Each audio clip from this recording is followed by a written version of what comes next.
It's a miracle. I have returned. I know, crazy, isn't it? Crazy times we live in. Your boy is back.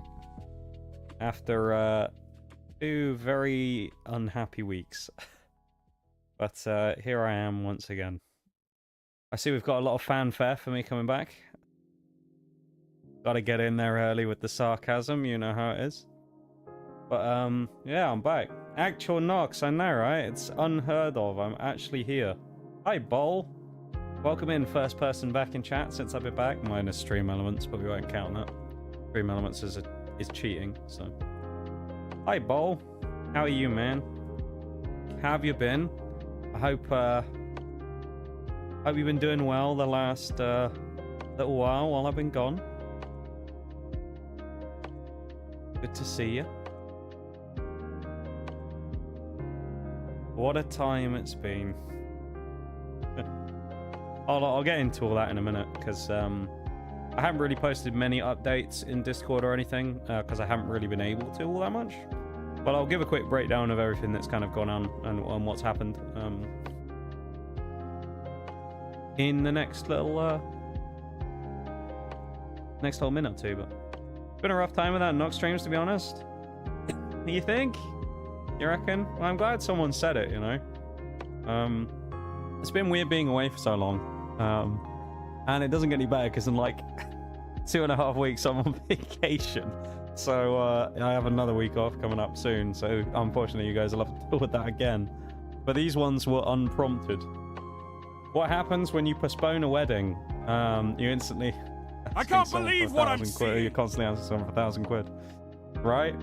I have more information about that as well, because I haven't really talked much about things that happened since. So I have more information about that as well. And 2, thank you for the 32 months. First resub of the month. And yeah, welcome in, man. Welcome in.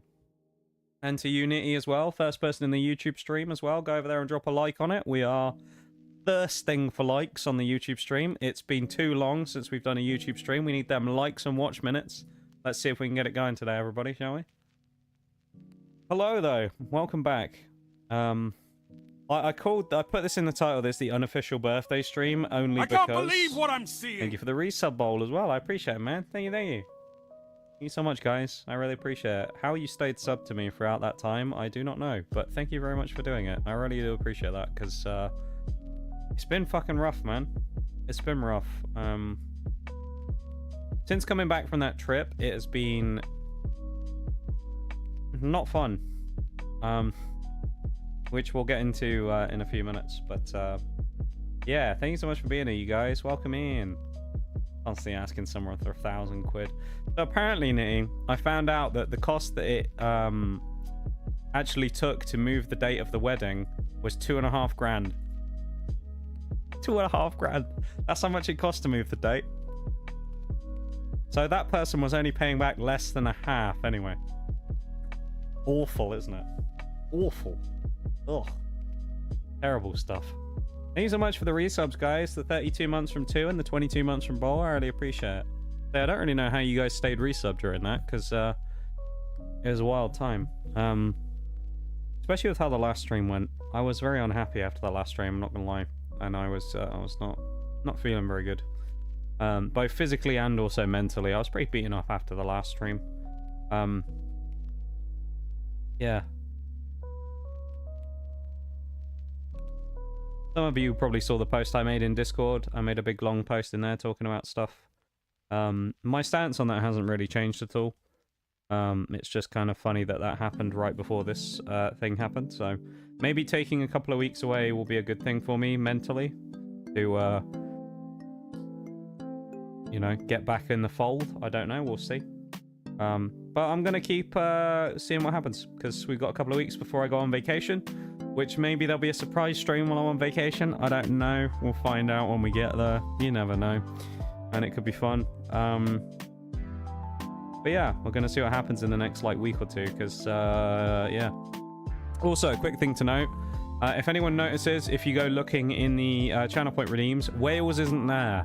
It's not gone permanently, but it's disabled temporarily, only because my voice has only just recovered, believe it or not. I know it's been weeks since I've streamed. My voice has only really just got back to normal in the last day or two. And I thought to myself, upon discussion with a couple of people, I feel like it's a chance to throw a Wales in the mix while it's still a little bit ropey. So Nigel's on vacation for like maybe a week or two, and we'll see how we go, because I'm honestly not convinced that tonight I'm not going to have some repercussions from talking for 5 hours. So we'll see what happens, because the last stream that I did, where I only went for 3 hours, absolutely killed my voice.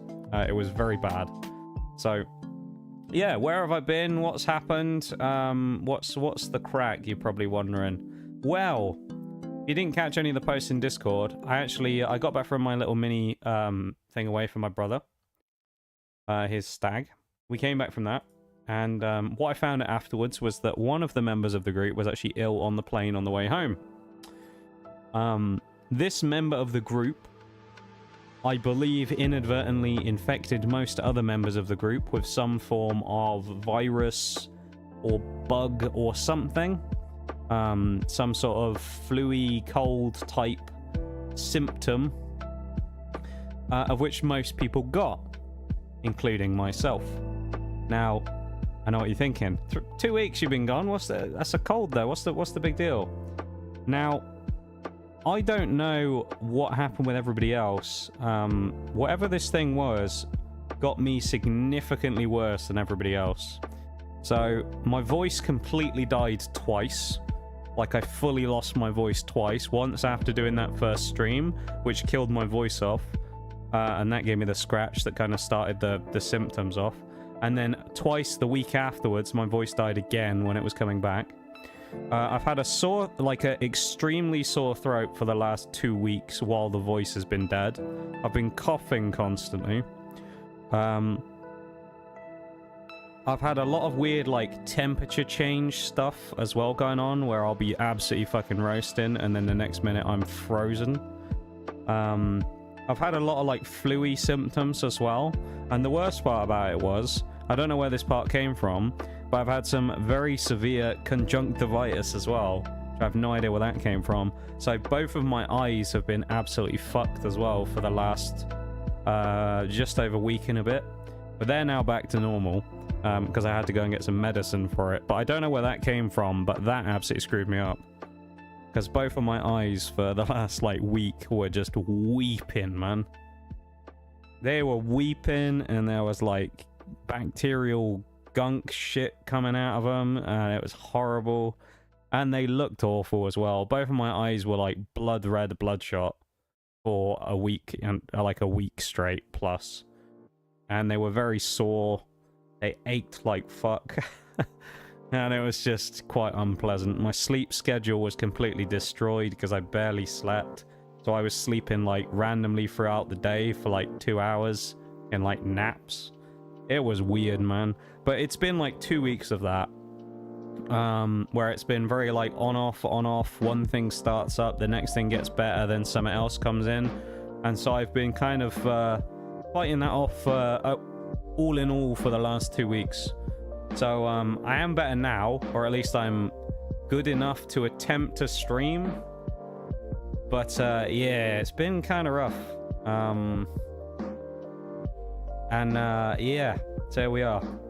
I did have a birthday during that, of course. Yay, birthday! Yay, birthday! We were going to stream a couple of days after my birthday, of course, but that went out the window because I was fucked. So that didn't happen. Because, of course, it was my birthday on May 1st, so unofficial birthday stream, 9 days late. So we're doing it now. Not like some people, of course, who celebrate their birthday for their entire month when their birthday is. That's too vain for me, so I could never do that. But I think 9 days, considering I was sick, we can at least kind of go, yay, it was my birthday, by the way. Even if we have literally no plans to celebrate anything whatsoever, nor anything special that we're doing. It's literally just a normal stream. But there you go. If anyone didn't know and wanted to say happy birthday, there you go. Or if anyone wanted to, I don't know, do anything, give any birthday bits or anything like that, then there you go, you can. Yeah. I can't believe what I'm seeing. Shaylay with the happy birthday resub. There we go. Thank you. I forgot the word there. 2 years. Damn, man. 2-year resub. Thank you very much, my dude. I appreciate that. And yeah, welcome into stream. Or welcome back to stream. Welcome into stream. I don't know how to describe it, but welcome in though, everybody. I hope you guys have all been doing better than I have the last couple of weeks and have been having a nice time of it. Yeah, it's good to see you all back. Thank you so much for the resubs as well, to the 3 of you. To Shaylay and Bowl. Thank you, guys. Yeah, it's kind of wild. I was, as I say, I left on not the best terms. But right before I got sick as well, I was very unhappy. The last stream that I did before I took my break for being sick was not great. So I, yeah,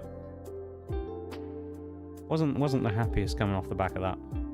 So it was weird taking a break right after that, but also I think it maybe was placed in a good time because I think I somewhat needed it.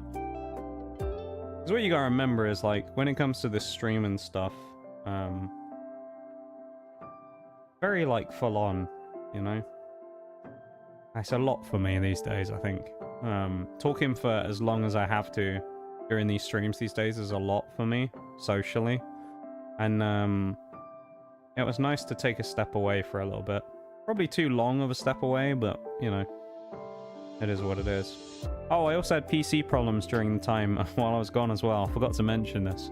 Yeah, I had some PC problems. It was about a week ago. That was fun as well. I fixed it all, though.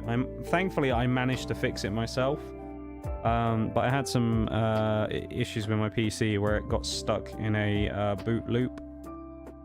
So if anyone else has ever been stuck in a situation like that, you'll know it's not very fun. But my PC got stuck rebooting and failing to boot. So it wanted to restart after I had an issue with a drive, and then it got stuck in a restarting loop, which would then open the automatic repair tool, which would then fail and would then force a restart, and it would literally just keep failing the restart. It was weird, but I did manage to fix it. Thankfully, I didn't lose anything because it turned out to be quite a simple fix in the end. But yeah, that was a bit scary for a bit. I thought, oh shit, I'm sick already, and PC's fucking dead as well. It was weird because I was on it and I was doing stuff, messing about with something, and then I was like, oh, it came up with a thing and said, oh, you need to restart because there was an issue with my. He said there was an issue with my mic or something in, like, device manager. Said, oh, you need to restart to, like, fix it. And I was like, oh, okay, I'll fix it. And I did that, and then the restart failed, and I got stuck in the loop. So, that was fun.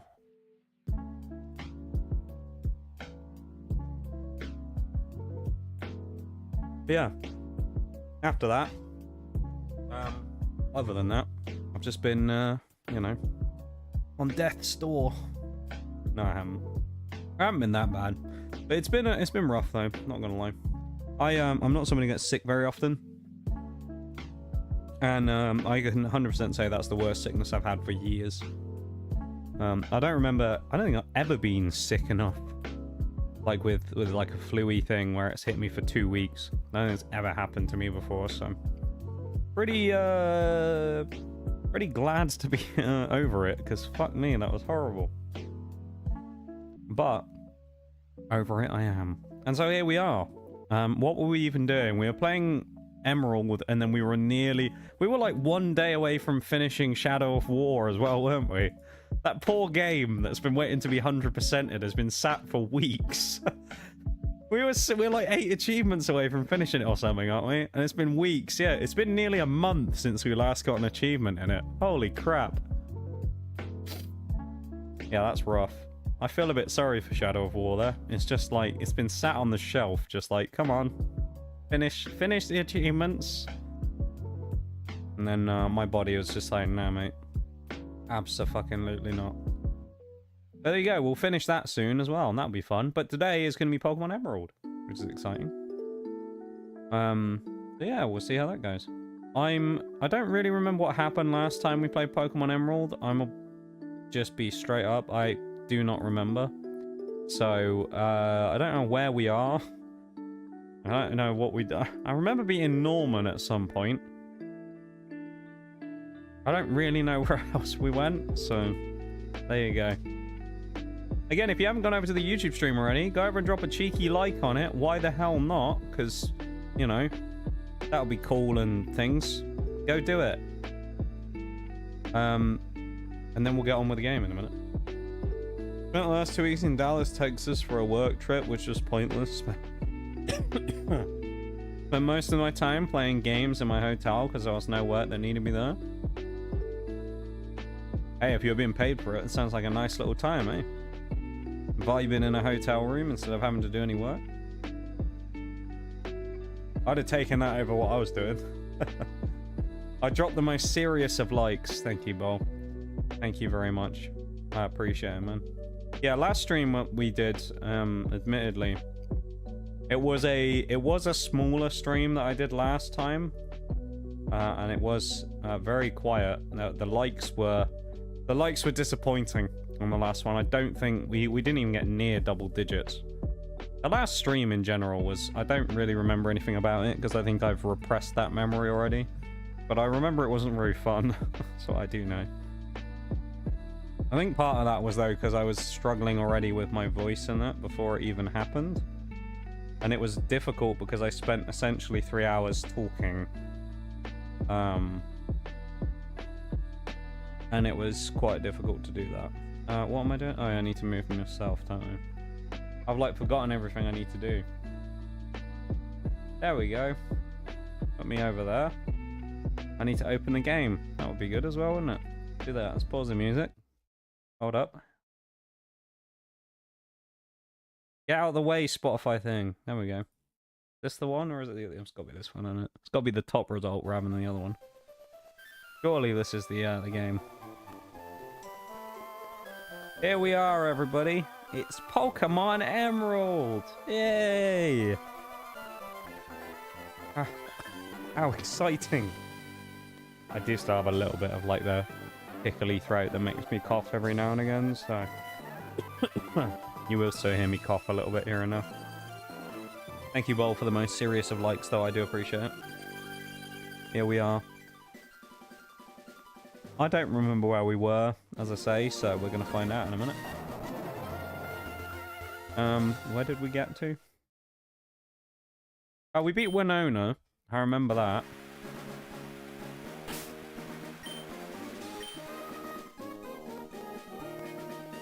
Oh yeah, our team's very different as well, because I remember we ended up losing a bunch of Pokemon. I'll run you through the list of Pokemon who died quickly as well on this run, and you'll be very surprised. This is everybody who's died during this run, okay? Quagsire, Cradilly, Magneton, Mudkip, Tropius, Huntail, Golem. Those are only the ones I have marked. There's probably more that I've forgotten about. This is the berry person's house. Berry Master, is it? I think his name is. That off the screen as well. Love this game. It is a great game, isn't it? Has to be said, it is a great game. Be a surprise for us all. 36. What's the cap? Is it Tate and Liza? What's Tate and Liza's level cap? Level 42. That's the level cap.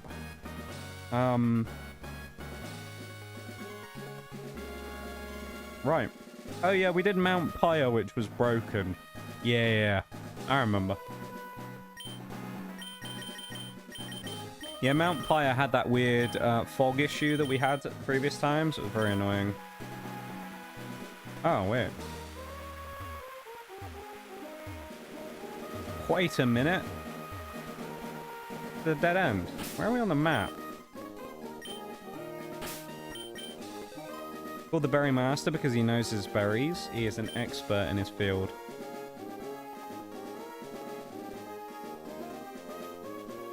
Right. Yeah, I know. We did that. So we must have come from that side on the left. Now we're coming back to Marville. Tate and Liza are in... Where are Tate and Liza? Moss Deep? No, Moss Deep's... No, Sutopolis' thing, isn't it? Wallace. Not Wallace. Juan in this game. So I guess Moss Deep then is where Tate and Liza are?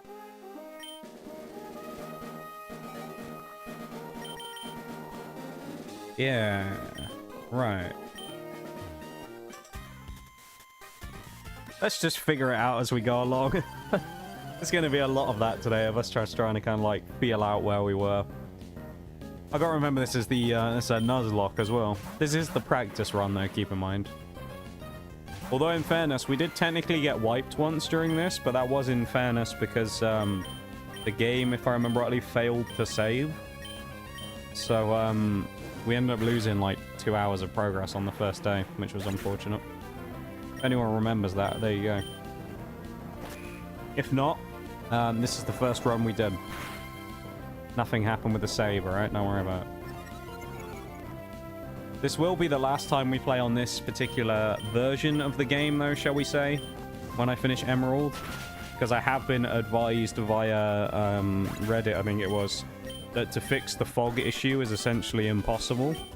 And the only way of doing it is to use a different version of the game player, shall we say. A different cartridge, if you catch my drift. So that's what we're going to do. Do we have a 118 capture? Probably, because it would have been from earlier in the game. We do Sand Slash. What the fuck is this open for? Get off my screen. Team Magma's hideout is where we need to go.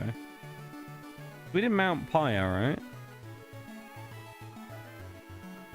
Can we do Magma's hideout yet? Do we have dive? They're not on the ground. Do we have dive? No, we don't.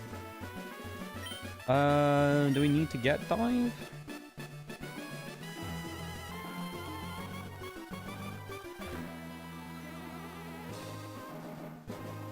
So we did the stuff at, I'm trying to remember, like, what we did.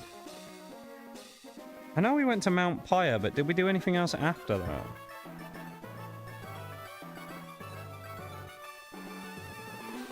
We didn't randomize the item drops. Yeah. Yeah, I think we did. I think we might have. Yeah, no, we did. We randomized the items on the ground.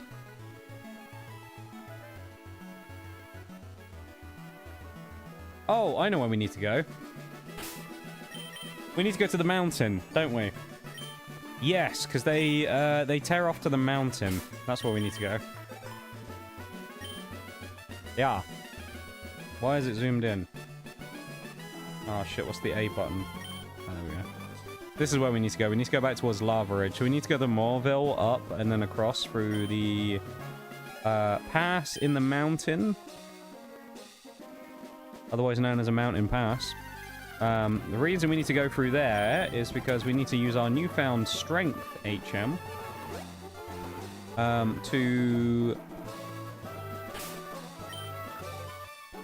Is there water between here and Marville?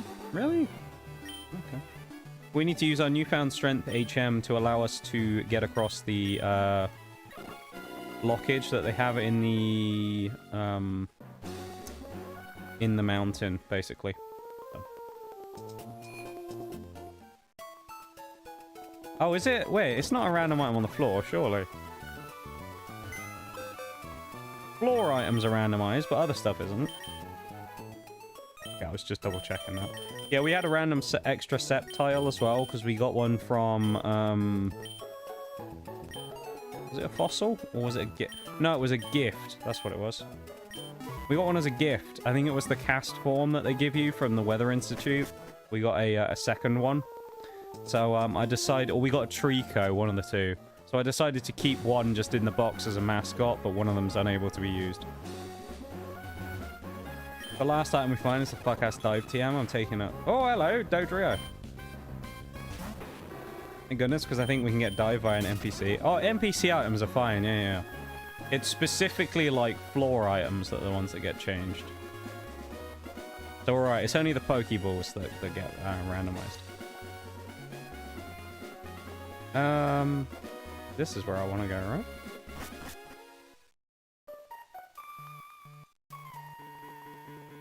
In here, I think.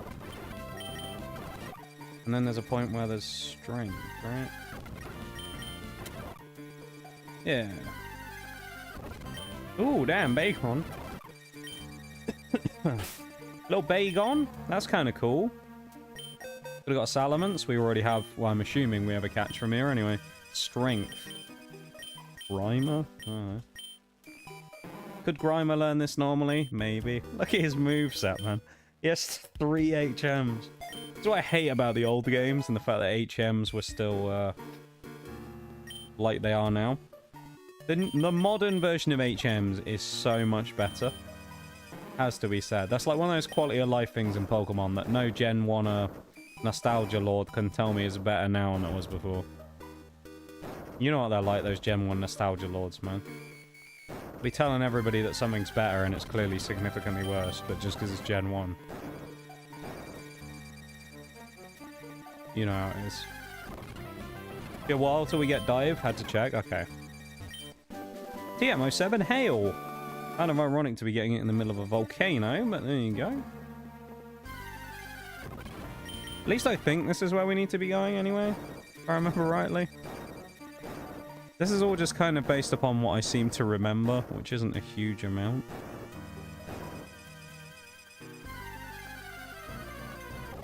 Okay, we've got to be careful with this. I have to push this one across again. Okay. I thought this was where we needed to go. Is it not?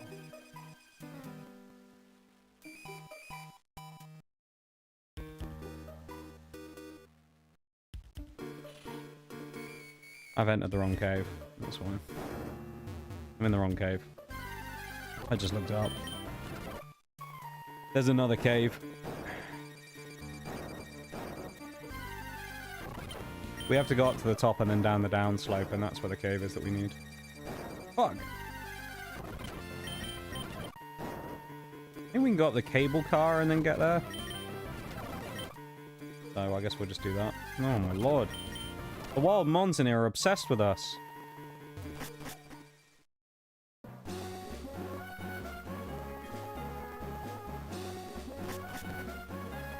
I'm excited to do this Generations challenge as well when the time comes, where we're going to do every game back to back. I think it's going to be quite an interesting challenge, especially with how my level of play has been very, very spotty at times.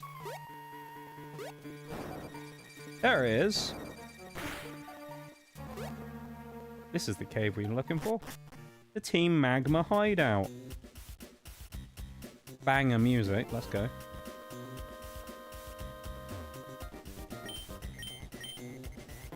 Seems like a very easy puzzle. We don't want to leave that item up there either. If we can get it, we'll get it.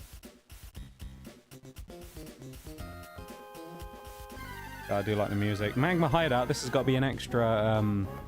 Oh, yes! That's an encounter to get if you're going to get one. Bagon!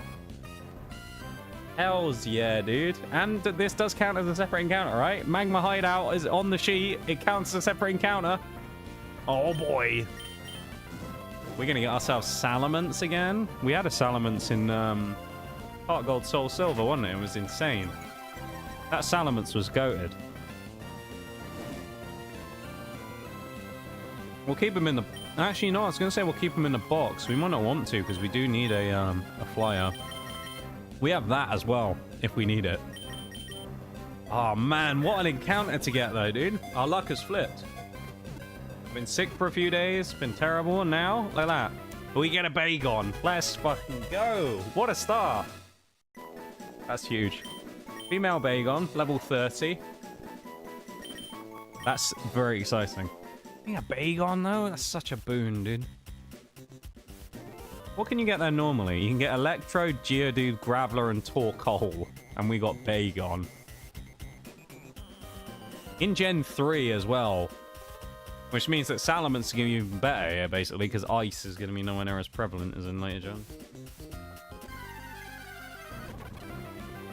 Oh, we could have got Pupitar as well.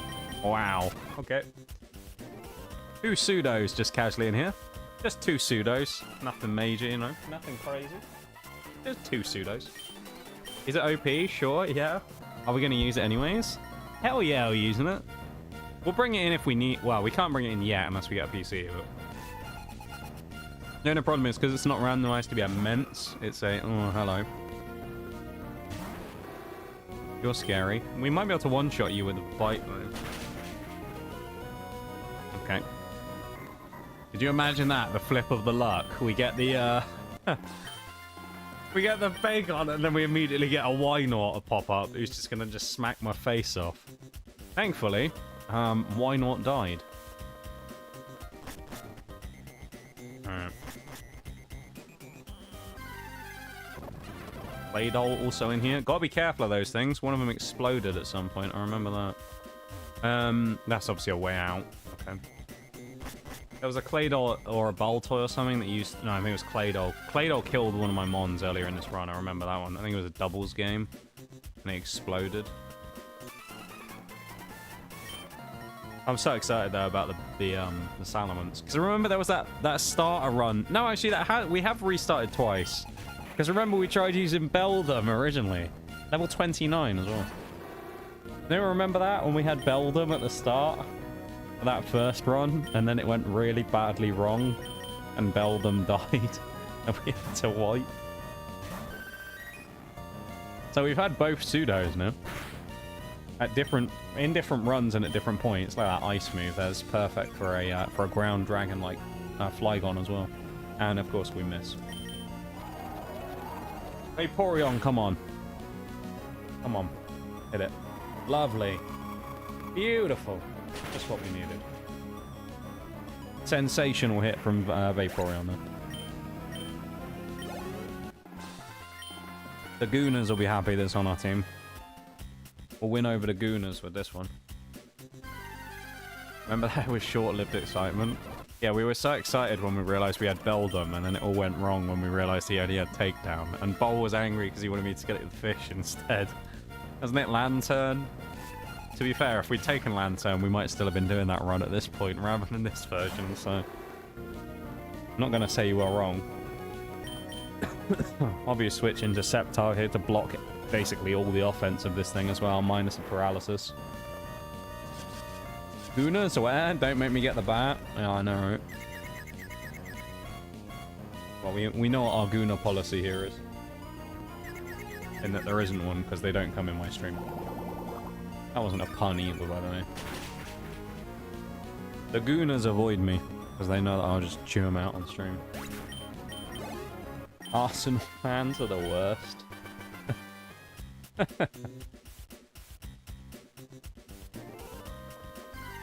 throw that one out there, Bob. They're no longer the Gunners, they're the Gooners. Somehow worse than Gooners. British football fans are all worse than Gooners, right? They're terrible. Why do you think we have such a bad reputation for in foreign countries? Some people think it's the colonization. What they don't realize is because of football fans.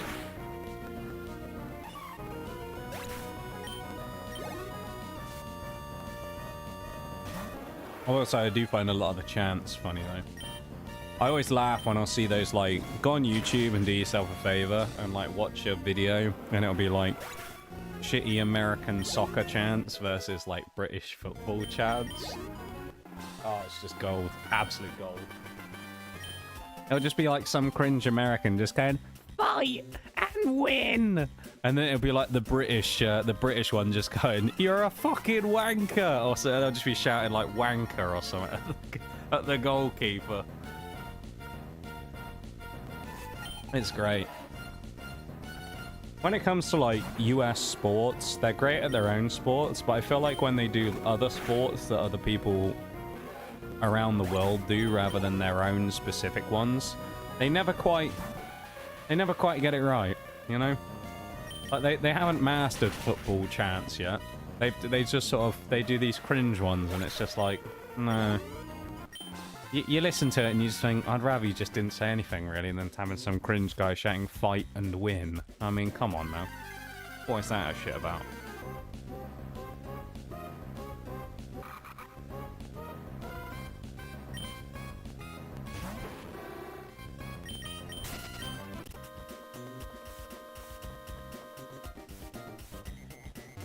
Anything down here? A cave entrance. Ooh. We got 2 cave entrances. Which one are we going? Or a cave exit and an entrance, I guess. Oh. Well, there's enemies in here, so we've got to assume that this is the correct way to go. Gives high school spirit cheer. It really does, doesn't it? Oh. Which way am I supposed to go? They both look doable. Oh, God. Not this fucking infernal thing again. I never want to see that Pokemon again after the previous run. Oh, man. I don't want to talk about Johto. Nope. I don't want to talk about Johto ever again. Oh. Let's get through all this. Bite. Yay, we won. This has got to be an actual exit this time, right? Thank you for the hydrate, too. I'm going to have a sip of this orange tango that I have in front of me. 0 sugar tango as well. Ooh! That'd be exciting if we could catch him. I do rather like Blastoise. Little Blastoise. Oh, I'm going even deeper. The fuck is this? Oh, man. Thank you for the orange tango. I'm going back. I'm backtracking. I know you shouldn't really do this, but I'm backtracking. Go in that other room. Oh, Latias. Okay. Run away. We've definitely seen Latias before in this run. To be fair, as have we seen most legends, I think, at this point. I don't know how many legendaries we haven't seen, but we've seen most of them. Bit of a food coma. I ate way too much for my liking. What did you eat? What was the what's put you in the coma? Oh, it was just a little hidden room. Water stone, though. So if we find a Lombre, we'll be in good. Although I think, haven't we got Ludicolo in the team? I'm sure we have Ludicolo already. Although this is Ludicolo that has fuck all moves because he's Gen 3 rather than Gen 4, so... Yeah, this is problematic Ludicolo versus the good one. Alright, we're switching out there. Not staying on that. Orange chicken with rice and pineapple juice. Okay. Little Chinese spread. Like it. A succulent Chinese meal. That's a crime these days. You got to be careful of that, eating a succulent Chinese meal. What a video that is as well. If you've never seen the succulent Chinese meal video as well, it's just absolutely brilliant. Democracy Manifest. I just love the random shit that the guy says as well, though. I see. Yeah, I was about to say, well, I see you know your judo well, sir. Get your hand off my penis. It's fucking brilliant.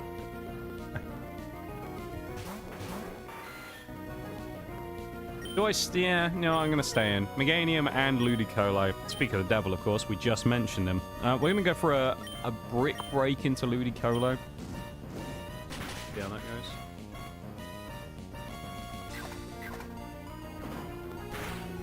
I see you know your judo well, sir. Be careful, that we're covering knows their judo well. Always gotta watch out for people who know their judo well. Scary stuff, that is.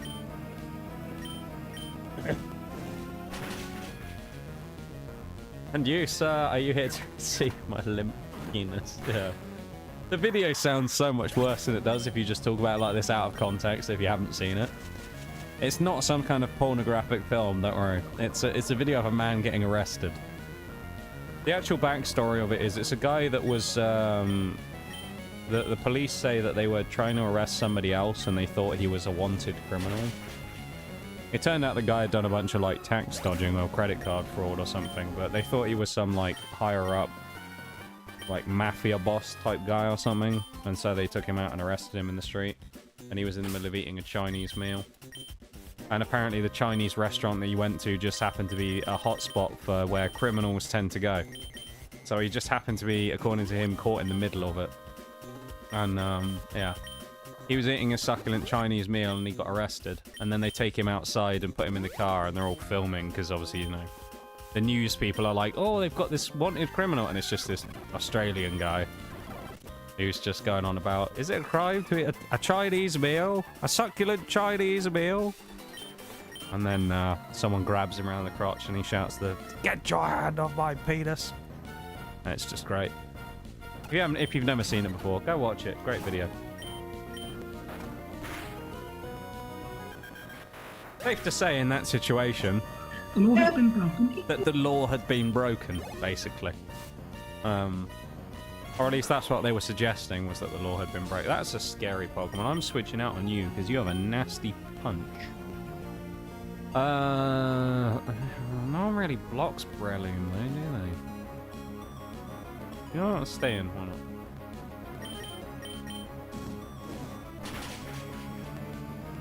No, I'm surprised. Well, we are 10 levels higher nearly. I'm surprised that one shot though.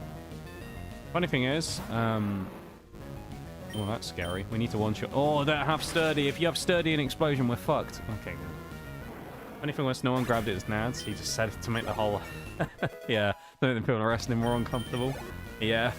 And you can't see it either because he stood behind the police car, so you never know whether they did or not. We could just say it. It's hilarious, though. It's just such a funny video.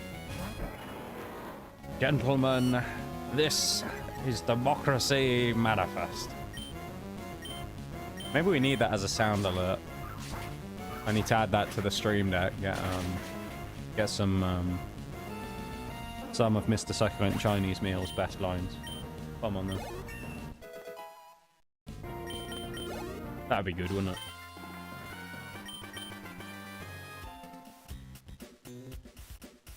I had a succulent Chinese meal yesterday, actually, funnily enough. I had some Chinese. That was nice. Eating a lot of soup over my time being sick as well. A whole lot of soup. And then not a lot else, to be honest. I've been very, I kind of lost a little bit. I lost my sense of taste and smell for a few days. Very weird, because it came back very quickly, but... Tell you what, it sucks losing your taste, your sense of smell and taste and that, because, man, food ain't the same when you can't taste it. Very boring, you know? And then you got two with his, you know, his orange chicken, pineapple juice and rice. I mean, that would have been terrible if it was just bland, you know? Shoulda woulda the goat of other runs, but I'm not, I don't want a meal. Embrace Democracy Manifest, yes. We have to battle Maxi now, I'm guessing. What level's Maxi gonna be? Oh, he's higher level than me. No, we have to fight... Oh, we might have already fought this person though, Tabitha. Uh-oh. Maxi could be scary. Apparently his highest Pokemon's level 39. Alright.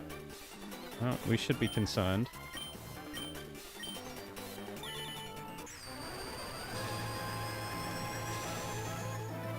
Maybe we don't fight him quite yet. He's made the Groudon very angry. He's an angry boy. Groudon, what's wrong? Well, you fucking woke him up, didn't you? You woke him up from his 1,000 years sleep or whatever. I'd be a bit pissed as well if I were him, to be fair. I'm a bit terrified of this fight. I think it's going to be bad. Gary Maxi, what's he got? He's got 6 months. Trapinch at level 37.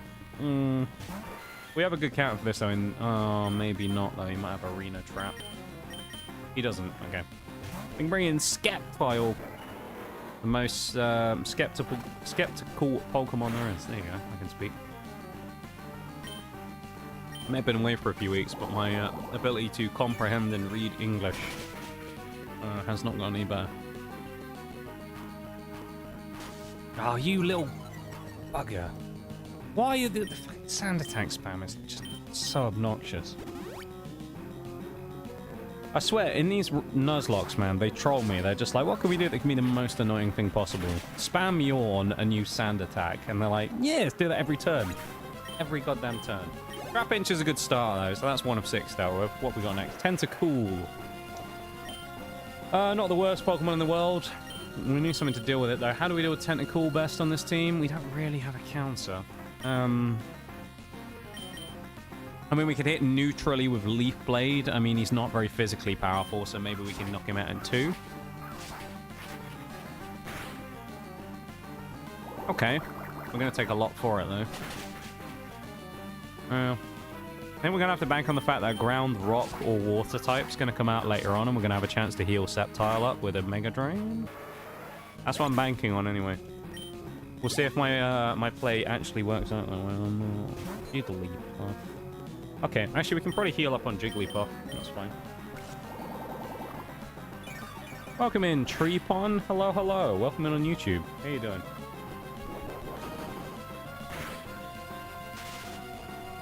I did way more damage than I thought I would. Holy. We're still faster, though, as well, even while paralyzed. That's quite funny. Suck it, Jigglypuff, you slow-ass bitch.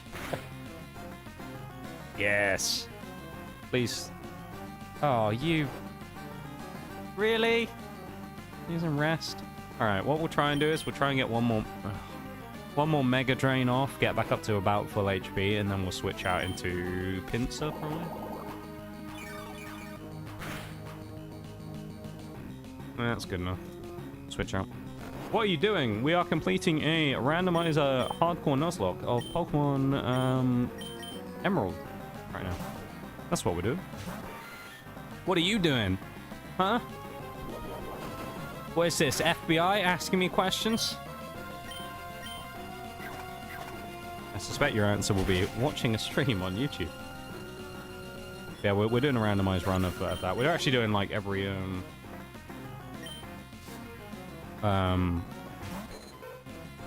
we're trying to do every game like back to back basically, and then we're going to eventually do them all back to back in one run.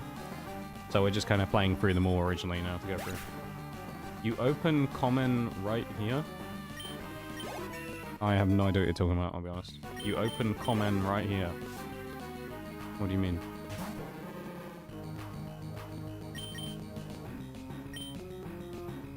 Message retracted. Okay. I guess you didn't want to talk to me after all. Deleted all the messages. Maybe it was the FBI comment. Maybe I came on a bit strong. I'm very confused. I didn't mean it. I'm not a member of the FBI. I'm scared of this Hitmonlee, man. If he jump kicks me, oh, okay. He doesn't have guts, I don't think, so we're alright with that. Super Potion really doesn't help him very much because he's still poisoned as well.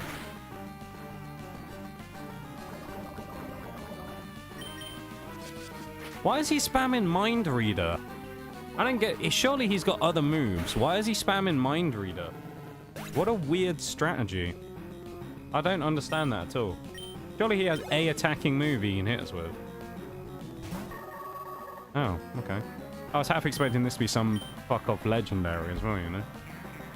This is when, like, I was going to say Giratina comes out, but it can't because it was only Gen 3. But you know what I mean, though? It's like we come around the corner and it's like bloody Rayquaza comes out. Special defense sharply increased. Did it?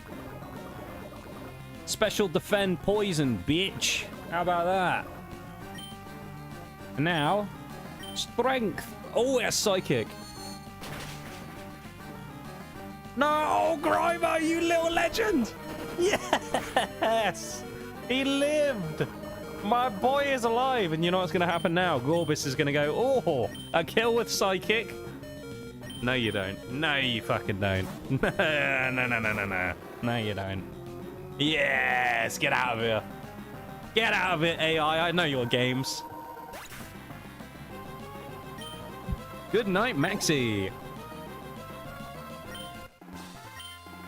Haven't said that name for a very long time. Used to have a community member called Maxi back in the day. No one here, I don't think, will remember Maxi at this point. He was a very, very old member of the community, was Maxi. I haven't seen Maxi in years. He used to be friends with somebody else who was questionable, shall we say. And at the point at which they stopped watching me, I never saw him ever again. It was sad, really, because Maxi was pretty cool. Giratina comes out, I'm asking for a refund on my life. Yeah, that would be... I think that would be fair and understandable, to be honest.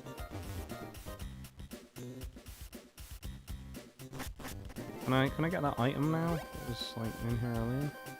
Put me back here. How the hell do we get that item?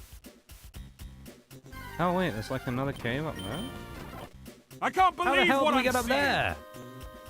Hi, Mirage, mate. Welcome in. Happy unofficial birthday. Thank you. It was only 9 days ago now. Oh, what a time. Welcome in, man. Oh, speaking of Breakwater, there you go. Thank you so much for the 62, man. I really appreciate it. It's very kind of you. Thank you, thank you. I hope you're doing good. Mirage has been buying some Pokemon singles and showing them to me, and I've been jealous. I actually bought a few singles of myself the other day. Of myself, for myself. I bought cards, TCG cards of me, actually, that's what I did. I bought like 3 or 4 promo cards that were all like... They were like £2 each, and I was like, you know what, fuck it, I'll pick some of them up. So I spent like £15 or something and got a bunch of promo cards. Which was nice. I have no idea how we get into that cave up there, so I'm just gonna fucking leave. Alright, so mate, good to hear your voice is back. Yeah! It's been weird and also kind of rough without it. Because it sort of came back that first time and then I streamed and then it just died again. And I was like, you know what? That's not good. Let me just back out of here real quick. And then I stopped planning on streaming again. And I was like, well, I'll just wait until my voice is better. And then everything else happened. And it was not great. Yeah, pretty much after that, after the voice went the first time, it went again a second time after kind of recovering, and then it just was a shitstorm from there. But I'm glad to be back and feeling better, though. That being said, there are certain things that were bad about it. Of course, I was gone for a long time. And financially, it wasn't great for me either, because I ended up spending a lot of money and making 0. Because, of course, I wasn't streaming, so... if you got any extra bits, hit me up.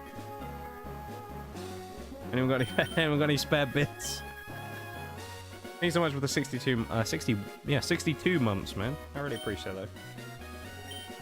You happy with your singles you picked up? You got some cool stuff though, I gotta say.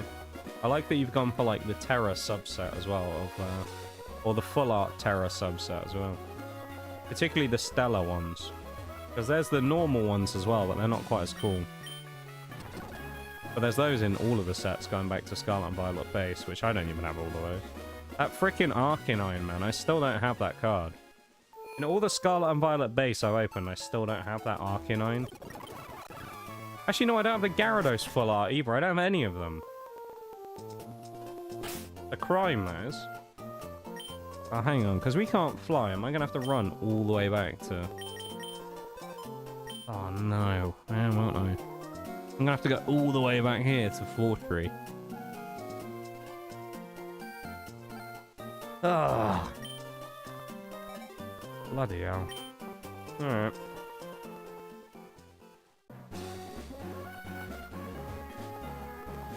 How many get as many other Terra EX as possible without spending stupid money? Oh, you won't have to, mate. They're all cheap as enough. They're cheap as chips, as they say. And again, chips aren't very cheap these days, but. Nah, cheap as fuck. I don't want to say nobody wants them, and that's why they're cheap, but they're cheap because, everybody... This happens a lot with Pokemon. You get a lot of people that are like, you know, bitch and moan about anything new. That happened a lot with the Terra cards because you get like the new mechanic gets introduced, they add it to the new cards in the TCG, and you get all of these like nostalgia lord people from the previous gen that are like, but I like the Sword and Shield ones better, and then they just moan about the Terras. They have no value and no one wants them, which is great for people like you and me who are trying to collect because you can just pick up loads of them. Like, I bet if you went to a card show, which is where you'll get the best deals, I bet if you went to a card show, you could swoop in and pick up like 5 for a tenner on full arts. Crazy. Like you said, criminally underrated, 100%. That must be Maximum Suspense. Welcome in, Maximum. Thank you for the 3 bits. Much appreciated. Thank you for the 50 Bs. Hello, hello. Welcome back to our unofficial birthday stream. Only 8 days after my birthday happened, but I was going to stream during that time period, but of course I didn't because I was dying. I wasn't actually dying. No. We also have a BRB coming up in just a sec as well, so we're going to do that in a minute. Thank you, man. I appreciate that. I think you'll be able to get loads of the Whether we terrorists wanted that- it or not, we've Hey. stepped into a war with a cabal on Mars. What a sound effect. So let's get to taking out their command one by one. From what I is it Valus from to understand? Ark. No. From what I can gather, he commands That's the the siege dancers from an Imperial land tank outside of Rubicon. He's well protected. With the right But with the right team, we can punch through these those defenses, take this beast out, and break their grip on Freehold. Hell fucking yeah. Thanks, man. I thank you for the whether we want it or not. I'll switch screens real quick. Close one today and a big... Wait. Oh, I see. And I got a couple more Terras. Nice, nice. Love it. Yeah, no, card shows, I bet you'll get loads of them. They'll probably have them in a binder and they'll be like a couple of quid each. I bet you can get fuckloads of them. Full arts in general are quite cheap. Unless it's a playable card or a character that people love or Pokemon that people love. Full arts are generally dirt cheap as well. You could probably find loads of them. If you went on a singles website, I bet you could find loads of them for under a $5. I'm gonna go grab a drink real quick. I'll be back in a sec and then I'll carry on, alright? So BRB everybody, back in a sec, because, you know, voice. I need to keep an eye on that, so, yeah. BRB, back in a minute.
back. Heck, everybody.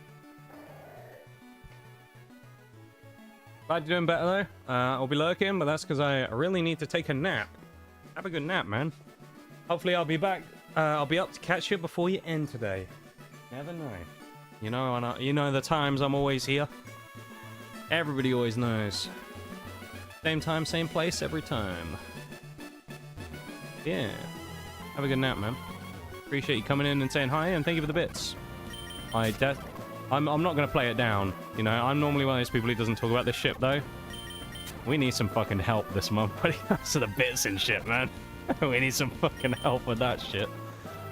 We've gone half the month so far, and we haven't made a cent yet on the channel, so... we're a bit fucked, and there we go. If it's so, as I say, if any of you got any free bits lying about, I could do with them this month. It's like the only time you're ever going to catch me saying this. Any primes and bits and shit, now's the time to do them, because we kind of need them.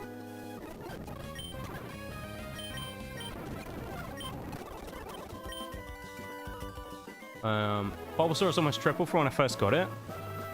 Spoken like a true reseller. No. Yeah, it's gone up a lot. A lot of the Scarlet Violet cards have started going up recently. There's been a massive trend of a number of cards increasing.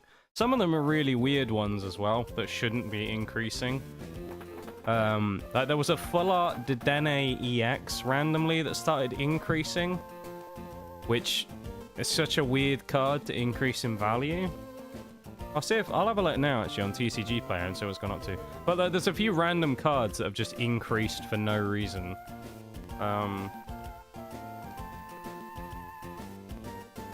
It's very strange. But the Pokemon stuff at the moment, there's a lot of cards that just spike. And yeah, the Bulbasaur has been the top performer in Stellar Crown, or was for a while. I wonder if I don't think the Squirtle's overtaken it, but I was actually looking at the Squirtle yesterday. It's like $70 now. Because I do need one, because I don't have it as part of the set. Oh, Bulbasaur has overtaken Squirtle. Bulbasaur right now is sitting at $120 a card. Squirtle's at $123, so there's not a lot in it. But a lot of these cards are actually creeping up. 81 on Terapagos is big. I remember when that was 30. There you go. That's actually quite an expensive card. That's probably one of the most expensive cards I own at this point. What was I looking at? Dedenne, Paldea Evolved. That's what that is. Is it still spiking? Let's have a look. Because that randomly increased in price for no reason. I don't know why. Sometimes you'll see prices will increase because cards will go in and out of rotation. Yeah, here you go. It's 15 quid. Which you go, 15 pounds. It's not a lot. When you realize that's higher than some of the SIRs in the set, it's like... What?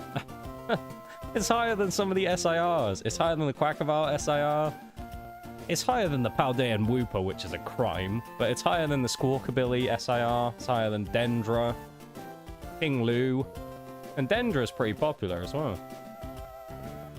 Higher than the Golds. It's really weird, some of the cards that you'll see that will pop up and spike. Hi Forks, welcome in, man. How are ya? Hello, hello. How have you been? Are you winning? We are. I'm just doing a quick momentary Pokemon TCG section of the stream real quick while we're just looking at things very quickly. But yeah, I'm doing good, man. Doing good. How are you?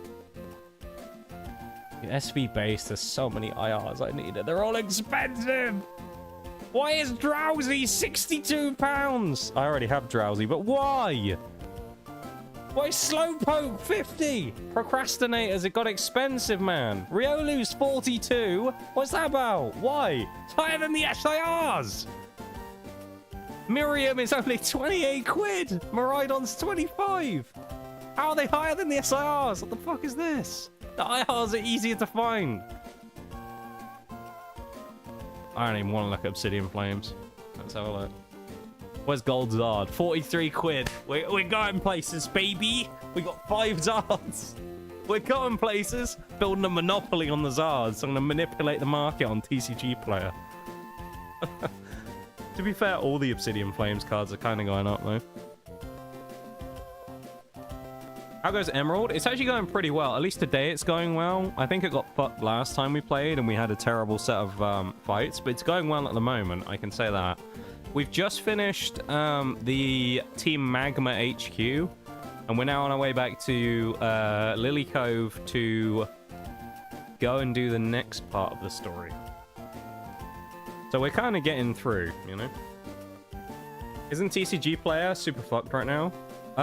Yeah, Mirage is kind of right. It's pretty much always fucked. Yes and no. It kind of depends. Some cards yes, some cards no, because people have figured out how to break the algorithm on it effectively and manipulate the card prices. This has been happening for a while, though. Keep in mind that. A lot of people have figured out how to do this because they have no better thing to do with their time because they're a bunch of nerds who spend all day buying and reselling Pokemon cards. It's very, like, fucking 2-year-old behavior, but they're, like, manipulating cards to make them spike in value. I think that's why that Dedenne and things like that went up in price, because they're just silly prices. There are other ways that people have been doing it for a while, which I don't think involve doing this, but someone found a way to actually break it fully, so you shouldn't necessarily trust TCG player prices. Or at least they're not as trustworthy as they were. People did find for a while, though, that they would find a low population card, and then they would buy the shit out of it, and it would spike the price. Because people would suddenly see, like, I don't know, Roaring Moon from Paradox Rift starting getting bought up, and everyone will start going, oh my god, I need to get in on this before it gets popular. And they'll just buy all the shit out of them, and then the price will go through the roof, and they'll all start selling them back. It happened like a year ago with Paradox Rift booster boxes. People shit on Paradox Rift so much and say it's the worst, you know, terrible set. And then all of a sudden you had like, I'm happy to pay $250 a booster box for Paradox Rift. And it's like, not that shit then, is it? You all said it was terrible for ages, wouldn't go near it. And the second it increases in value, it's like, I've always liked Paradox Rift. Fuck off. Groudon from Paradox Rift, funny enough, as well, is probably my second highest value card, which... Actually, no, it beats Bulbasaur by like $1. So there you go. Probably Paradox Rift Groudon is my most expensive card right now. Paldea Evolved Iono is really cheap these days. I say cheap. It's... 61. Magikarp's 386. Oh. Sleepy Raichu's expensive as well now. Preying on the Ends PP pricing and upsurge. It's in rotation when it comes to comp, which is probably why that one specifically is up there. I mean, its name as well is kind of half memes. But that one's probably there because I think it's competitively viable. Oh, Ghastly from Temporal Forces is good as well. Yeah, some of these definitely are like wonky prices. Full Art Gengar from Temporal Forces is $64. No, it's not. Just no. Yeah, in March it was 35 and now it's 65. That's 100% getting like manipulated, man. And the only one on here right now is selling for 85 for a full art. You joking? The highest card in the set is a Ghastly at 118. Which has always been the top card. That's wild, dude. The manipulation and shit going on is crazy. What about Surging Sparks? Pikachu's still outrageously expensive. Everything else is pretty cheap, actually, in Surging, yeah. I say that. Second card is 176, and then 130. And then they drop below 100, which is not bad to have 3 cards above 100 still. Journey Together is probably dirt cheap. Let's have a look. I'll play the game again in a minute, don't worry. Yeah, Journey Together, 130 for the top card, and then 68 is card number 2, which is the Salamence, which is just so much cooler than the Lily's Clefairy. But there we go. My best card out of that is Articuno, which is 25 bucks. So there you go. Again, I don't collect for value. But it's nice sometimes to know that you have a card that's valuable in the sense of people going, wow, that's a cool card. You know? Like, it's nice to know you have a card that people are like, wow, I want this and it's expensive. I don't give a shit because I'm not going to sell them, but it's just kind of cool, you know? Yeah. I need to double check on my Poliwhirl as well. But how's Poliwhirl doing these days? 151 Poliwhirl. He's still ticking along.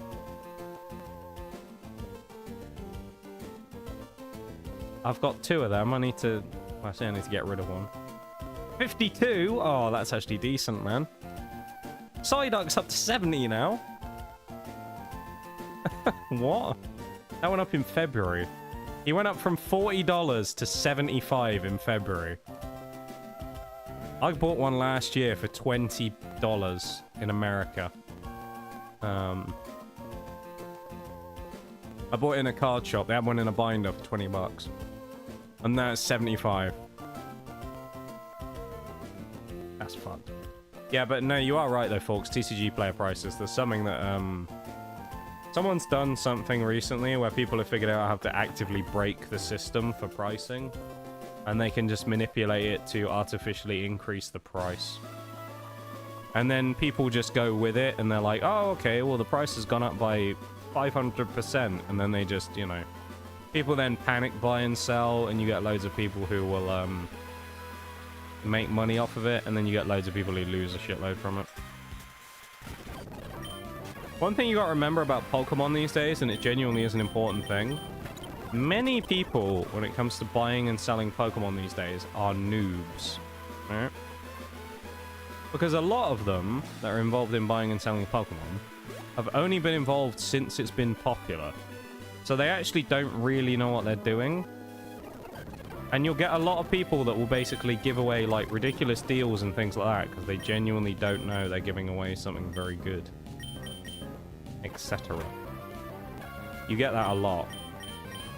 As I say, they're people that don't know any better because they're like hype bros who came in because of the popularity and the money, you know? People are really getting ready for the new pandemic's currency, aka Pokemon cards. Yeah, honestly.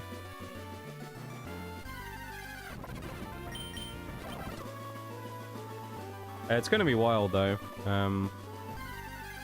The price of them is already kind of crazy, and I think it's going to keep spiking. Ascended Heroes is like the worst one right now, man. That shit is wild. It's like 15, 20 quid a pack. It's just silly. Like, I think that's the thing that annoys me, is like, you have the current state of Pokemon, which is just generally... It's doing very well, but like, for the average person, it's really bad, because you can't buy anything because it's so expensive. But the thing that annoys me is that people don't, like, stop. Alright? People are genuinely, like, addicted. So when it comes to it, they'll be like, oh, what's that? Ascended Heroes is 20 a pack. Oh, well, yeah, I'll buy that. And it's like, you realize if you didn't pay for them, the price would come down.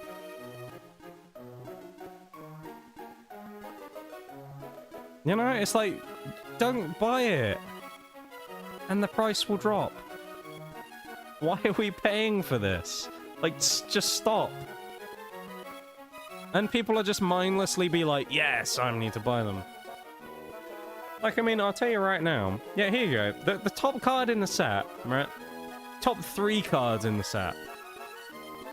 Right now. Okay? In reverse order. This is the 3rd most expensive card in the set in Ascended Heroes. This is how much of, like, a hype thing this has got going behind it. Actually, we'll do 4th, because they're all in the same band.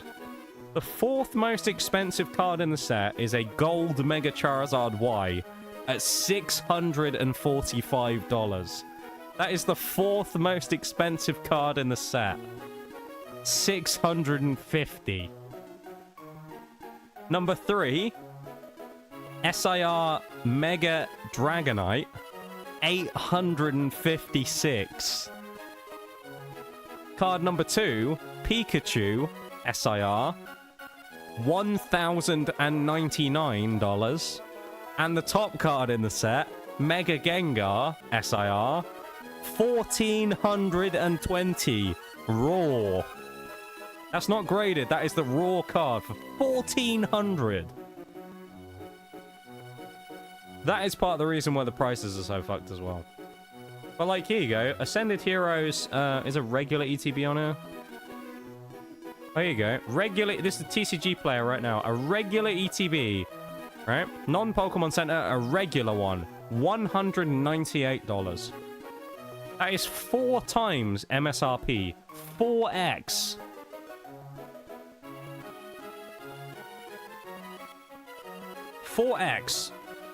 And people will buy them. That's the worst part. People will buy that shit, which is why it's that price to begin with. Because everybody, when it comes to Pokemon cards, I say everybody, I'm generalizing here. But this is what happens, right? I'll run you through the process of what happens when Pokemon bring out a new set. I'm little Timmy. I'm sat there on my computer and I go, I want some of the new set. Let's have a look for it. I go to look for it. You can't buy any of it because it's all been scalped by some fucking loser and his 500 bots sat in the Pokemon Center queue for the last 5 hours who buys all of it. You go, well, I couldn't buy MSRP. I better get some then. Some cunt who's already bought all of the pre-orders has set them up on eBay for triple the price already for a pre-order. And instead of going, maybe I'll try my luck trying to get some somewhere, they shit the bed and go, whoa, I better pre-order it from this guy. And they pre-order it from this guy who's now made triple his money on every ETB he sells, who is now just going to use that money to buy more ETBs. And they just fund these fucking people. And it's like, I know that people want to open the packs. I want to open the packs as well. I love opening packs. But there gets to a point where you have to go, I'm part of the problem here because I'm buying it from these people. But none of them do that because they have no accountability and they're so like fucking delusional, right? That they're like, nah, it's not my problem. I'm just going to keep buying because, well, FOMO. And it's like, you're the reason the price is high. If nobody bought Ascended Heroes from these fucking scalpers who charge 4x the price, they ain't selling them and they have to drop the price because no one's going to buy them. But they don't. The price stays the same because people buy them and then they go, ah, these goddamn scalpers and their prices. And it's like, you're the reason they do it because you buy them. You know? And it's like, if I see it, right, if I'm going on and I have a look at, I have a good look and I'm like, right, let's have a look at prices right now. And I want to buy Seal. If I want to, say I went on eBay and I'm like, fuck it. And I spent, I don't know. If I was going to spend my hard-earned money on it, and I wanted to buy some sealed Pokemon right now, my rule of thumb, if I was going to buy it, not necessarily from a scalper, because if I thought someone was a scalper, I wouldn't buy it from them in general. If I was going to buy it from someone who was selling something that was sealed right now, and they didn't seem like a scalper, the most I would pay is 10% above market. If it was someone I really wanted, maybe slightly more at like 20. Maybe. But the problem is, a lot of those people don't do that. They see like double and they go, oh, I need it. And it's like, no. You know? You just don't need to buy them from the scalpers. Just wait. Like, yeah, Ascended Heroes is really cool, and there's some super cool cards in it, and I think it's great as well, and I'm sad that I'm missing out on getting it, because I would have loved to have opened that set, because it looks fucking cool.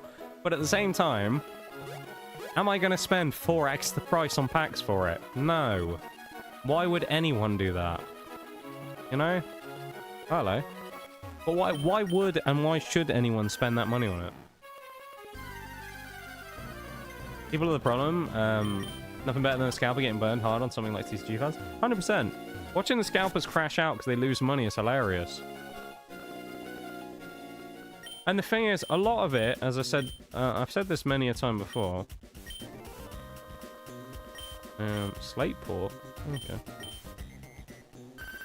But a lot of the thing is with the scalpers, right? This kind of comes back to what I said earlier about how you get a lot of people that are new. That includes the scalpers, right? The scalpers are dumb as fuck. I mean, they're idiots anyway, let's be honest. They're like low IQ individuals. They'll tell you they're not, because they'll sit there and they'll go, I have a job, we sell Pokemon cards, are you fucking loser? And it's like, yeah, I'm the loser. You're the one reset fucking fighting children for cards and reselling them, but I'm the loser. Alright, buddy. Because they're all on their weird moral high horse about it for some reason, about how they're like fucking God's gift to humanity. You get these weirdos, man, that are like these high and mighty scalpers who are selling this shit to people. But half of them don't know what they're doing either, right? Like, Journey Together showed that perfectly. Half of these people genuinely don't know what they're doing, right? Because Journey Together comes out, and it's a set that's got all the hallmarks of a set that's not going to do very well. It's got mostly a focus on trainers, things like that. It's got a lot of parts about it that are like red flags to people that are like investors, if you will. I mean, I don't agree with the whole investing stuff either, but there you go. You know, that's less egregious, but when it comes to that, Journey Together had all kinds of red flags. It was a trainer-based set. It had a lot of Pokemon in that weren't necessarily that popular. It was never necessarily going to do that well as a set. It was going to do okay, which is what it's done, but it was never going to do that well, right? That was the thing. And people knew it wasn't going to do that well if they were someone who had a brain and knew a little bit about Pokemon. Because it, as I say, it fit all of the markers of something that wasn't going to perform super well, right? But what did you get? You got countless amounts of these absolute morons, dude, that were just buying up case after case after case after case because, well, Surging Sparks was popular. Oh, Prismatic was popular. That means this one will be as well, right? And what happened?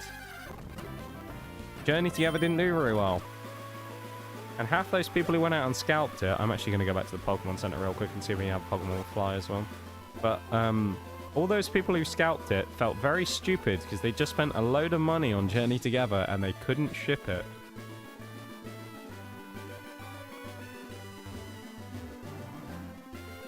And it was great. It was absolutely great because people weren't that keen on Journey Together. I don't know why. I thought it was a pretty fun set, but you know, people will say, "Oh, on trainer cards, whatever," and they'll moan about it. But you know, that's Pokemon collectors for you. They fucking whinge about everything. But like, man, it was so satisfying watching videos of these like scalpers getting angry because they just have boxes and boxes and boxes of this shit like lying around. It was so funny because they were so annoyed about it as well. Yeah, it was literally just like boxes of I remember there's this one video of this guy who's got like boxes of ETBs and he's talking about it and he starts kicking the boxes and it's just like like, you absolute nerd, dude. Sitting there with your like 5 cases of ETBs being like, this will make me some money, and then no one buys them off him. He was just fuming. It's just like, oh, it's just so satisfying to watch. It's glorious. Scalpers getting burned will never not be funny. Absolutely. It will never not be funny. It's hilarious. It's hilarious, and it's like, you know exactly the type of people they are as well, and they 100% deserve it. When they lose money, I laugh. I don't even care all that much. Like, a scalper losing money is a win for everybody. 100%. It's a genuine massive win for the whole world when the scalpers lose money. Now, I think what's going to happen is, I could be completely wrong on this. I'm going to make a sweeping prediction right now. And feel free to disagree with me and tell me I'm wrong if you think I'm wrong, because I might well be. Here's my prediction. I think this is what's going to happen. Okay? The hype is going to keep building and building and building this year. Ascended Heroes is still going to go fucking nuclear, if not higher than where it is now. The next set, I think, is actually going to underperform, which is interesting, except for the Greninja. Because Chaos Rising is already coming out, I think, in like a week. Is it a week? When does Chaos Rising come out? 22nd. So it comes out in about 2 weeks, right? So the new set comes out in about 2 weeks, which is the next main series set, which is small. So I think it will do a bit of a perfect order, and it won't really do that well. People will like the Zygarde, but they won't really be that interested in the rest. They'll love the Greninja, and past the Greninja, I don't think there'll be that many cards that will do that well. Although I've looked at the artwork and stuff, And actually, there are some really cool cards in the set that I think would be quite nice. But the Greninja and the Greninja Gold will do really well. And then what the next set I think is called Pitch Black. They've already started talking about, which no one knows anything about yet. That'll do pretty well as well. And then I think after that, there's going to be one more specialty set, maybe. And then there's going to be the 30th anniversary set, right? Which they've already talked about in the Japanese version of it. My prediction, personally, the 30th anniversary is going to go insane, right? However, I do think Pokemon will finally get their ass in gear and they will actually print a lot of the 30th anniversary because of it being the 30th anniversary, right?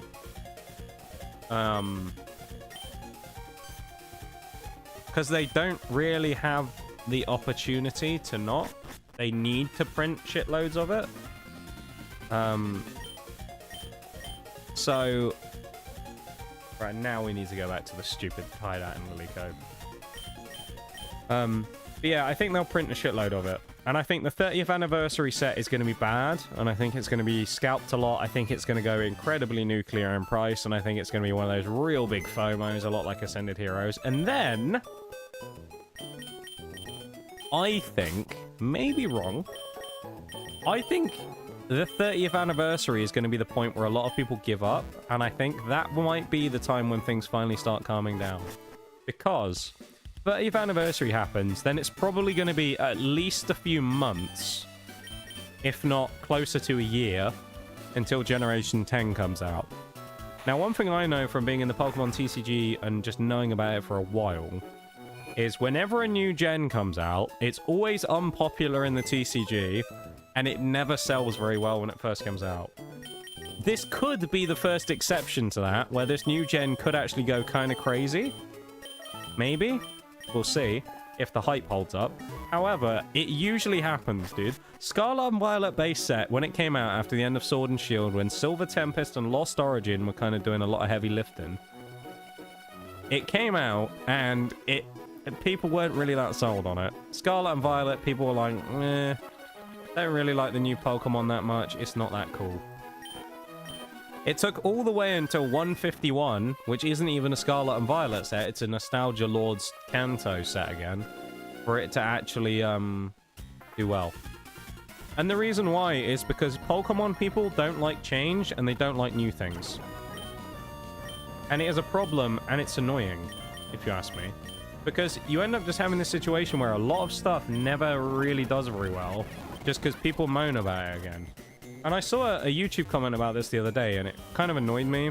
And I hate the mentality of people like this, right? I understand it, but I don't like the mentality. And it was a Nostalgia Lord, and someone was talking about, I think it was Chaos Rising, the new set. That hasn't come out yet, keep in mind. Or Pitch Black, one of the two. It was one of the new sets. I saw like a YouTube short about it. And I saw some guy in the comments, and he just went, no Charizard, no Gengar, not interested. And it's just no Mew, no Mewtwo. And it's just like, and someone just said like, okay, cool, more for me then. And it was basically this guy just saying, I don't care about any set unless it's got the same 3 Pokemon in. And it's like, you can collect that and you can enjoy that if you want, but you're also the reason that Obsidian Flames and shit like that exists. Whereas we've always got to have a stupid Charizard fucking tax set every single goddamn release. Because of people like that that can't let fucking 30 years ago go. And they're still like, I need Charizard in everything.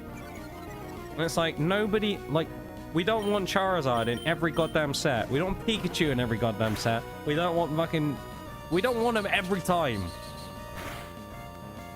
Because those are the same people that will complain that then there's too many of them, and then they'll go, well, the value of Charizard has gone down in the TCG. Like, Obsidian Flames was dime a dozen. No one wanted that shit, and it was cheap. Because it came, like, around 151, around that same time. People didn't want it, because they'd rather have the Zard from 151 instead. It's just, the Pokemon Nostalgia Lords, particularly in the TCG, they really grind my gears. Because they're just, like, it's impossible to make them happy because they'll complain about anything if it's not got the same old Pokemon in. Right? If it's not Gengar, Mewtwo, and Charizard, they'll complain. And it's like, that's great, but what about something else for a change? You know? Like, for me...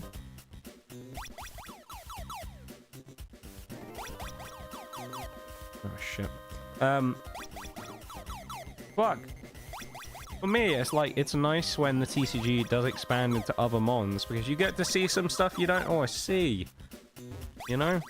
It's interesting. I like the fact, although, you know, am I the biggest fan of the Pokemon itself? Not really, I don't have that much attachment to it. I think it's cool that Zygarde got a whole set around it. That's cool. Oh, hello. Team Aqua hideout oh. Electrode. This is our random encounter for here for the Team Aqua thing. It's gonna be Electrode. Not the best, but it's okay. But yeah, I don't know, man. I could rant about nostalgia lords in Pokemon all day long. They just annoy me. Pokemon people are just like the worst, because I get people have nostalgia. People are allowed to like whatever they want, you know, absolutely. Have your opinions, that's fine. But sometimes with the Pokemon people, man, they're just like nonsensical, the shit that they say. It's like the designs argument all over again. You get those people that are like, Gen 1 was the peak of design, and it's like, so a rock and a ball with a face on it was peak of design. Yet Trubbish gets so much shit for people going, ah, Trubbish is terrible, oh, Trubbish this, Trubbish that, and it's like, Trubbish is nowhere near as bad as that shit, man. You can't be giving Trubbish shit, and then come out here and say Gen 1 was the peak of design. Get the fuck out of here. Get the fuck out. Honestly. Don't be sitting here and saying Gen 1 was peak when Geodude and Ghastly exist, and then complain about Trubbish. Alright? Is he the most interesting Pokemon in the world? No. Trubbish isn't. Oh, I would have so much rather have Seadra. Fuck. Thank you for the Hydrate too. But like, man, Gen 1ers... I swear to God, dude. Charizard fans. So this is why I don't like Charizard, dude. I'm telling you. This is why I don't like Charizard. And goddamn Charizard people are out of control, dude. Their opinions and their takes are so bad.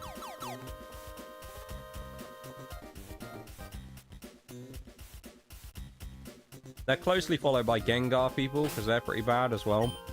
When it comes to, like, nostalgia people. Umbreon as well, that's another popular one. The Umbreon lovers. Otherwise known as furries.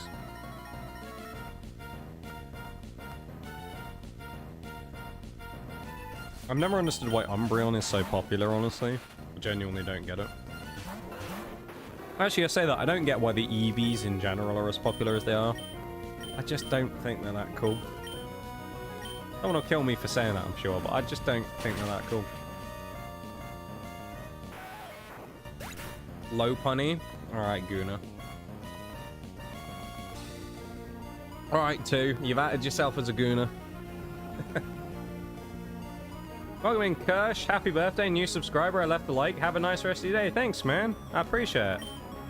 It's a very late birthday. My birthday was 9 days ago. But it's actually the first time I've been able to stream since, because I've been sick, so...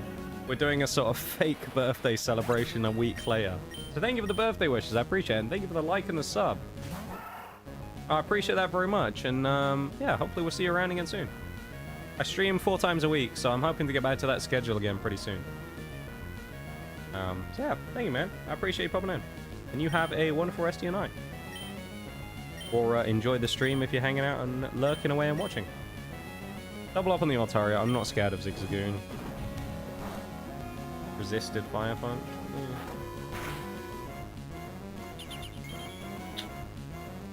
I'll use Bite and then hit into the thing again. I'm not betting a stream. I keep on watching. They keep encountering shiny bunny. Oh, do they? They keep getting like a shiny Baneri or something. I see. Alright, don't worry. I'll take the Gooner accusation away. Don't you worry too. I jumped the gun on that one.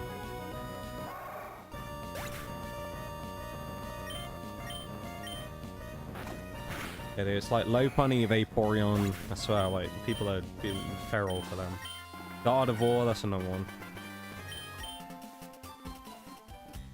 Some crazy people out there, man. I understand. Oh, you're welcome. Yeah, thank you, man. Good luck with things. Yeah, thank you. Thank you very much. Hopefully, we get some cool encounters and don't get absolutely fried.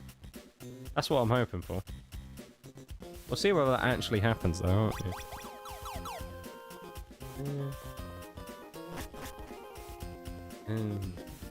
I want to see what the other teleporter goes. Where doth thou teleporter take me?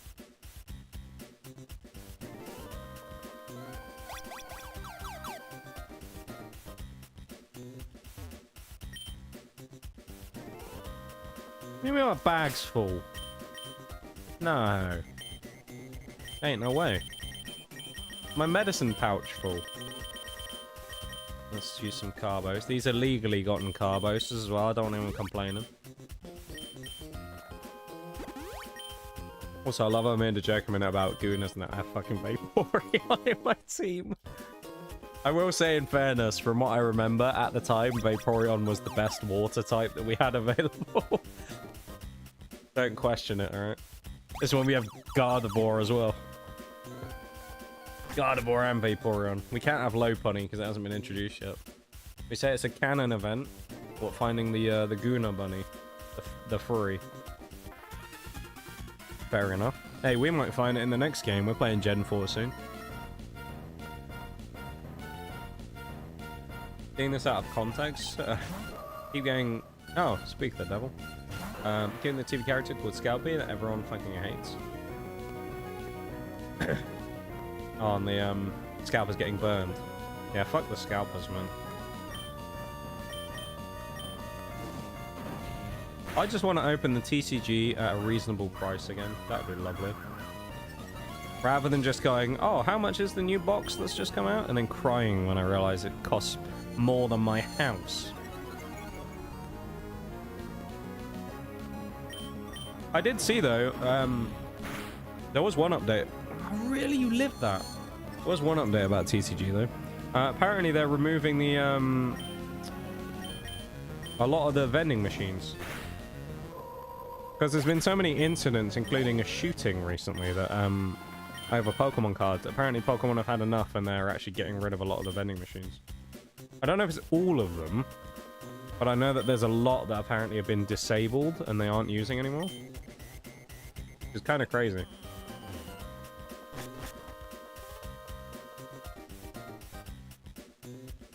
I'm on fire. Scalpy is such a dork.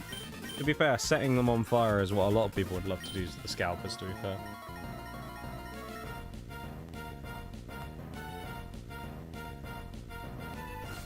I do like watching videos, though, of someone walking into a store and there'll be like a bunch of middle-aged men just camped around the machine.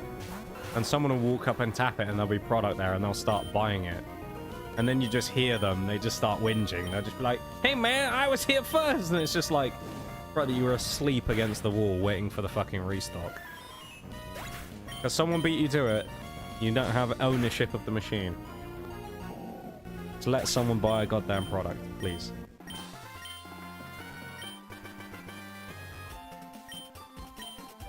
There was actually something kind of cool that someone did, where I watched a video of someone who put their phone inside the machine and you could see what was actually still in stock.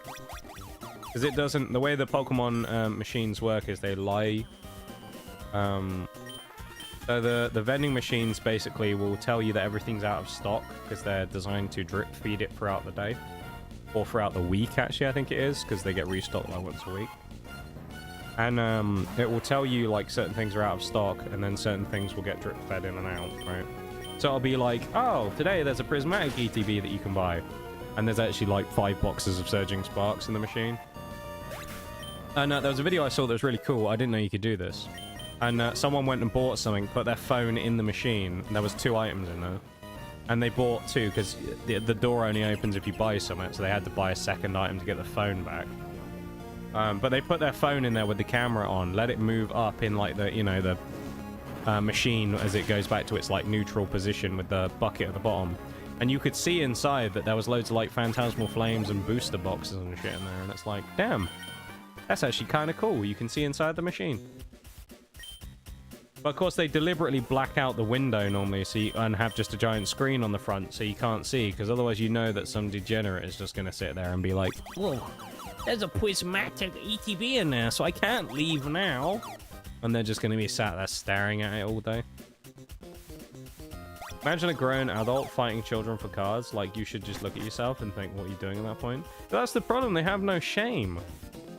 This is the problem, Nitty. They genuinely have no shame. The scalper people are so, like, full of themselves at this point. They sit there and, like, fucking applaud themselves for doing it. And it's like, I don't understand, man. They're not...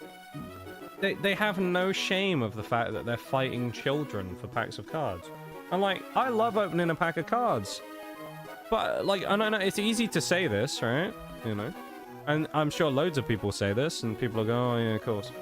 If I was there, and I was going to go to a vending machine, right? There's a vending machine, one of the Pokemon vending machines in front of me. And I was like, oh, let's tap on it. Oh, nice, they've got an ETB of something I really want. And then I hear a little kid come up behind and go, I wonder if there's anything in the machine today, and he's about to buy it. I would genuinely step aside and go, you can have first go at that.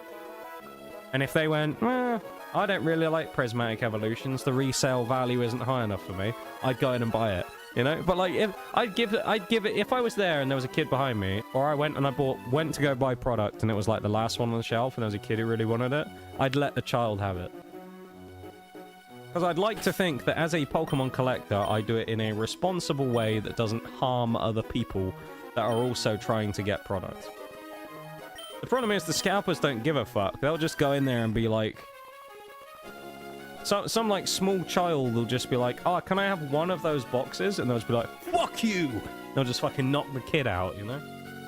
They'll like knock the kid out in the middle of the target, just lay him out. They're like, I need all 15 of these ETBs so I can sell them on eBay. Saying, okay, buddy. Go resell them on eBay and then go buy more. No one will ever be proud of you. Have fun in life. Doctor, we need 300,000 cc's of shame stat. Genuinely, they have no shame, though. They don't think there's anything wrong with what they're doing. They fucking boast about it, man. It's like I said earlier. You get these absolute fucking loons that will go into, like... Like, I saw a video before. It was just, like, fucking stupid, man. It's in a Target in America, right? This is Prismatic Evolutions. They released the Prismatic stuff, right? And the guy goes in, he wants to buy some. Okay? And they go, oh, yep. He goes to the checkout and he wants to buy like 10 of them. And they go, oh, I'm sorry, sir. It's a limit of 2 per customer. 2 items per customer on Pokemon. Not 2 prismatic, 2 items. And he has like 2 poster collections. He rips it in half and throws it across the store. Then someone goes to pick it up. They go pick it up. Right? Which they shouldn't have done anyway, because it just means that this guy's going to be a fucking tool and then they go and pick up the shit for him. And they're talking to him about it. And he basically has like a fucking mental breakdown in the store, starts screaming at these people, and then starts telling them how shit they have it in life because they work at Target and he sells Pokemon cards reselling for a living. And how great his life is in comparison to theirs. And that they're all just a bunch of fucking losers who work at a store. And it's like... Brother, you're out here having a toddler tantrum in the middle of a fucking Target because you couldn't buy your Pokemon cards. Oh, no. That's why I say they have no shame. Like, these people will sit there, literally have a fucking fist fight in the middle of the store, start crying, and then they'll be like, fucking loser working at Walmart? And it's like, you're the loser, dumbass. Nobody has any respect for you. Your family probably hate you, if they're even in contact with you. All of your friends fucking disowned you years ago. Nobody likes you.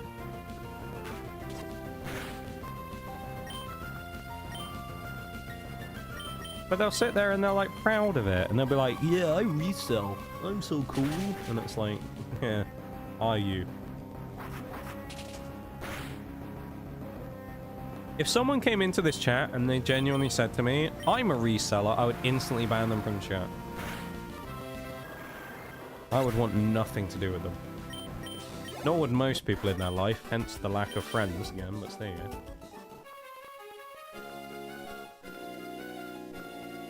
Someone out there will do their usual routine where they'll go, oh my god, he's being so harsh on them. Fuck them, dude. I don't give a shit anymore. I don't give a shit about being nice to people that you shouldn't be nice to anymore. Fuck people who resell and scalp shit. Genuinely, man. They ruin, like, every hobby out there. Anything that anyone does that's enjoyable, someone comes along and starts reselling and scalping it and ruins it for everybody else. I saw the other day, apparently it's, the original One Piece manga, and you have, like, that fucking internet's favorite, shameless cunt, Logan Paul, who's now decided that he's gonna try and buy all, like, the early population, like, high-grade One Piece stuff. And it's just like, just fuck off back to your stupid little corner of the internet where you belong and just disappear into obscurity, mate. I don't care about One Piece. I've never watched it. I'm not really interested. But for all the people that do enjoy it, there's another thing that's going to get ruined, because that absolute degenerate is just going to spend fucking loads of money on this shit again, like he did with Pokemon. Pump it into the fucking sky, and no one is going to get a chance to buy any anymore. And all those people who did actually enjoy themselves when it came to, you know, buying the physical, like, manga stuff, are now going to have it all ruined for them, because you're going to get a bunch of these weird-ass hype beast bros that are going to start going out hunting this shit, that know nothing about it, have absolutely zero interest in it other than the dollars that it can make them in their bank account, and they're just going to start scalping that shit off the shelves. Anywhere. Crazy, dude.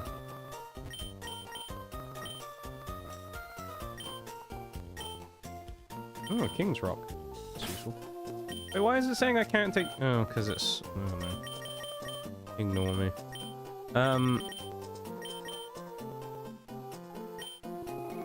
Moss Deep doesn't have a...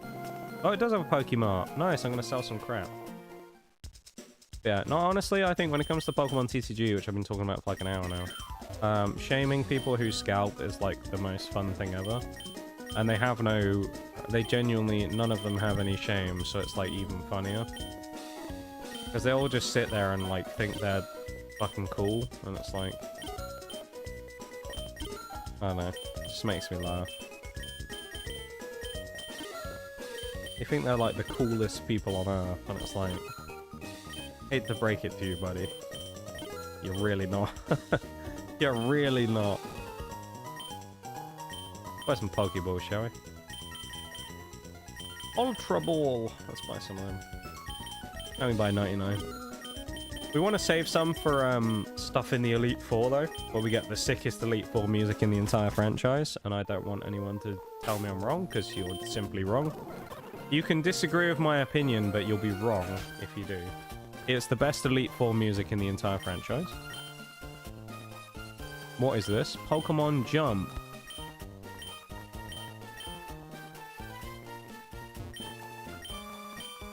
Wireless comms. Oh, okay. Okay, fuck myself. Let's go get that King's Rock off this kid as well. Yeah, I don't know, dude. Scalpers, like... Can like Thanos come along and snap his fingers and just kill all the scalpers? Is that possible? Can he just like erase their existence? Can that happen? Is that possible? Anyone know Thanos? Got any Infinity Stones lying about, ready to snap half the world's population out of existence? I'd be up for it. Get rid of them, man. Get rid of the fucking scalpers. It'll be a day, and this will be in like 10 years probably. There'll be a day where one day I'll walk into a random shop and I'll see Pokemon on the shelf. And it'll be a momentous day because it will have been years, and I'll go, God, I remember when I used to collect. Back in the day. And it would have been so long since I'd last seen them actually available. I say that, last time I actually saw something was Christmas to me. Which I was very surprised by finding any of that, honestly. But I do remember I found a little bit of Christmas. Although, to be fair, around Christmas time, there was a little bit of a dip in the Pokemon market. and it kind of quietened down a little bit. I think there was a lot of releases around that time, and people were kind of slowing down a bit. It's also Christmas, so people have less money to spend on stuff like that. They're buying gifts and doing things. Yeah. Craziness, dude. Oh, it's Steven. Mr. Stone over there on the left. Give it a hydrate too. I'll have a sip of my water in just a second. I just have an air bubble in my throat in a minute.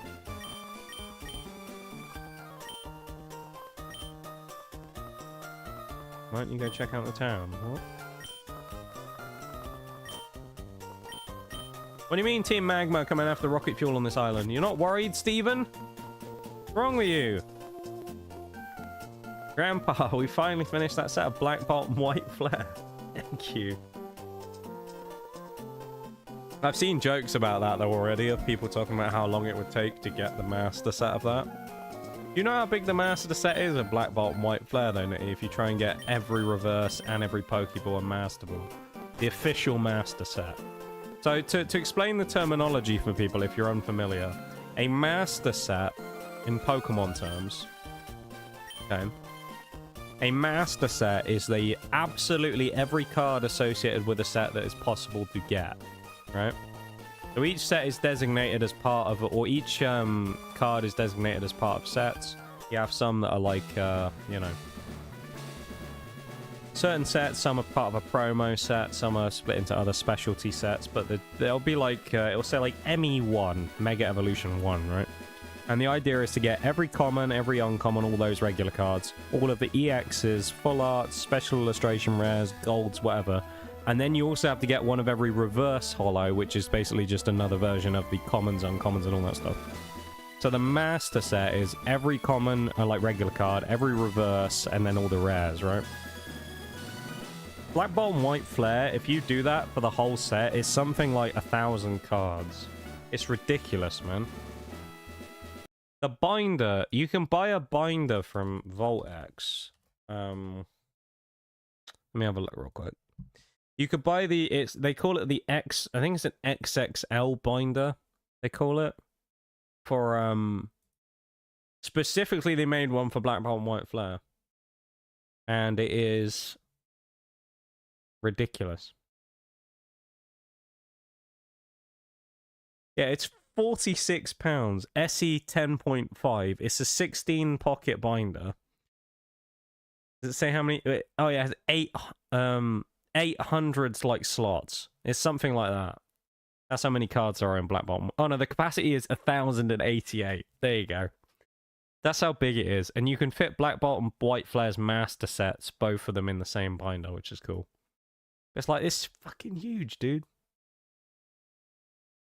Also kind of crazy, I've noticed here that the Mega Evolution binders actually haven't sold out. That's kind of crazy. You can get the Scarlet and Violet promo one now as well. Man, that Perfect Order binder looks sick as well. It's got my colours. It's like lime green and black. Sick. Right. Let's do the gym though, shall we? This one's new to me because I've never played Emerald. So I don't know what this gym consists of. I know obviously it's Tate and Liza, but I don't know like what the gym puzzle is. So... oh, it's teleporters, is it? What the fuck's this? Oh, this moves... oh. Oh. That's kind of scary. Disabled. Oh, that did a lot of damage.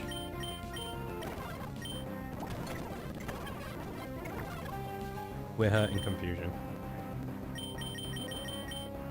Bring out the Goonamon. Okay, how many things is Slowking gonna fucking disable? What an absolute dick. Alright, let's go back to the Pokemon Center. That was terrible. Run away. I'll tell you what though, Nitty. As a Unova enjoyer, as I know you are, I'm really sad that Black Bolt and White Flare happened when it did. Because Black Bolt and White Flare is such a cool set, or sets. There's the two separate ones, technically.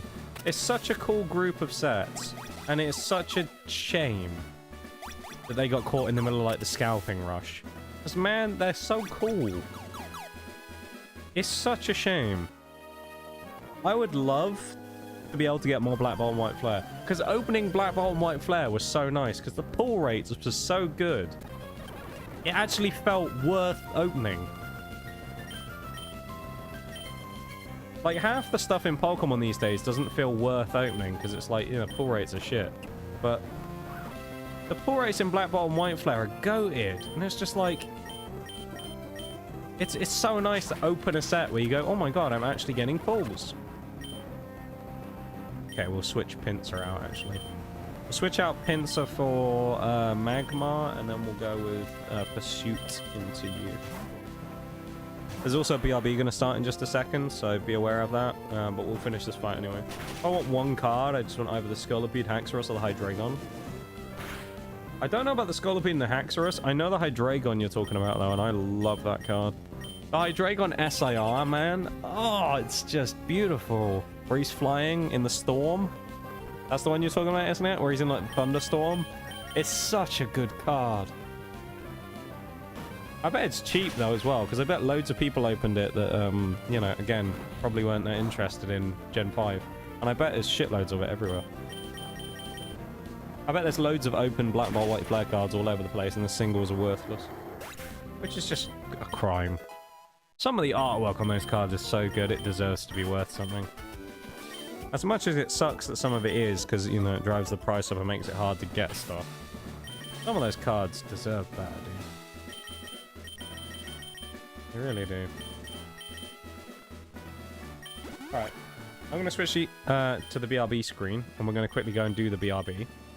So I'm going to do that now, and then we'll be back, and we'll carry on, alright? So, almost pressed the escape key there. That would have been really bad. Alright, everybody. I'll be back in just a minute, and then we'll carry on, okay? So, BRB, if you haven't already, go drop over and do a like on the YouTube stream, do all that stuff.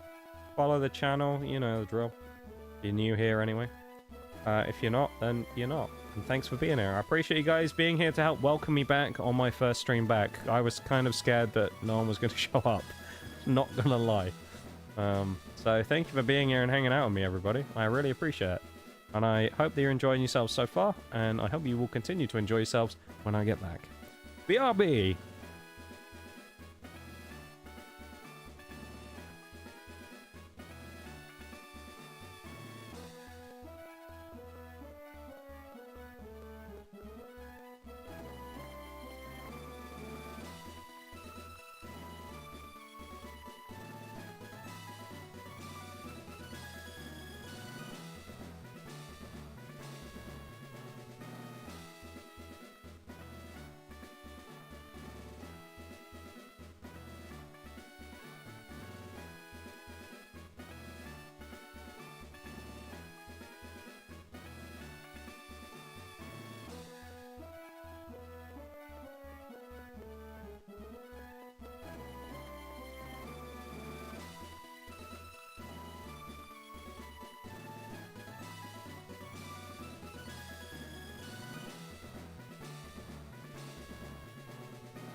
Alright, welcome back everybody.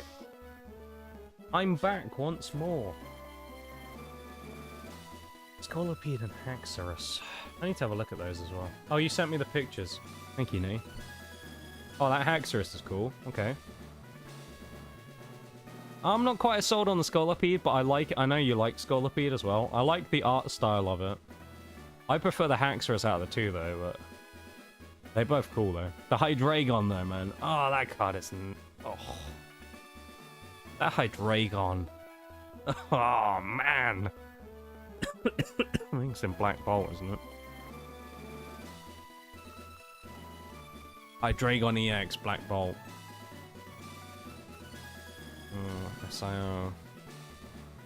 Oh, I've just looked it up again. It's so good! That's such a nice card, man. How much is it right now?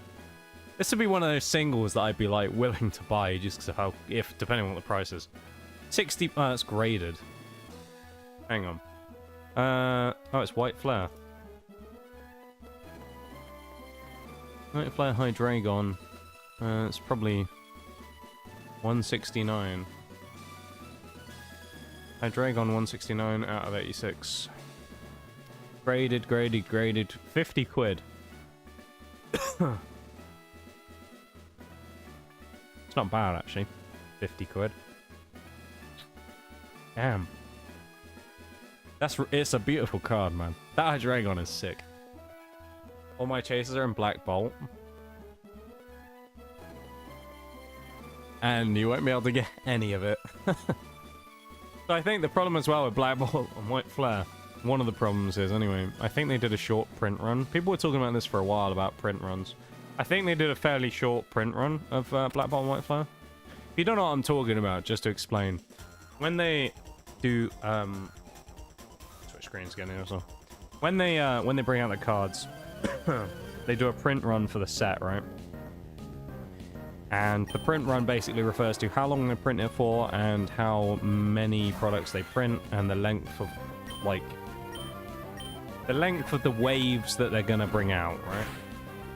Now what happens with some sets is they bring them out and they last a long time because they know they're gonna last a long time. Things like the print run on Phantasmal Flames has been quite long. 151 had a really long print run because when it came to 151, they knew it was going to be popular. It was the nostalgia set, and everyone was in love with it, and it was going really well, right?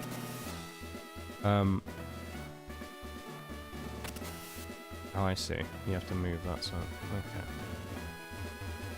Okay. Hang on. And I'm just gonna...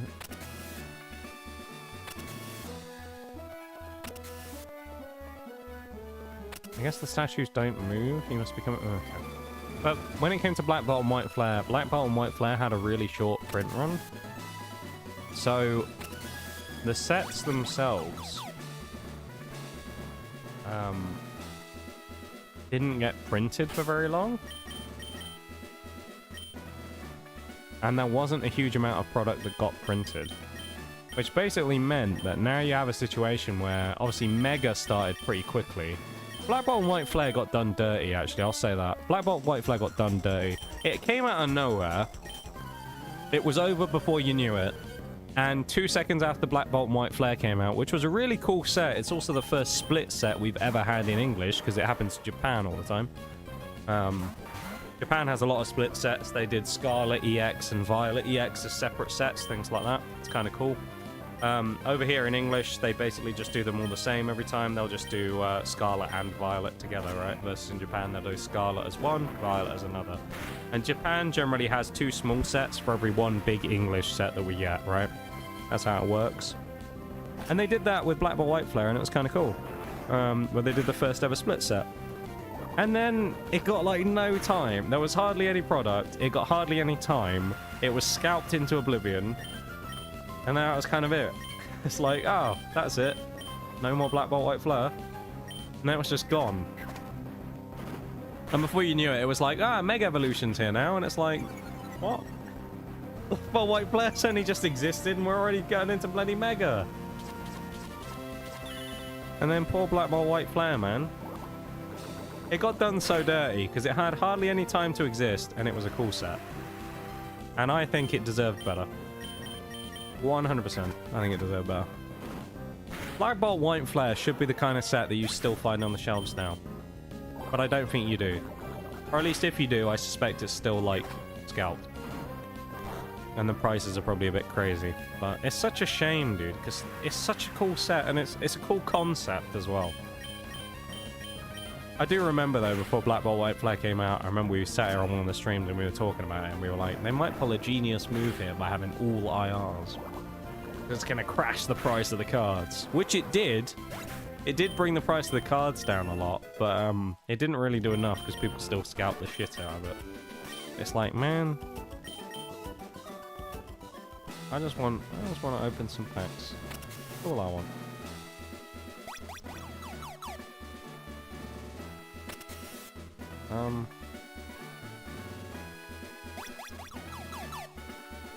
But this is...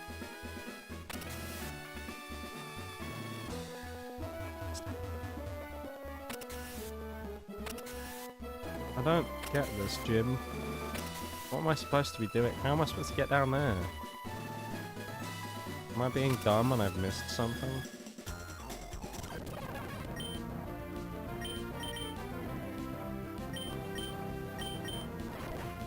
Honestly though, Nitty, when it comes to Black Bolt White Flare, there's so many really cool choices. I know I've been talking about the TCG for ages as well, and I'm sure there's someone who's like, ugh, stop talking about it. Probably in the wrong stream if you think that, not gonna lie. I do like chatting about the TCG.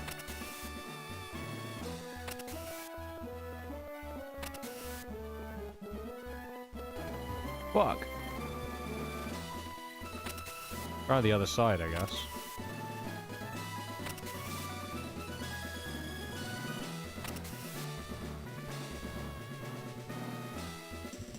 I should have switched Pincer out again. Man. Speed this up a little.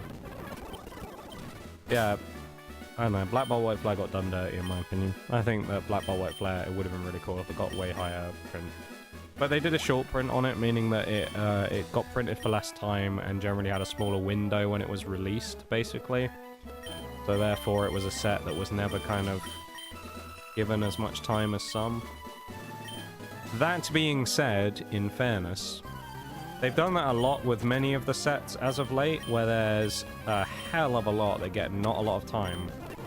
Because they've adopted this horrible way of doing things that I hate in the TCG these days. Which is...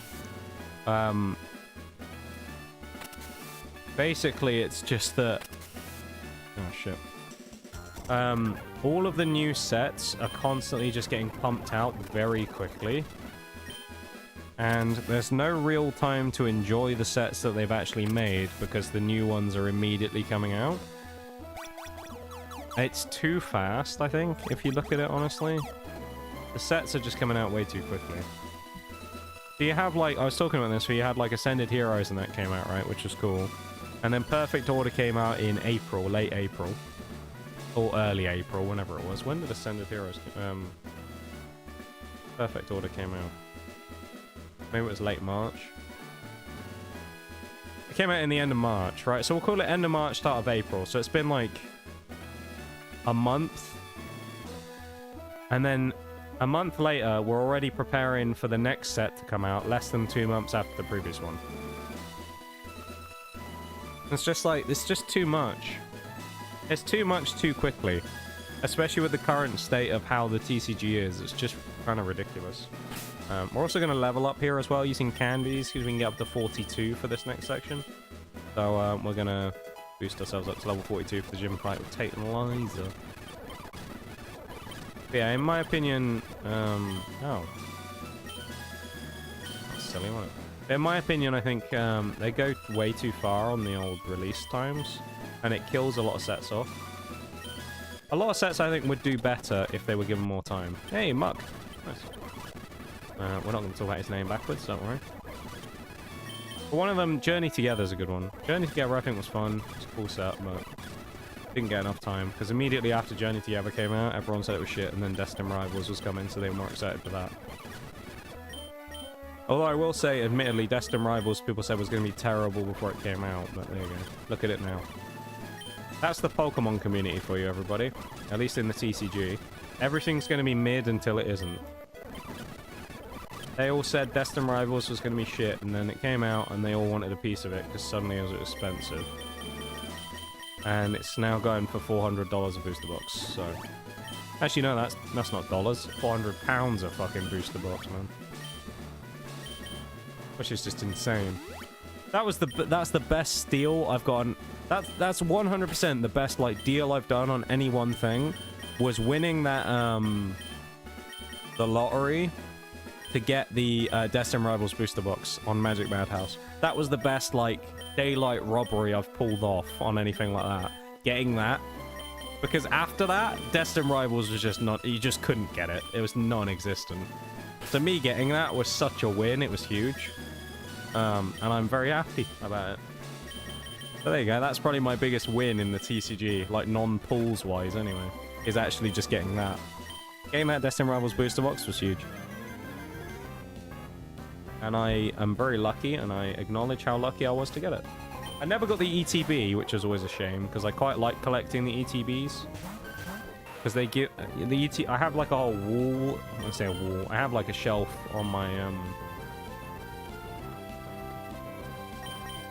what do you call it, I guess? I don't know what you call it exactly. I have like a thing over in the corner, like a set of shelves, like a bookcase, I guess. And I have all the ETBs stacked up there. And I like collecting them all, and there's all the promos you get from them. And there's 3 ETBs I've never gotten. One of them's Destin Rivals. One of them's Prismatic. And the third one is Aldean Fates. And they're the 3 I've never got from Scarlet and Violet anyway, I mean. Because that's the era that I collected. But it's a shame, because there's a couple that I just probably will never get, and I'll just end up having to buy the promos separately. Which is a bit of a shame. It's a bit of a cop-out, almost. As much as it's like, it's very much the efficient way of doing things, buying singles. There's a little part of me that feels dirty whenever I buy singles, because I think, man, I really wish I'd pulled this. You know? And I know it's a bad way to be, but there's a little part of me that just feels dirty for doing it. It feels wrong pulling the single, you know, or buying the singles when it's like, well, I could just pull them out of the packs. Or, you know, get the ETB. But then I look at it and I'm like, how much is Destin Rivals ETB these days? And it'll be like £150 or something. Or, oh, how much is, you know, Prismatic? Oh, it's 150 still. How much is, you know, fucking Paldean Fates? Oh, that was scary. How much is Paldean Fates? 200. And it's like, yeah, I'm not paying for it. Absolutely not. Hey, Muck getting out. That's good. The only problem is this Muck is going to have to switch out because he is screwed. Sceptile can stay in, although he is paralyzed and confused, which is about as bad as it gets. Muck has to switch out there. And a Houndoom. We need to knock out the Illumies because it's going for freaking Flatter. And we need to get rid of it. It's helping handing as well on the Electabuzz, which is annoying.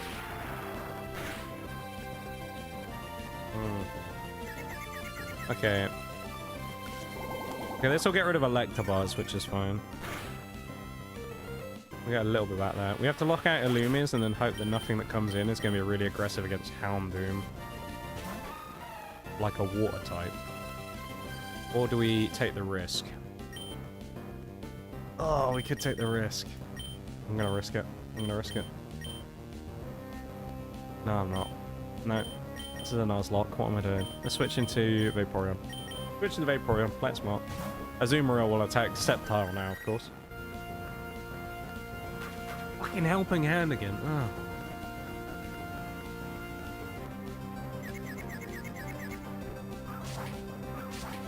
How do we outspeed though with the... Well, there goes Azumarill at least. That's one of the big dangers gone.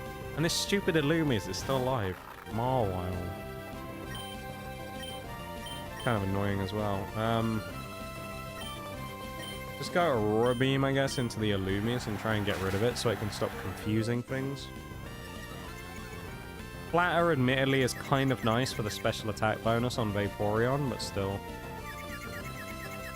Being confused with the special attack bonus is not very helpful. Special... oh no, attack drop, okay. Iron defense. Marwal's still only steel as well, because it's a, this is pre-Gen 6. That's a pure steel type. Because Fairy, of course, doesn't exist at this point.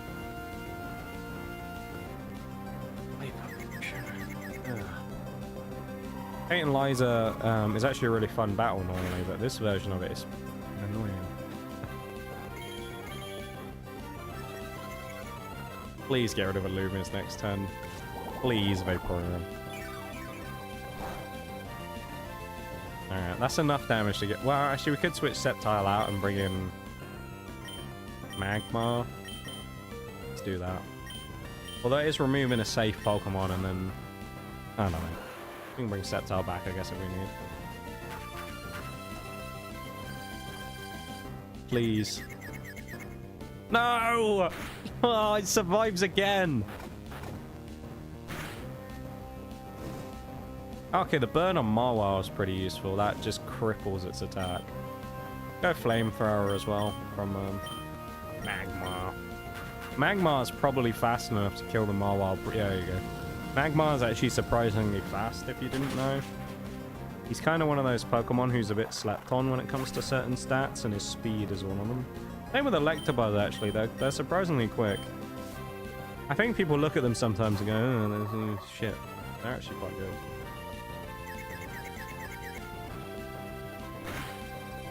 The Magmar needs to switch, man. It's a horrible situation to be in. Vaporeon is fine. Magmar's in not great of a spot.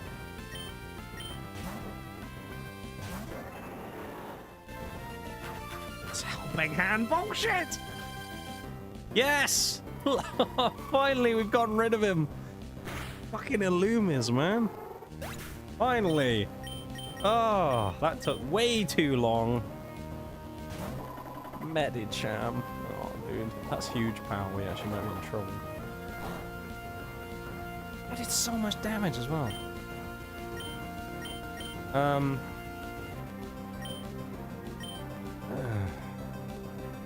Double hit into the fucking... oh, no. No! Oh, fuck. I knew that was coming. The second it hit that, I knew we were in trouble. Well, there goes Sceptile, which is bad. Dare I say there wasn't a huge amount I could do there? I think we have to ignore the Gorbis and double hit into the Medicham. Fuck, man. I have to, like, hardcore focus on this right now as well. I'm gonna bank on the fact Medicham's gonna hit me and I'm gonna go for Revenge, even though it's not gonna do a lot. And I guess we have to Aurora Beam into the Med... oh, no. Oh, this Medicham's about to wipe my team if it keeps hitting. There goes Vaporeon. Oh, and I have 2 fire types, man. This is really bad. It's so powerful, it's just like, it didn't hit me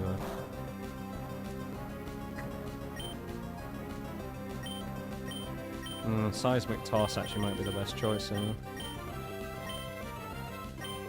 A burn would be huge.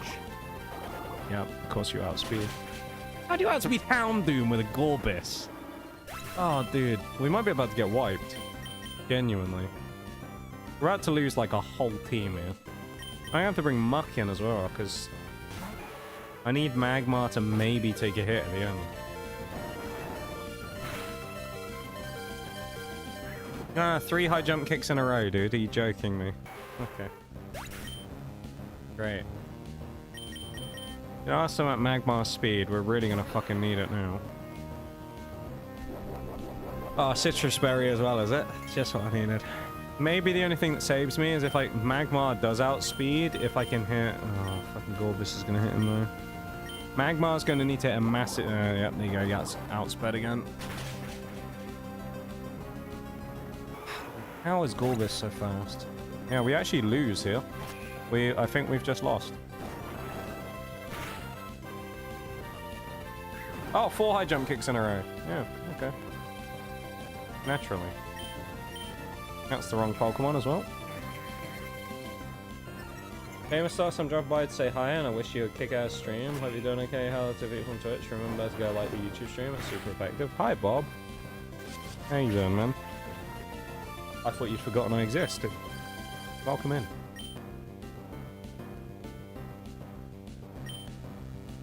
Bulbus has Psychic.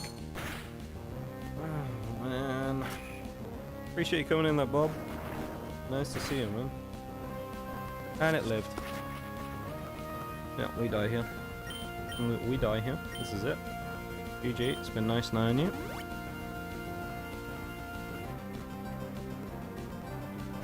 We knock out the Medicham and then we just lose to fucking Gorbis. No, we don't even knock... It hits it again. Go fuck yourself, game. Fuck off. Genuinely go fuck yourself. What is that shit, dude? It's, what, 5 high jump kicks in a row? What's the,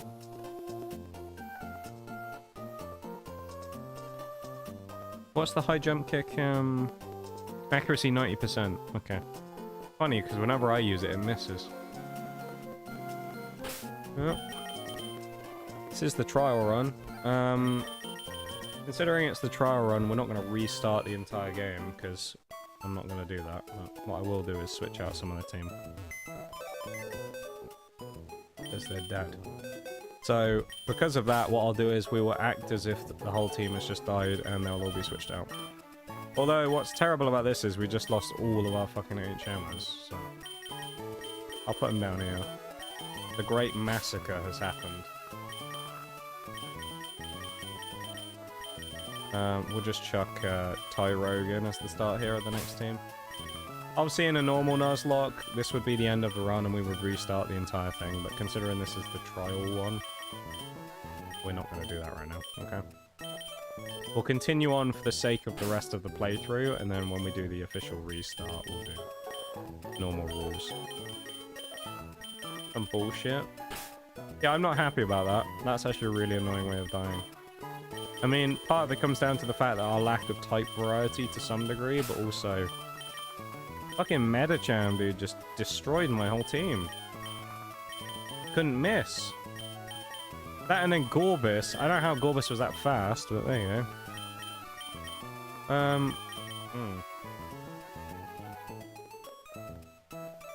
Hot take, I'm gonna take Raichu instead of Electrode instead of Raichu. I'm not bringing Volbeat. He was, to be fair, Volbeat was good earlier on in the playthrough. I'm not bringing him. Duskull for Dusclops, you'll come in.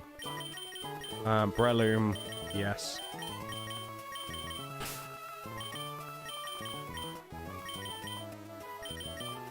Yeah. Bring Bagon. We could get Nidoqueen. It's Nidoqueen or Flareon, basically. I think Nidoqueen we get more out of, so I'm gonna bring Nidoqueen.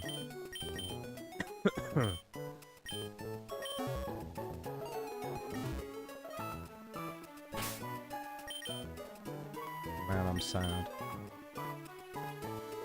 Was it level 42? Gonna take some time. Hitmonlee. That's what we got. I was gonna say we'll find out very shortly who we get for the Hitmon. Hitmonlee,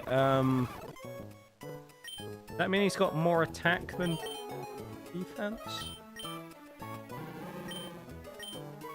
Serious nature? Yeah. Okay.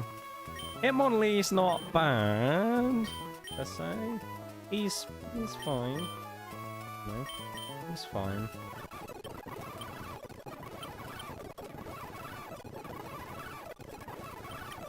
I'm a bit sad about that though. I feel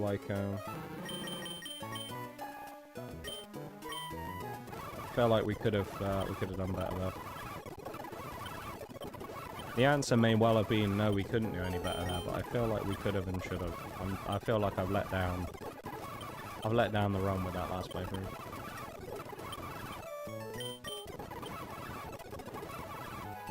That fight let us down. Is your life? life stuff, but I don't know the first thing about Pokemon, so just follow the bright colors. Yeah, that's all you need to know, you know? I like to think that I do a fairly good job of explaining things when it comes to Pokemon streams, but there'll always be someone that disagrees. I try and explain things for people, or if anyone ever has any questions about stuff, I'll always try and explain where I can. I think out loud a lot when I play this game as well. Or these games in general, actually. The fact Duskull's got Nightshade is quite good. And again, that type of move didn't help with Pinsir, but still. Duskull will actually be a cheat code in that last fight, because fucking, it won't be able to get hit by Medicham.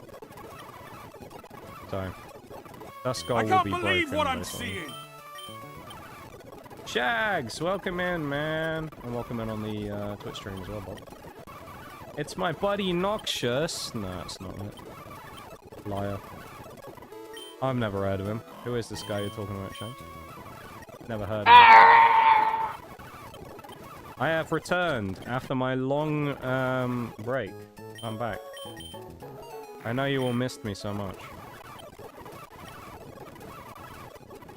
You guys will miss me so much that I guarantee you there's someone in the community who probably doesn't even know I was gone. There'll be someone out there who will come back and they'll have had no recollection of the fact I was gone at all. They won't even have known. Be like, that happened before when I went on my vacation last year, and I came back after 2 weeks, and then someone who has been in, like, they were like in the stream all the time, they were like, oh, where were you? And it's like, what? Like, bruv, you were here when I talked about going on fucking vacation. What do you mean, where was I? What do you mean?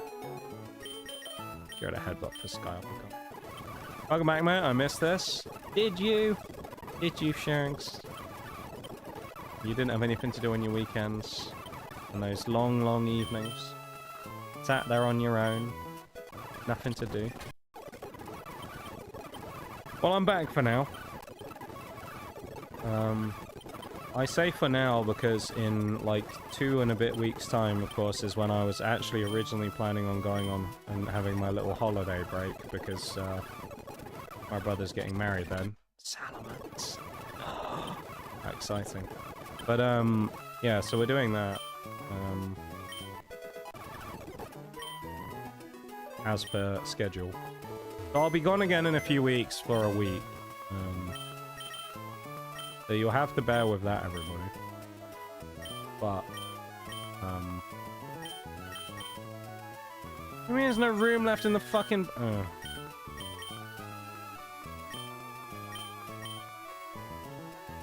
One rare candy? What do you mean, one rare fucking candy, dude? Yeah, I'll be back, though.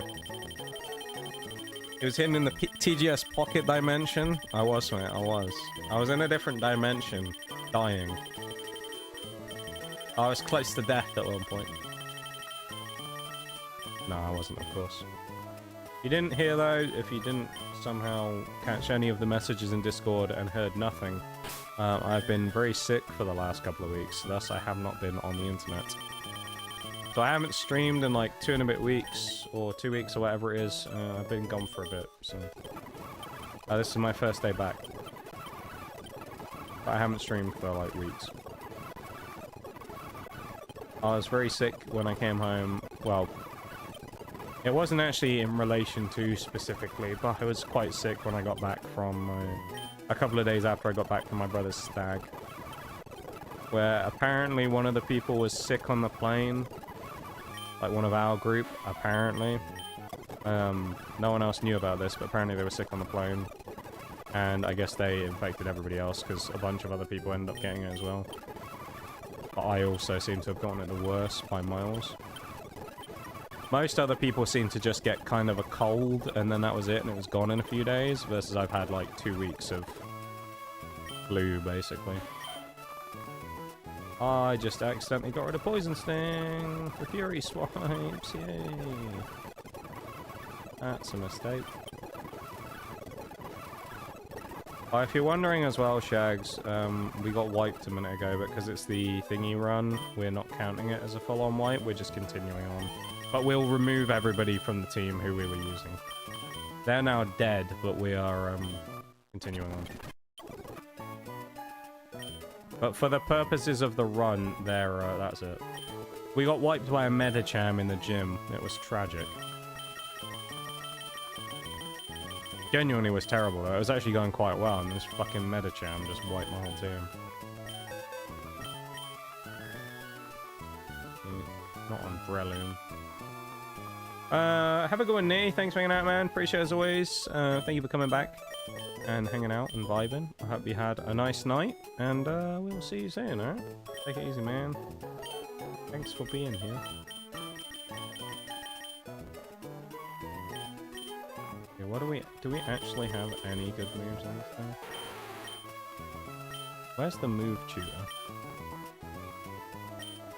What city? We've already seen him somewhere. What city was he in?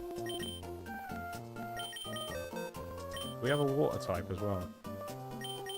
No. I'm gonna have to teach someone surf, and it's gonna have to be a broken surf. Someone who, like, shouldn't know it. Or... I need to find the bloody move tutor, because I need to use some heart scales to get some good moves, man. I don't remember where he is. Doesn't tell me on the map either, does it?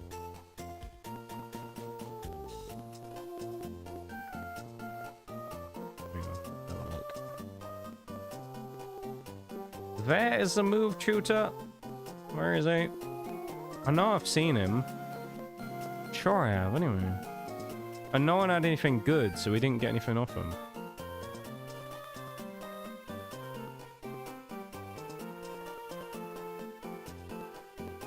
Emerald move tutor. Not just those regular fucking move tutor shits, though. Or is it the move rememberer?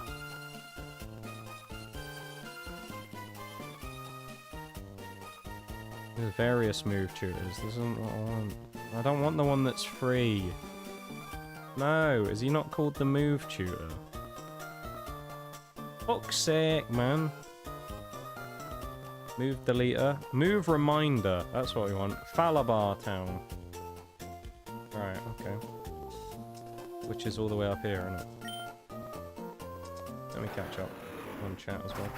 Yeah, I was in the TGS dimension. We'll hold the fort, man. Hopefully. It's gonna be weird going away again so soon, but... honestly, I've probably already done enough damage to the stream via being gone for so long anyway, so it don't really matter at this point, does it? I guess it must be here then. I thought it was...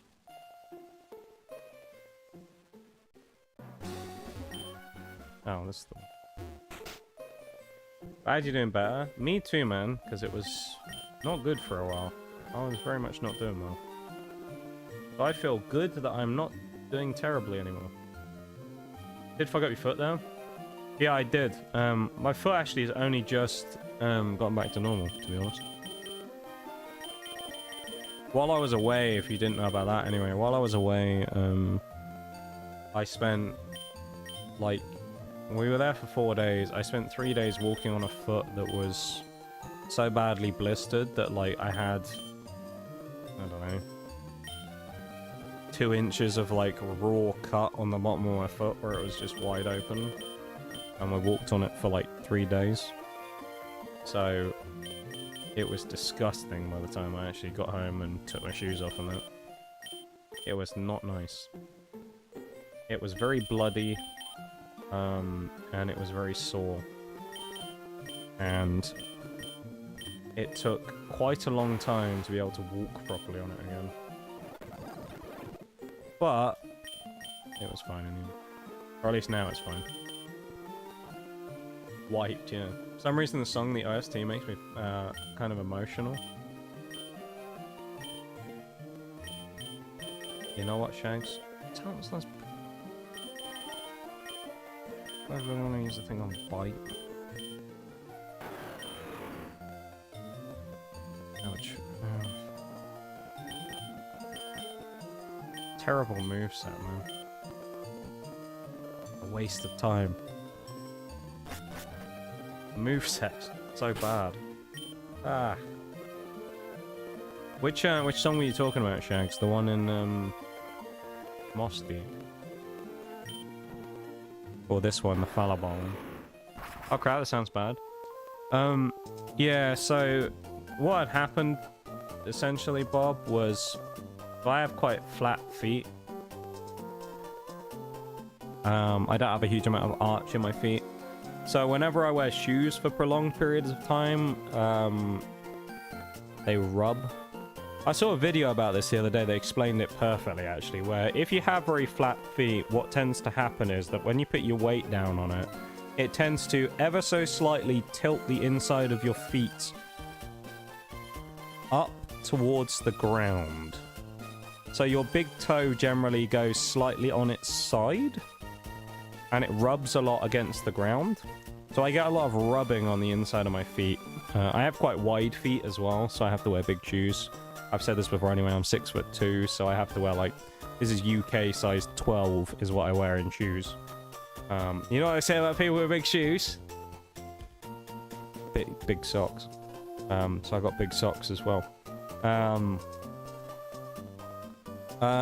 Yeah, so I get a lot of rubbing on my feet, which was bad anyway. But during the first day when we were walking around a lot, so we went for my brother's stag, which happened just under a month ago, because he's getting married at the end of this month now. Scary, I know. My brother's getting married at the end of this month. There's traditional over here where you do like a thing called a... What people in other countries call it like a bachelor party. Over here we call it a stag. So we went on the stag. Me, him, and 10 of his friends went. Some of the person he's getting married to's family, his fiance's family. The two of her brothers and one of his friends, and then the rest were all his friends from school that he's known for years. And we all went basically, and the idea is that you're going to get pissed for 4 days, right? We didn't actually do that much of getting pissed, but we went to Budapest for 4 days. We got there on day 1 and did a shitload of walking around. And because of me wearing shoes, which I thought would be comfortable enough and whatever, I got these blisters on the sides of my feet. And then I developed one, quite nasty one, on the... What? I don't know if there's an anatomy-wise a specific name for it. But basically just under my toes. You know, like the main front part of my foot is on my left foot. And I developed a blister basically like on the edge of the toe going down my foot. And it rubbed really badly for the first day and opened up and became raw. And then what proceeded was essentially the next couple of days of walking for probably at least 5 to 6 hours every day on my foot that was like opened up on the bottom. And it wasn't until the final day that I came up with a solution that kind of worked for numbing the pain a bit, which was that I got a sock that I wasn't wearing, wrapped it around the wound really tightly, and then put a second sock on normally over the top, so that I would effectively have some small amount of padding in my sock to take the weight off of the foot. But yeah, I basically walked around for 3 days on a bloody, completely blistered to shit foot. Which I couldn't really walk on very much. By the end of the 4 days, I couldn't put any weight on it, pretty much. And I had to limp everywhere like I'd just broken my leg. It was not very fun. And my foot looked horrible when I got home. The actual size of, like, the area, like, width-wise, where it was, is, I don't know, probably a couple, 2 by 2 inches or something. It was pretty nasty. Taking the sock off and the cleaning was not fun. No, the sock was stuck to it. The sock was partially stuck to it. Some of it had slid off.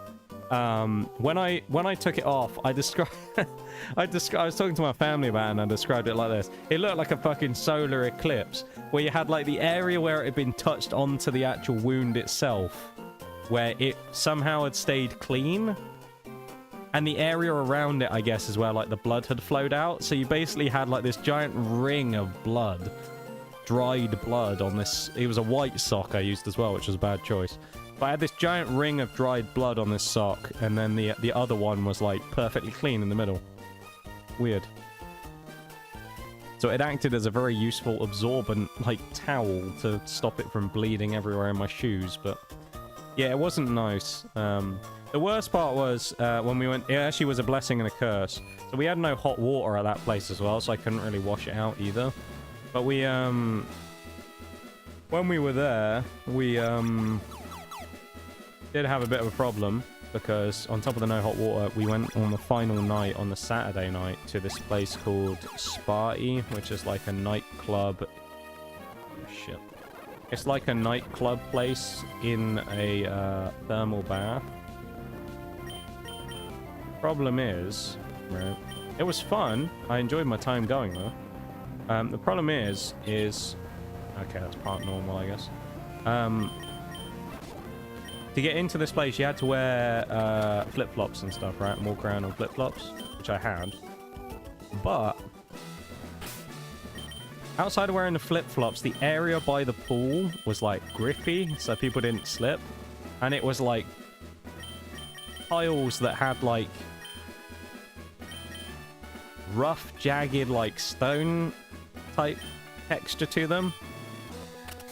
And I'll tell you now, when I first walked out of that place and I was like, right, time to go, you know, step on the stuff to go to the other pool or whatever, it was pure fucking agony. Where all I felt, right, was the feeling of all of these little bits of stones and crap just jam right into the wound. And it was fucking grim. My foot was very unhappy that day. And I'm lucky, to be honest, they even let me in. It's probably because they didn't check any of that stuff, but yeah, I'm probably lucky they let me in. Because, man, I had a fucking wound on the bottom of my foot. Maybe that's why I got sick, I don't know. But it was pretty bad. And the thing is as well, this is one of those things where I'm not someone who exaggerates injuries and things. And illnesses and stuff. So if I'm talking about it being genuinely bad, you know it was bad. As I say, I'm like one of those people who refuses to go to the doctor. I don't want to say that. If it was serious, I wouldn't. But like, if I'm ill for any reason, I don't go to doctors or anything like that. I'm just like, nah, it'll be fine. So I'm not someone who's like a bit of a wimp when it comes to that stuff. Who's like, take me to hospital, I'm dying when, you know, I have a small cough. Or anything like that. But, yeah, so you know it was pretty bad if I'm complaining about it. But to be fair, after walking for like 2 days on a fucking open wound, basically, I kind of had enough at that point. My foot was just so unhappy. I was like, fucking shoot me, man. It felt so bad. Just walking on this fucking squishy foot. That's, oh, it's gnarly. Please go to a doctor's. I'm alright now, Shags. I don't need to go to the doctor anymore. It actually helped me out a lot anyway. Can only imagine. Yeah, it was pretty gnarly. He bears the sign, yeah. I'm better now, though. The foot is healed now. It's now better, anyway. It took a while, because, I mean, it was slow recovery, and I was sick. So, I think that probably didn't help with the recovery. But now that it's, sort of sorted out, it's okay. Today, people got blood season hot springs, yeah. It didn't bleed while I was there. I think it must have just been, like, super raw, but somehow didn't bleed, which I was lucky about. Nor did anyone call me out on it, so I was lucky about that. Because I did see they were like, no open wounds, nothing like that. You're not allowed in the pools if you have one. And I was like, dude, if they check the underside of my feet, there's no way they're letting me in. And they didn't. I got very lucky there. Right, let's try this again, shall we? First thing we're going to do is we're going to go Will-O-Wisp into you, and then we're going to go for... oh, shit. We're going to Body Slam into you. Swift doesn't affect Dusclops. It's not going to do a lot to Nidoqueen. Exactly. Flatter into... oh, you little bastard! Dusclops getting a special attack boost is nice, but getting the confusion is so annoying. Please one-shot. No? Okay, that's kind of useful, though. Come on, Dusclops. Yes! This cripples their offense on both their Pokemon. This is GG now for them here. Okay. Dusclops, I'm going to start using Nightshade. Nightshade hits for the amount of damage as our level. So in the case of Dusclops here, it will do 42 damage.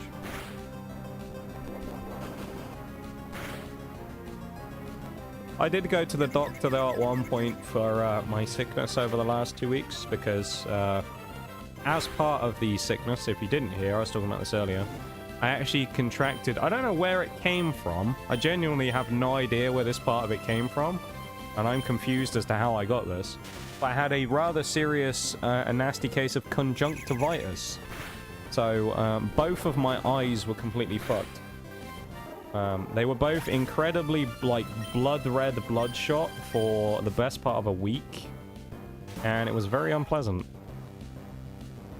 They also weaked constantly all day, every day. So, yeah, it was not very nice. I was talking about it earlier. It was very, like, weird, the whole scenario of me being sick. Because there was a lot of, like, different pieces about it that just sucked.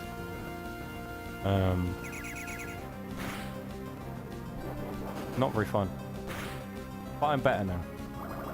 But when I went to the doctor about it, though, they gave me some... They said they were going to give me some drops for the conjunctivitis. Which, again, I have no idea where it came from, so... That's the part that confuses me more than anything. It's usually that comes from, like, a contact thing. But, yeah, I don't know where that part came from. But that bit kind of... let's double hit into the Azuma. Yeah. I can keep the Electabuzz up there because Electabuzz is going to do fuck all damage, so we're just going to keep him sitting there. But when I went to the... Oh, he got paralyzed. Yes, that's huge. When I went to the doctor, they were supposed to give me some drops, but they didn't have any. So they gave me,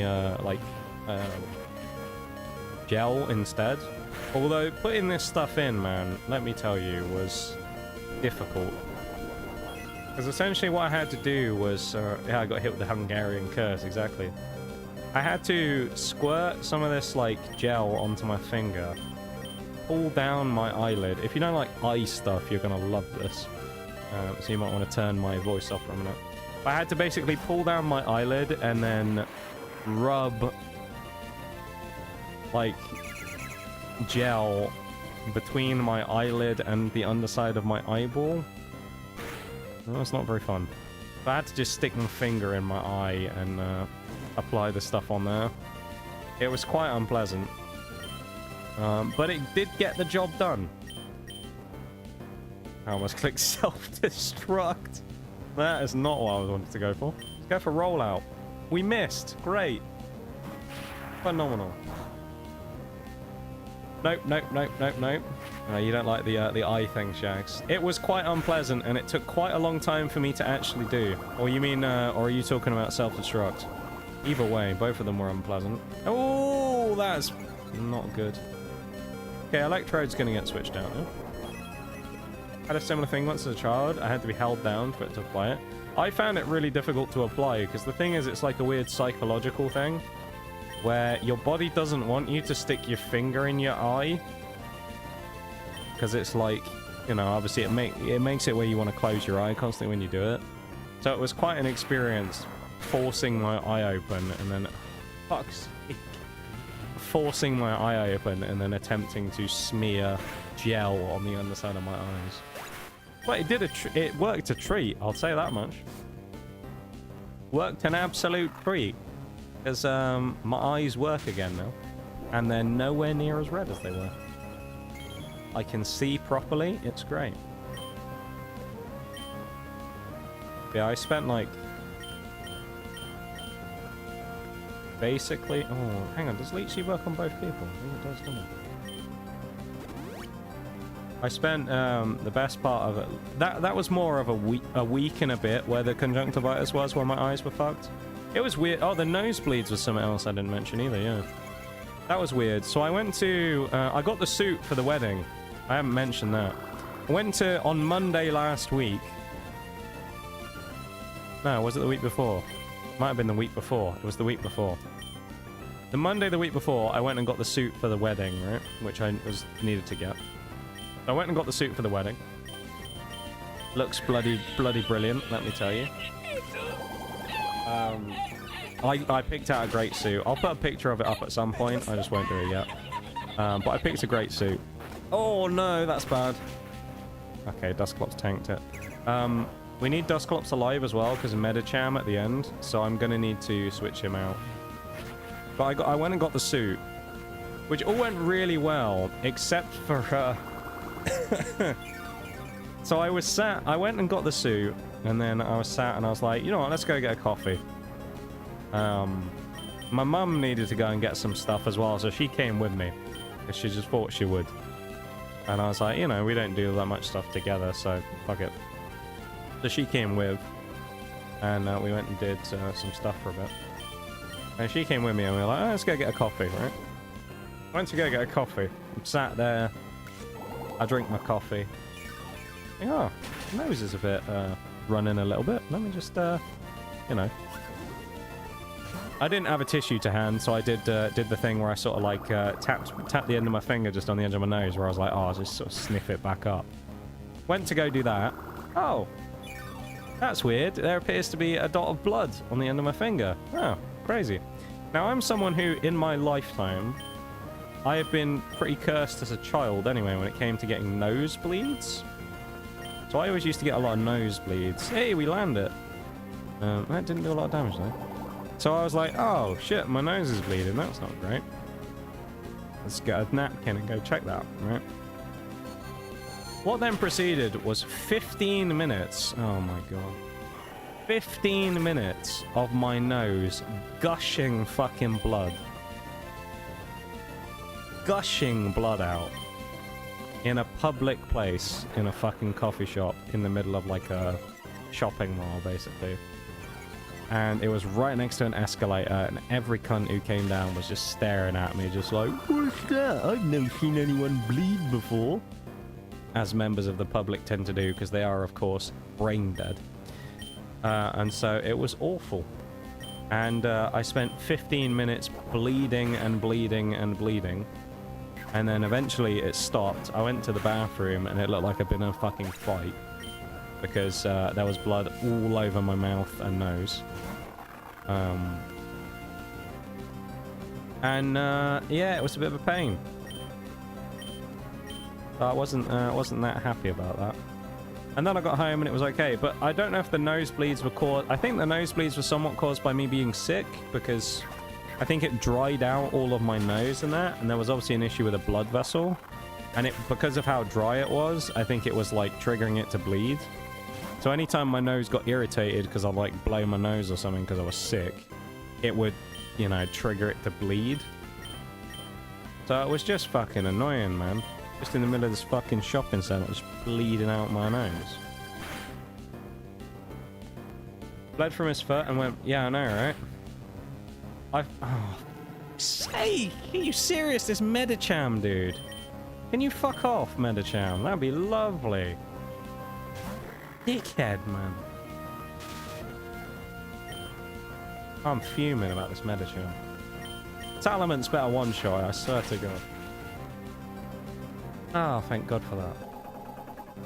I know, right? It's been a proper, like... It's genuinely been like a proper nightmare 2 weeks. It's all happened, man. It's all happened. Medicham claim another victim. Victims. 2, mate. Fucking 2 victims. Oh, we've still got hyper potions. It killed Hitmonlee and Breloom. Actually, no, Breloom got one-shotted. Breloom wasn't from that. Breloom was Gorbis one-shotted with Psychic. Oh, nice flinch. So if your Pokemon die, they're dead. Yeah, for the purposes of the run we're doing what's called a nuzlocke.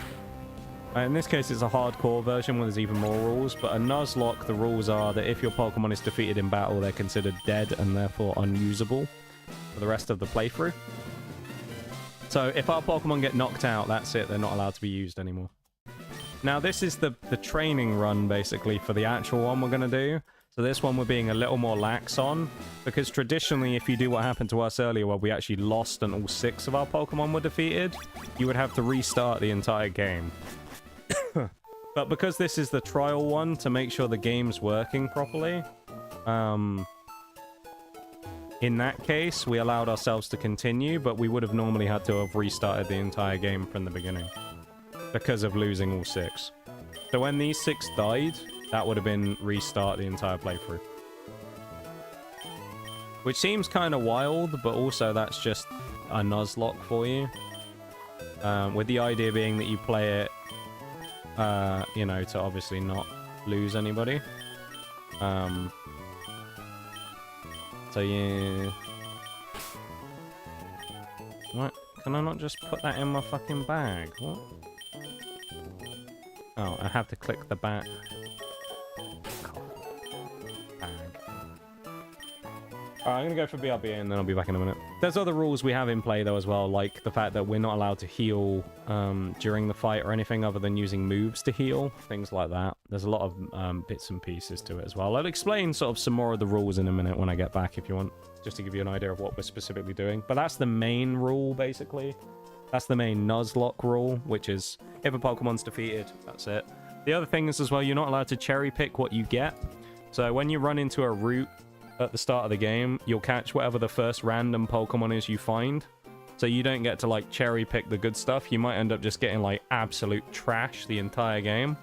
Except for this version of the game that we're doing, we've randomized all the encounters. So we could get a legendary immediately, or we could get something terrible. So it makes it a lot more interesting. Anyway, I'll be back in just a sec.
Right, I'm back. Welcome back, everybody. Yeah, quick rundown of the rules, because I said I was going to do that. Essentially what we're doing is, we're doing what's called a randomized hardcore nuzlocke. I previously mentioned that most of the stuff in the game's been randomized, including the encounters that we'll get. The way it works is that every Pokemon has basically just been mixed up, so we will not encounter anything that's like impossible, but we can encounter basically every Pokemon in the game randomly on any route. We can only catch the first Pokemon that is available on each route, and it will be random what we'll get. If it's a duplicate, we're allowed to re-roll it and get another one, but that's the only exception to the rule. If a Pokemon is defeated in battle, then they are considered dead and thus cannot be used for the rest of the run. So they can't be used for that. We're not allowed to use any healing items in battle, nor any other items in battle for any other stat boosts or anything like that. We're only allowed to use moves to do things like that, as well as, you know, things like Leech Seed and abilities and stuff we can heal with, but nothing else. On top of that, we also have a level cap system in place. So each of the people, like the ones we just beat, are called gym leaders, who are like the sort of boss trainers that we fight during the playthrough. In those boss trainers, they all have an ace Pokemon that will be of a certain level, and our objective is to, or I say our objective, our rule means we cannot level above the highest level of the ace that they have.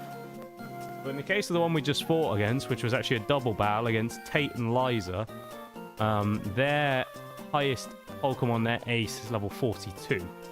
So we're not allowed to go above level 42 until we defeat them, basically. So we have no advantages going in. The other thing is as well, because this is randomized, we actually will have no idea what they have. So whereas in a normal run, you'll go into it and you'll go, okay, well, I'm going against Tate and Liza. They've got these 4 Mons. Because it's randomized, we have no idea what Pokemon the opposition are going to have either. So normally Tate and Liza would have Psychic Pokemon. They would normally have a Claydol, a Xatu, a Solrock, and a Lunatone. They had none of those Pokemon, of course. They had Medicham, who wiped half my team. They had fucking Gorbis. They had all kinds of stuff. But they did not indeed have any of those. So it makes it more difficult, but also more interesting when you find one where the team sucks. Every now and again you'll get one where the team's just diabolically crap. Right, so it's Breloom and Hitmonlee got wiped, so those two are out. A list of hardcore rules. Basically, yeah, there's a list of hardcore rules that you follow. You don't have to. I mean, some people will do like a light version where they'll do it where it's a bit more forgiving, where like they'll allow themselves to heal and things. We don't do that because those runs where you allow yourselves to heal are for pussies, and we don't do that. No, I'm joking. You can do it however you want. People can do the nuzlocke however they want to do it, but I choose to do the more hardcore version because I just find it more interesting. I find it personally a little bit of a cop-out if you let yourself heal and things, because I just think it takes somewhat of the fun out of the puzzle of having to do it without being able to just kind of crutch yourself with a heal. Not that there's anything wrong with doing it, and if people do that, then, you know, go ahead. Do the run however you want to. But in my case, I choose to do it hardcore because I think it's just more interesting. Yeah. Hence the level caps and stuff as well. There are some rules in other games as well that come into play, but in this one, I think that's most of the rules generally. Sure, there's something I've forgotten though. Alright, that's level 42. Raichu isn't going to learn anything either because he's a stone evolution. So he doesn't learn any moves. Like endgame or just in the story? This is for the entire playthrough. So from start to finish, the rules come into play. From the time the second the game starts, officially where we get given Pokeballs, so we're able to catch Pokemon, the rules begin, and they go on until we defeat the game. Which basically in these regular games is defeating the champion. However, in some games there will be like another kind of boss fight past the champion, which you can sometimes go and do. Like the previous generation that we did, Generation 2, Heart Gold and Soul Silver, that has a fight beyond the champion against a guy called Red, which some people will consider like the kind of canonical ending of the game.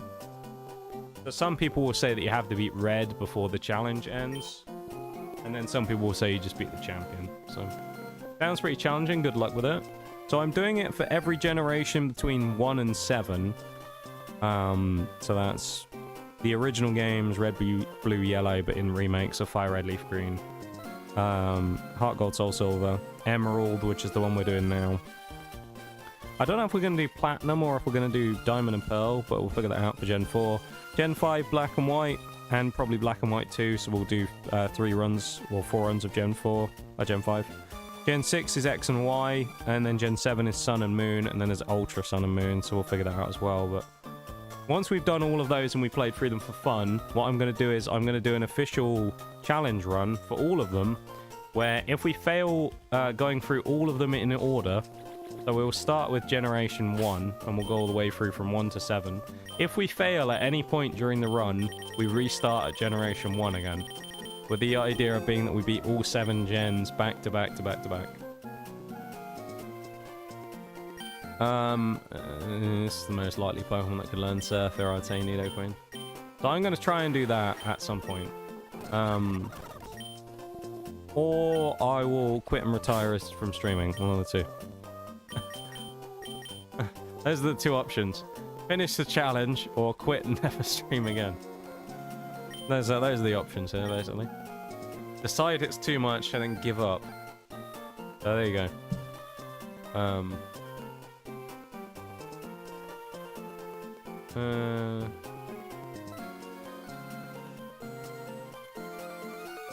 What do we do now?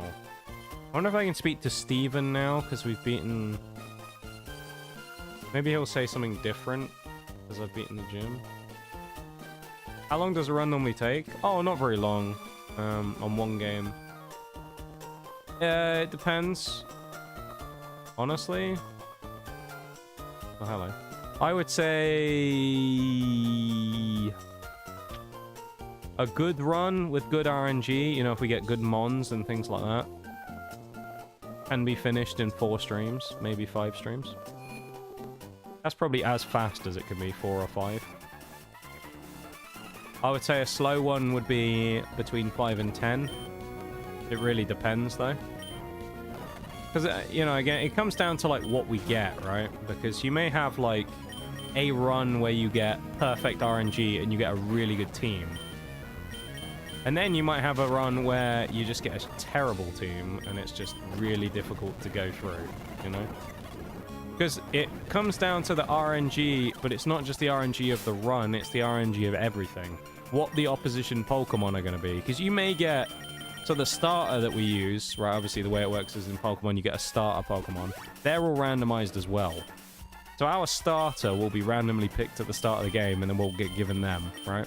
So in this case, for this run, we got given Quagsire. Not a traditional starter, not necessarily a strong Pokemon. And we had to use Quagsire at the start of the game, right? So Quagsire has to carry us through the start of the game, which is a bit of a problem. Because, or in some cases, because you may run into a randomly selected grass-type Pokemon, which will give Quagsire many problems. Or you may just get a Pokemon that is really bad as a starter. So you can run into a lot of situations of getting, like, Pokemon that are just absolutely useless in these runs. Oh, fucking Coyote. Seriously? But you get a lot of Pokemon that are useless, and it can really change the dynamic of the run quite a lot. Because certain Pokemon are just way better than others, and way more usable than others. And if you get a usable Mon, you might be able to, like, speedrun half the game, and then if you get something shit, you might be stuck for ages fighting slowly through, you know, tricky fights. And then you also have some that are good Pokemon, but they're limited by the generation that they're in. So, like, you'll get a lot of Pokemon that'll evolve via stones, like a water stone or a leaf stone or something like that. And in earlier generations, most Pokemon that you used for this Yeah, those three would be fine. Most Pokemon that you used for this purpose, if you Stone Evo'd them, would get no moves that they would learn. So you'd have a bunch of Pokemon that would get stuck with fuck all moves. There's a lot of intricacies to it. And then in the later gens, you get more options for things like moves, so the later gens are generally easier to run through, but the earlier games are smaller, so it's like it all kind of works itself out. Have you gotten some better Pokemon than you would have because of the random spawns? Yeah, that happens as well, where you do also get the reverse effect, where you get better stuff sometimes than you would expect. Like Salamence here that we have on the left, who's our Pokemon rather than our teammate for this fight. Salamence is probably a much better Pokemon we would have expected to have for this point in the game. Generally, you're not going to have Salamence.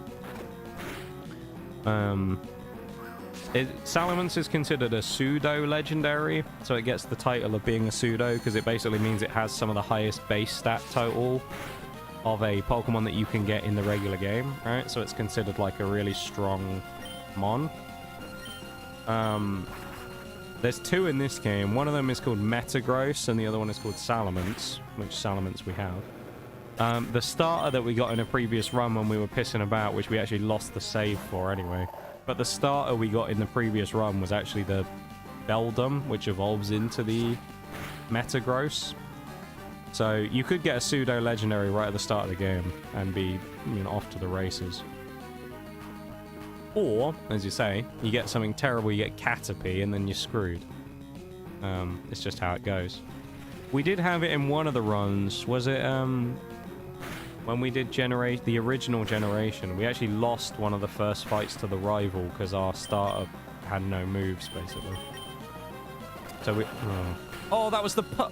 Dude, that was the best play I've ever made. We just blocked the self-destruct and Claydol. Oh, yes! It doesn't affect Dusclops because it's a normal type move. Oh shit, he has a Salamence as well. Uh-oh. That's scary. A pseudo-wudo, yeah, exactly. Ursaring sleeping is kind of okay. We can leave him for now.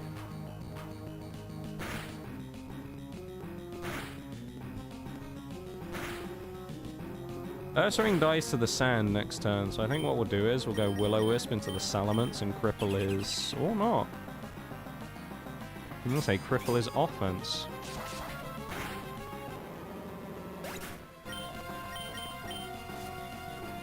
Yeah, self-destruct is a very nasty move. It's also a normal type move, so it can't hit ghost types. And Dusclops here is a ghost type. So we thankfully just dodged basically getting one-shotted and losing our Dusclops. Let's go for a Shadow Punch into Alakazam as well because it's super effective. Salamence has missed his thing. So he'll probably get cleaned up by the AI, I would hope. Yeah, AI Lapras puts a hit on him. We're going to hit the Shadow Punch on Alakazam, who takes big hits from physical damage. There he goes. I think I stay in on Dusclops for one more turn, and we hope we don't get hit with Bite from Salamence. They all seem to be stacking hits on,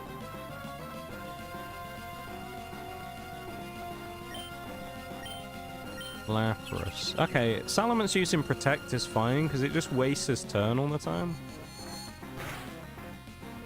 Oh, we might die to the Sandstorm. So this is going to be difficult because I don't know how much damage we've been taking from Sandstorm every turn as to whether we're going to die to it or not. This is close. Tyranitar! Dude, what is this? This is going to be... We might lose one here. Come on. Come on, Dusclops, live! You fucker!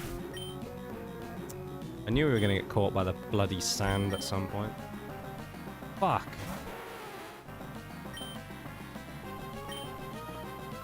Yeah. Stupid fucking Salamence, man. I'm sad that we just lost our Dusclops. Dusclops would have been good to have.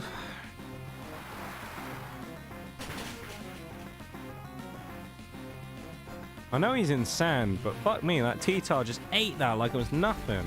What is that? He just ate that hit. Like, he didn't even care. Wow. We also won't take a hit from... Oh, you're joking me. Okay, that doesn't hit super effectively good. Apparently No Man's Sky now has a Pokemon type game mode where you collect, train, and fight. Legally distinct, not all Pokemon. Yeah, right. I think a lot of people like using those types of mechanics if they can. They're pretty fun. I mean, that's the thing, right? They are pretty fun to play those types of mechanics if you get the chance to. In games, people like some form of collecting and or using things that they find. And thus people like collecting creatures and using them to fight each other to the death. So, a lot of games try and use it. Not all of them use it very well is the thing though.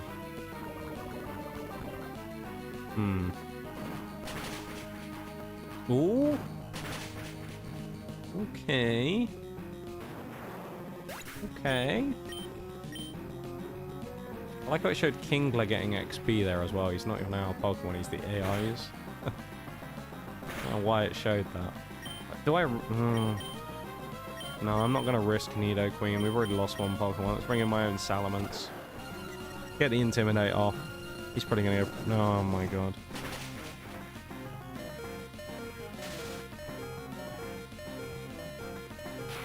Kingler going for Thunder. Oh, that was horrible. I'm unhappy with that fight. Do we get dive finally?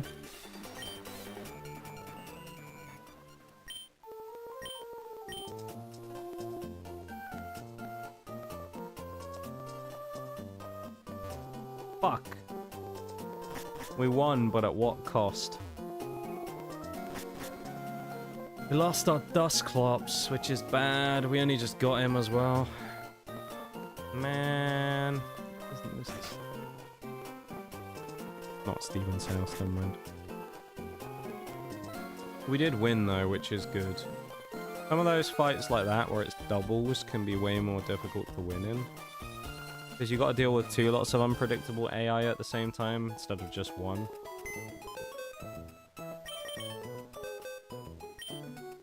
Our team's been decimated though today. Oh man. Who even replaces at this point? We're like running out of good options. We're at Sand Slash we've got to consider. I think Ninjask has to be the one who comes in, but fuck, that's not a great option. I can't say I'm sitting here thinking, yeah, Ninjask, that'll save the run. He's fast, but...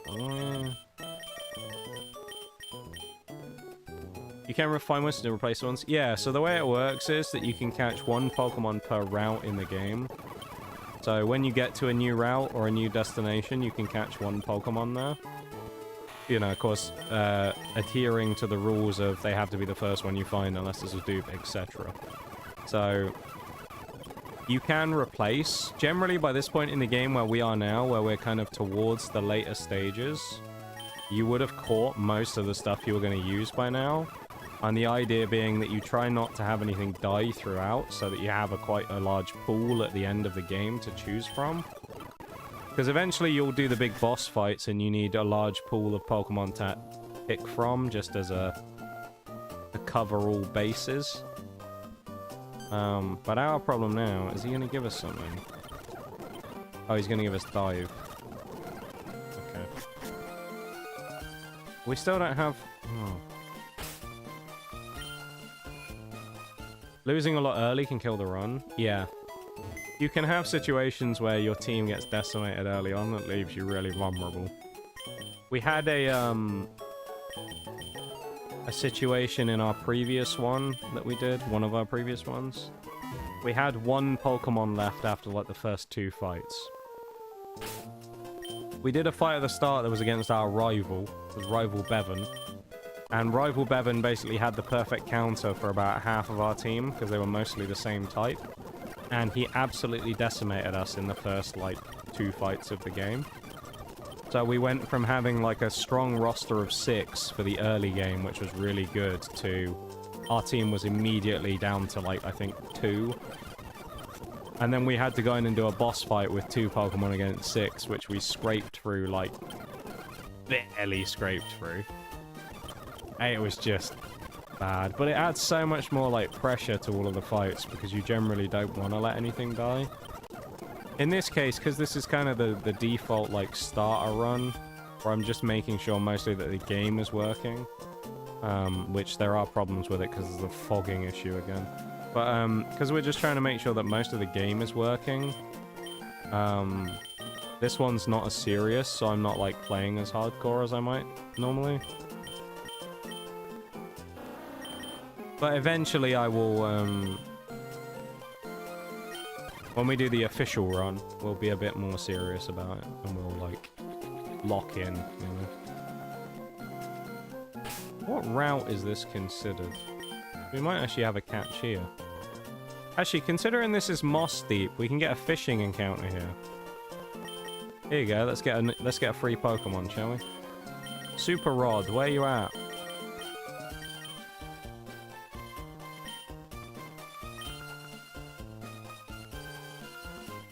Free fishing. Nothing. Okay, let's try again. I have PTSD because of XCOM. Oh man, we played XCOM on stream years ago. What a time it was. It got kind of like an XCOM Iron Man run. Pretty much, yeah. That type of thing.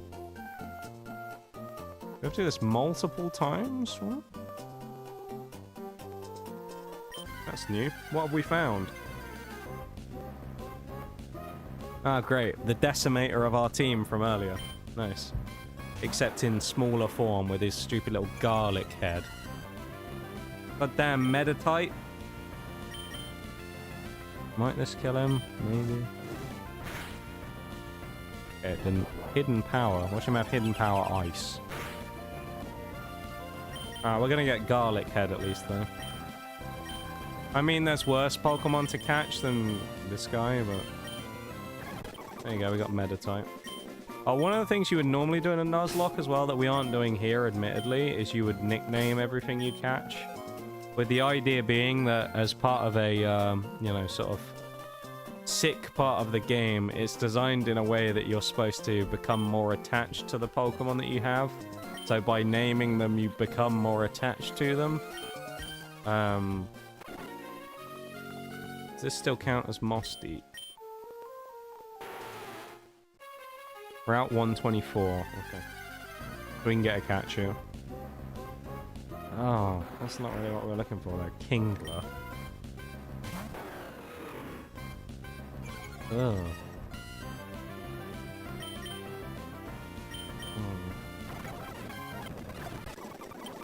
Wow. He'll make a difference. Kingler. Fuck. Kingler's terrible, dude. That's such a... Kingler and Meditite. Yeah, I'm not very happy with it. Can't say I'm catching those Pokemon and going, wow, yes, what a great pickup, you know? Let's get through this crap. Fly on the Bayleaf, and we'll use double kick on the Dunsparce because it's super effective. XCOM is so good / bad. Yes. Really is though, isn't it? XCOM is both a great game and also torturous to play at the same time. Because your attacks will always miss at the worst times when you have 99% chance to hit. But that's also kind of what makes it lovable. It both pisses you off and is also enjoyable at the same time. Nice! We beat the swimmers. Yay. We need to switch Salamence out as well, because we don't want to over-level, so we're going to switch... But Ninjask up front. That won't end badly at all, I'm sure. 126. There's another route here. We can catch more Pokemon. 126. We get another encounter. What are we getting? Please be someone good.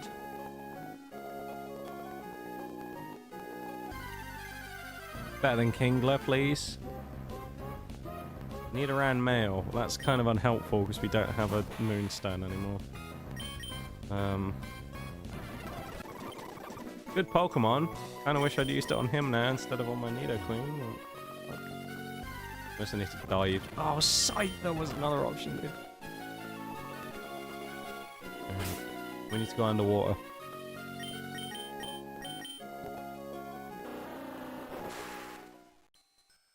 Oh no! Oh no!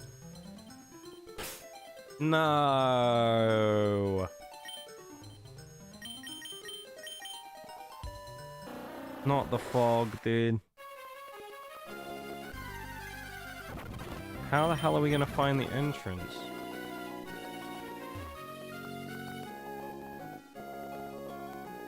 We might be kind of screwed though.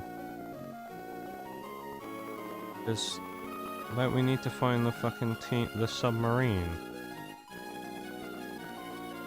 Oh no, we actually genuinely might be in. Oh, Jirachi was here. We actually might be in trouble because we need to swim to find like the.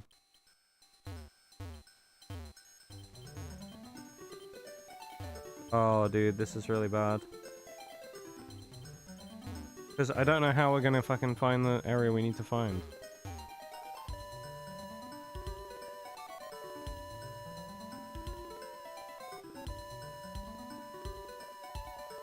It's endlessly going forwards.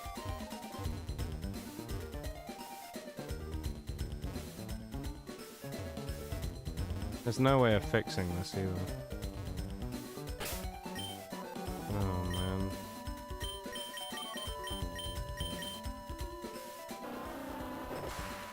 Well, we saw there was an area that we could go to the left with. It's broken as fuck though.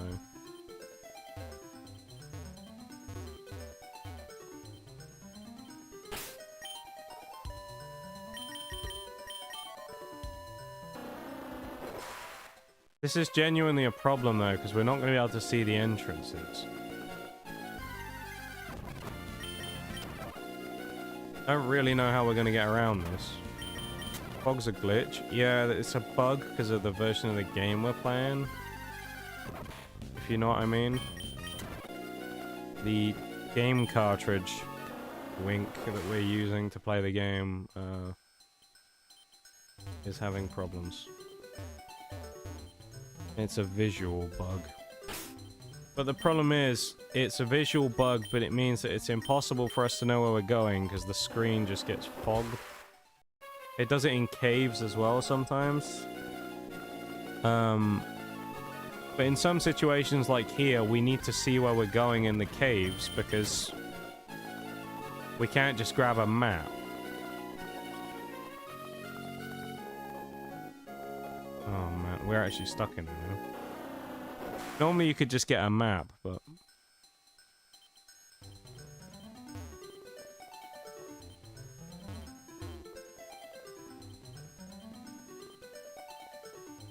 Because underwater here somewhere there would be a cave entrance, but we don't know where it is. And there's no way of removing the fog.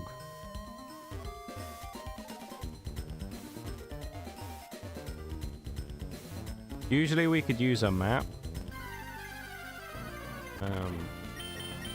If we run into a wild Pokemon, we can at least see where we are.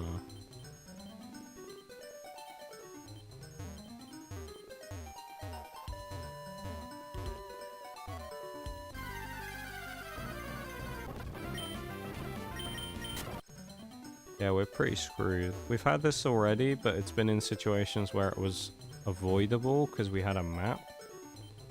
This underwater, though, is different because it's not as easy as finding out just like, oh, we're in this cave. It's like there's a load of diveable areas, and I don't know which one we're in. So we are kind of screwed. I don't know how we can fix this.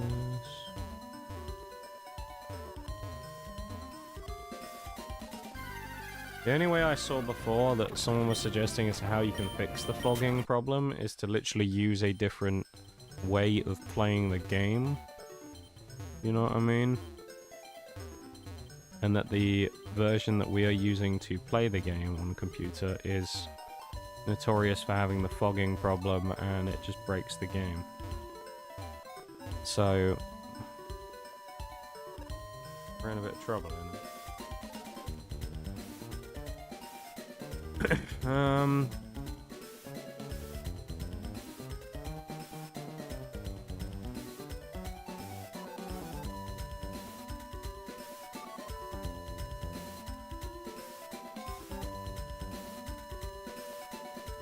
I don't know if there's anything we can really do.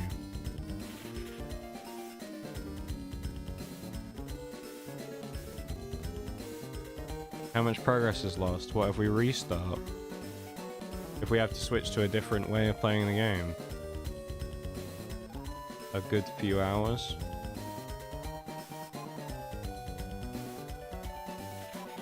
Oh, actually, getting to Sutopolis shouldn't be that bad.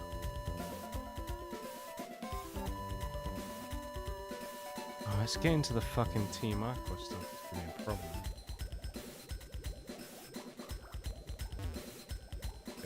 Hang on. I wanted to wait until we finished the first, like, playthrough before we did the switch over.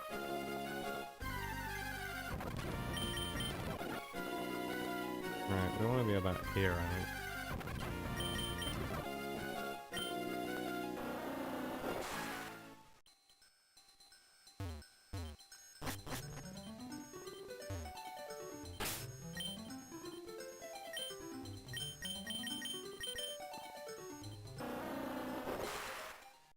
I'm the best.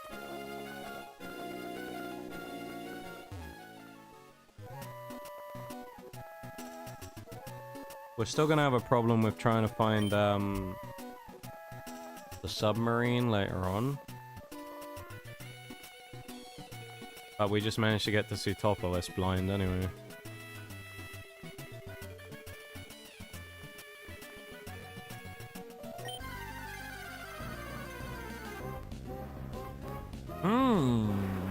Rhyhorn, that's our encounter here.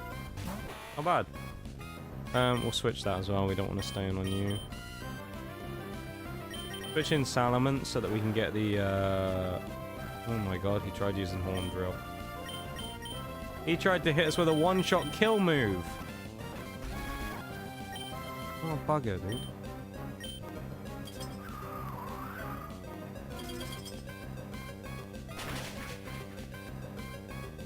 Oh, great. We one-shotted him with Icy Wind. Nice, there goes our encounter. There goes our encounter for Sutopolis. Yay. We killed him. Fuck. Now check out all the buildings, I guess. Rather be fogged than moldy in it.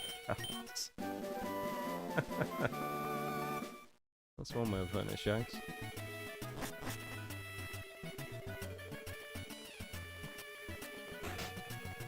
Yeah, we should not have to deal with the fog anymore. Hopefully. What is this?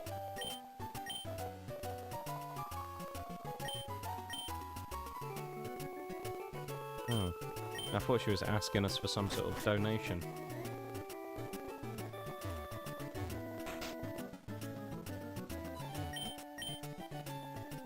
Nice thing is we can now fly in and out of Sutopolis, so we don't have to worry about it. Don't ask me the logistics of how you manage to swim underwater to find this place, and then we can fly to it afterwards. Alright? I didn't make the game. I just play the game. And I'm glad that we can do that. Don't ask questions.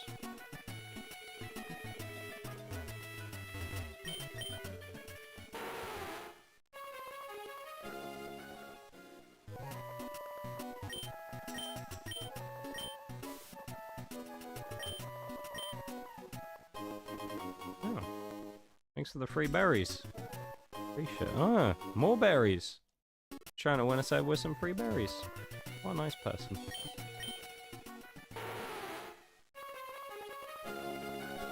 Watch us encounter a legendary now that we can't catch.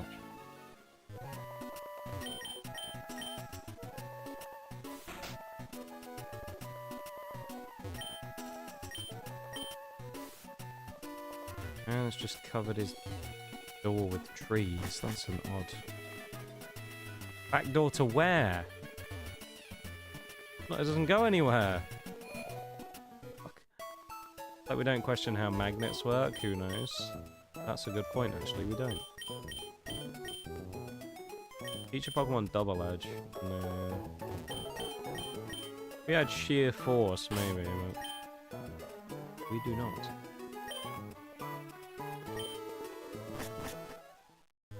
Eyes are getting kind of tired. Sleepy.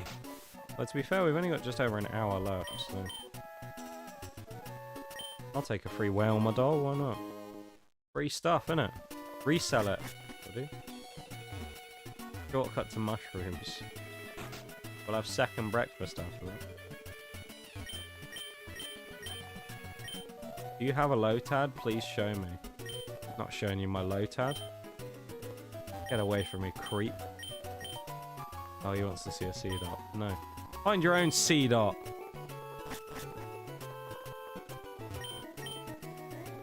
Fucking people, man. I had to adventure all the way across the goddamn country to come here, and these people can't even be asked to go and find a goddamn C-dot and a Lotad. Go find them yourself. Honestly.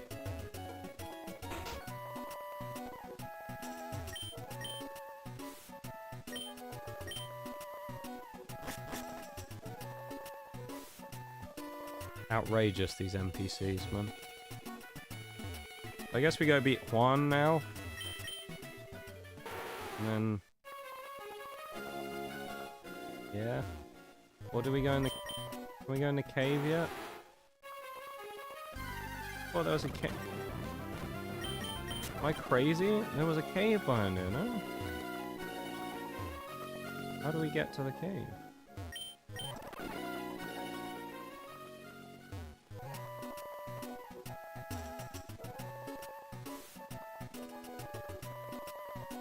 To go all the way around this way? Yes. Well, you could just swim to this before. Please leave. Alright. Fuck you too, old man. My dick, dude.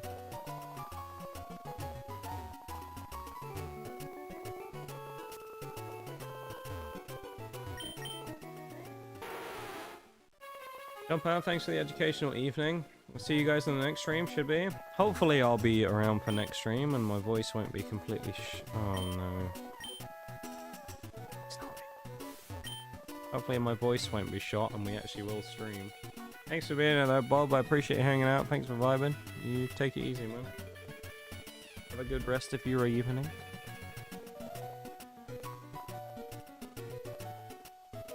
Oh no. Oh no.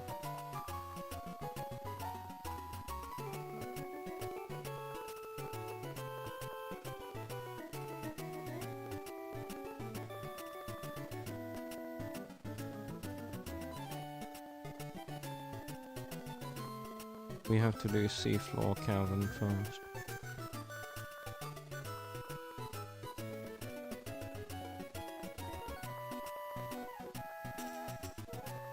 Late port, see Route 128. Seafloor cavern.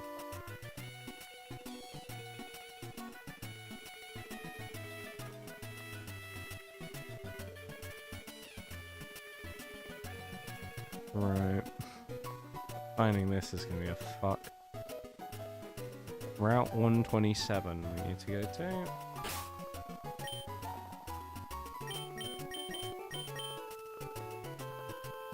Alright, that's just outside of here. Right, let's hope we can find where we need to go now. Blind again, let's do it. We're gonna smell our way to where we need to go.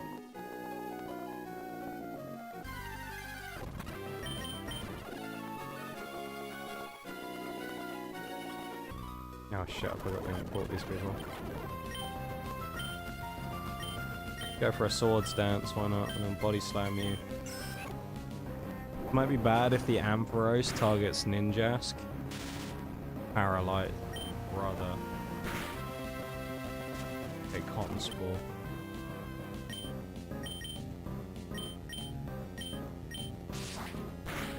Swords dance, Ninjask, look at the damage! Oh, beautiful from Ninjask.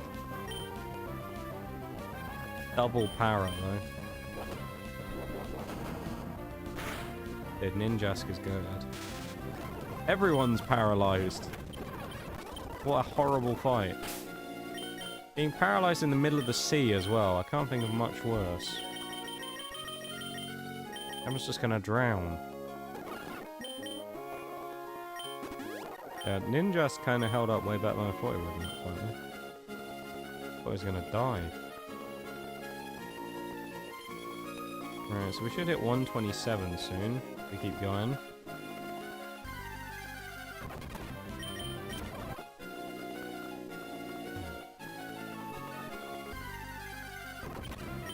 Go away.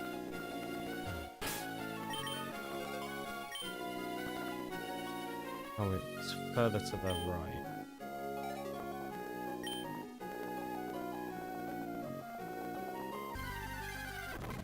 Go away, Scyther! Scythers, man. They're out of control.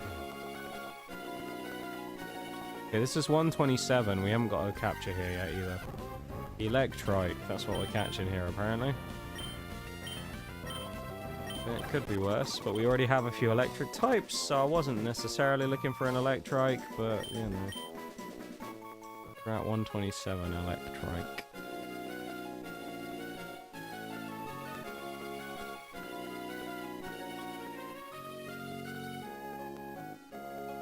Did we get a capture on 128?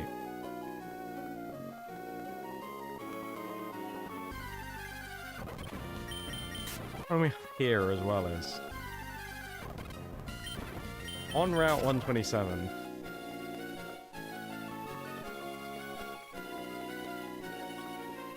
There's a number of large areas of water.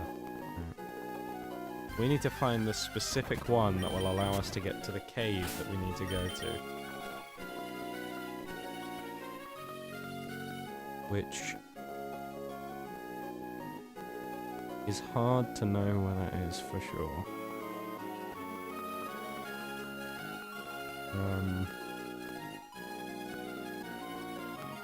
Could be this one.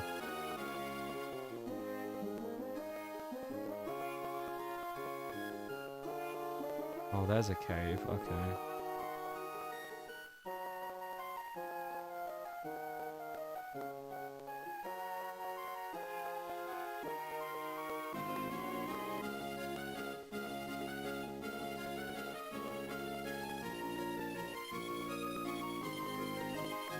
Oh, how the hell are you split? Oh, man.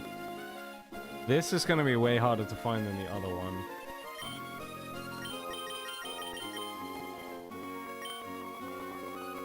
I think. I fear this one is going to be very difficult. I mean, the other one was bad enough.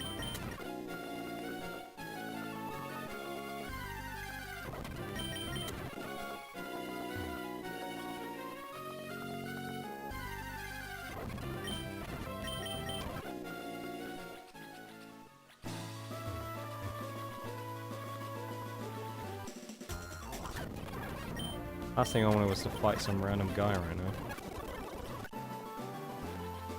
I'm looking for a plus sign looking bit of water. Which clearly isn't here. Oh, so I must be down here, which is... I need to go to the top right.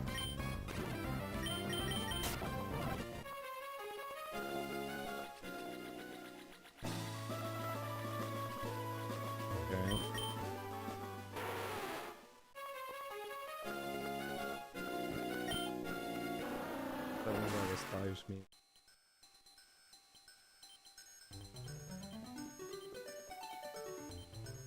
Oh, hang on.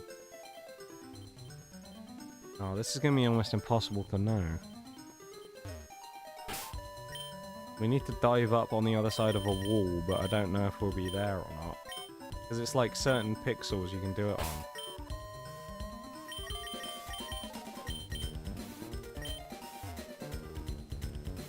Try this. Oh.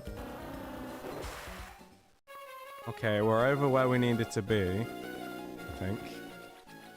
I don't even know if this is the right area either, keep in mind. This is all just based upon, like, I think this is how we get there.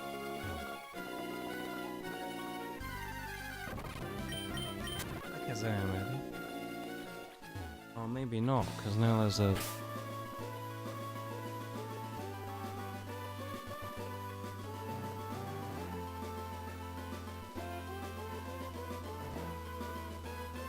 This doesn't seem to take me where I need to go.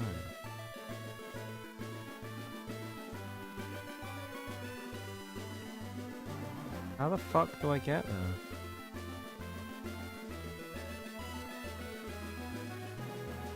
Oh, am I in... Oh, I think it's 128 I need to be on instead.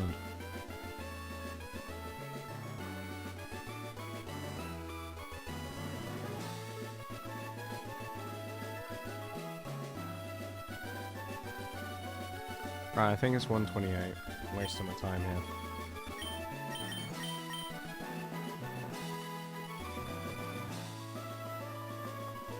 Right. We're gonna go basically back to where we just came from, and then go further down. And when we get to Route 128, we might be able to sort of half feel our way through.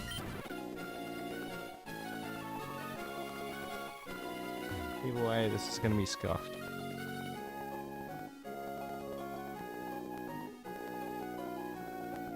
Although it may be scuffed, but we are, I think, gonna do it. We at least aren't gonna completely fail in our quest to complete the game.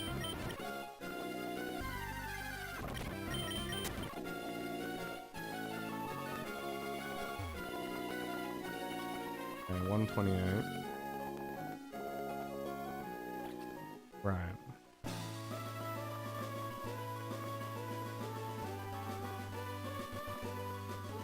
Okay, so from here, I would say we need to go...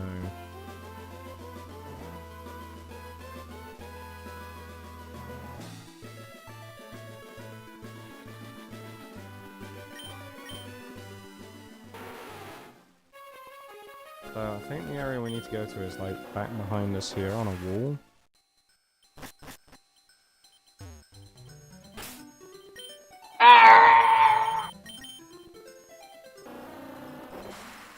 We've done it. Fuck yeah! Catch a Pokemon in Seafloor Cavern as well. Thank you for the redeem, Shags. Yeah, we do need Nox Cat. We need moral support from having to do the underwater section blind. I'm very lucky that the caves are like quite big mouthed in this. And they're always in the same spot. That wasn't quite as bad to find as I thought it was going to be. Dupe.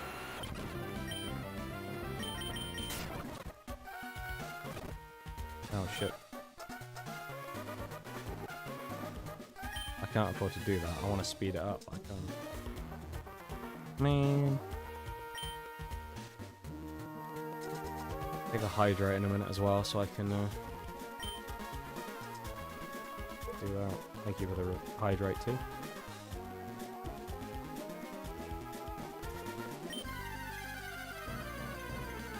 I do need to be hot on the hydrates.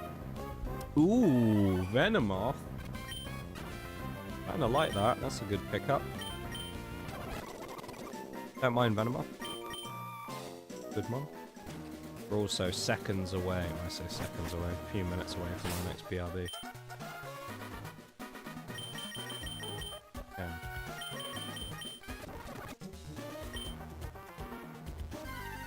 Oh, we could have got a random flooring count. I didn't realize that.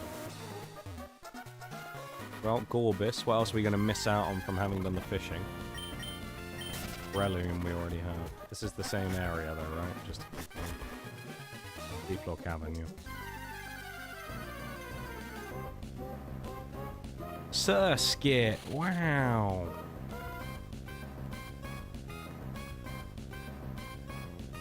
About 128, I just realised we can get a free encounter as well. When we come up from the dive, we can go in there. Oh, we need to learn strength and that as well, again. Rock smash and strength. For rock smash and Nidoqueen, we can put strength on Flareon, I think. I think that would be normal.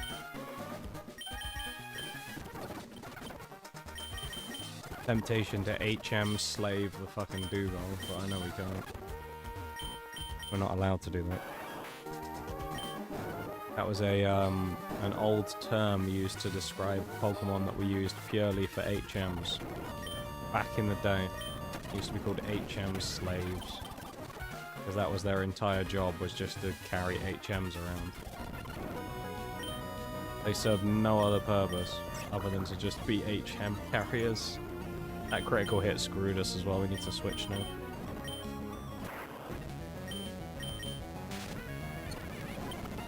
Put to sleep, really. Alright then. He just one-shot my Dugong. Nice! Yay! We also have no option to switch him out here either, so Dugong's just gonna have to lay dead in the party, you know? The only good thing is that now Dugong's usefulness is gone because we don't need to dive anymore. So that's good at least.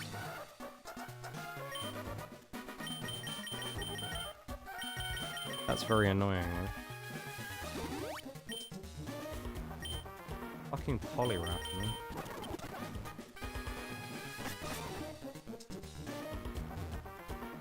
Okay, it's probably the top way as well then, that was just an extra room.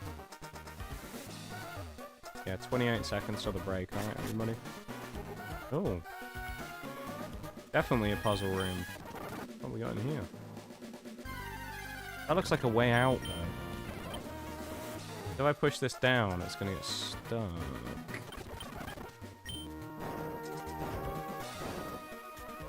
There must be items. Oh, it's one of these rooms.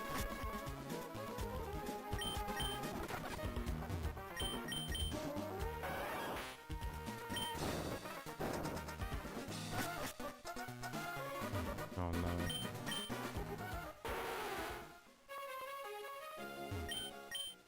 We need items. Give me free items. I think there'll be free items in here anyway.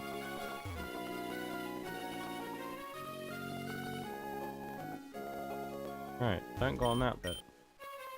I'm not going to pause for the break because we're just doing a puzzle, so I'm just going to keep going.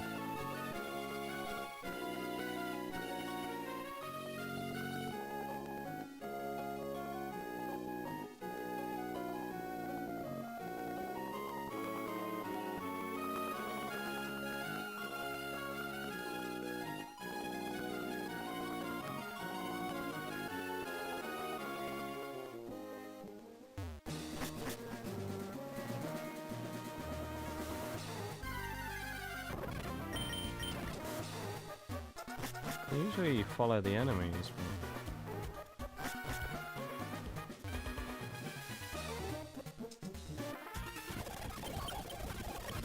I get the feeling that we've come into the side of the cave we didn't need to be in.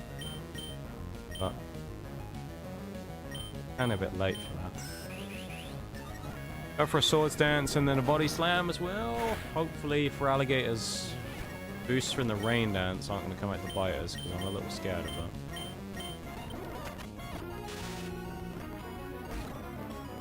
Okay, we're fine. We also have the natural speed boost from, well, speed boost is very handy. The Ninjask constantly gets faster every turn, which is pretty nice. Pretty tidy, having that. Ooh, Marowak. That's a cool one. He's kind of threatening towards Ninjask, maybe, if he has a rock move, but Raichu is kind of as well. I think we'll double up into the Raichu. Just slash and body slam into the Raichu. Oh, that's bad.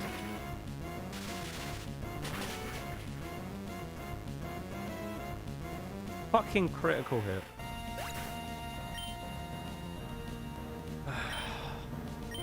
Why am I bringing out that in front of the ground type?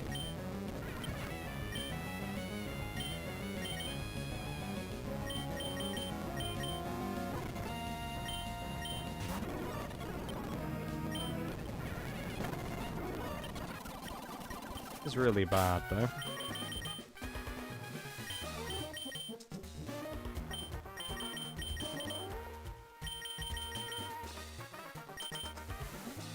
I really shouldn't have risked Ninjask. But I did, and now I'm going to pay the price for it. Fun.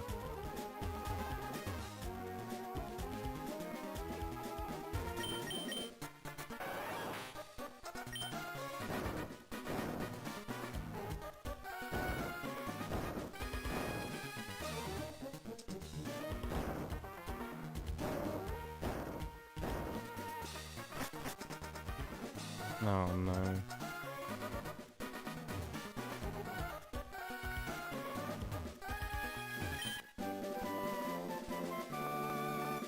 I don't know if this is the only cave in here or what.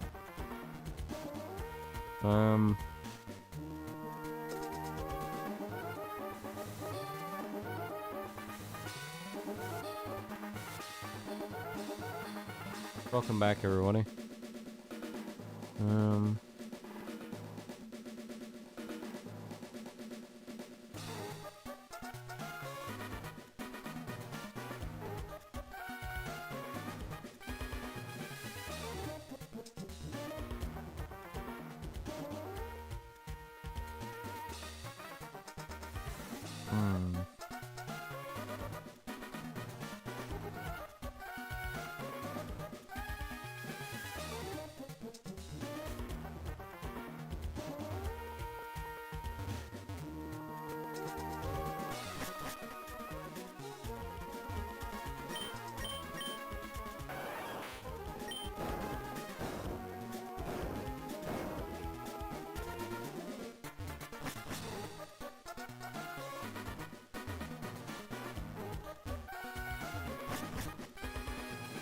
So, we do want to go in here.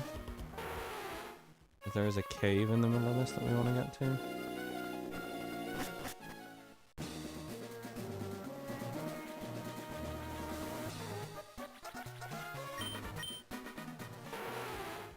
Where does this take us?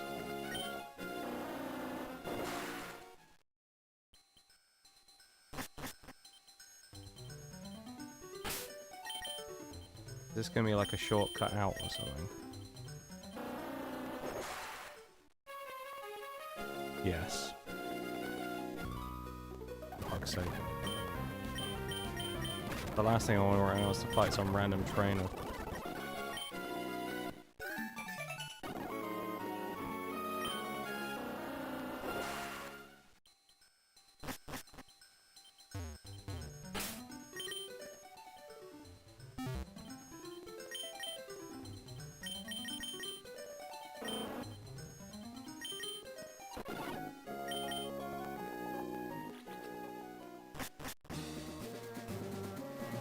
Oh, weird, it puts us back here.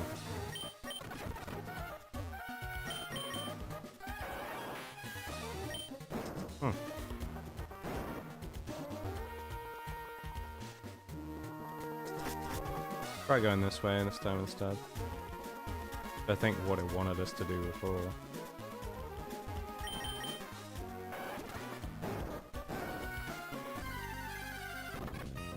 There's a Matang here. Oh. Some good mons here as well. Makes me a bit sad that we can't get them. Meanwhile, we're stuck with the absolute dregs of what we got left.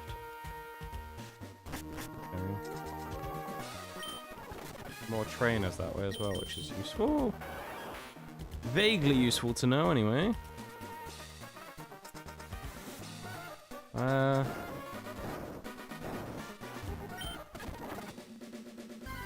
all of it's that useful, though.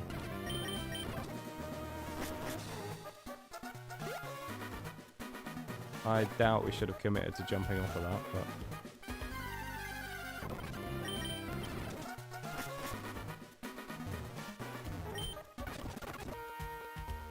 Now, this is the other side of that bit where we were a minute ago. This is another way out.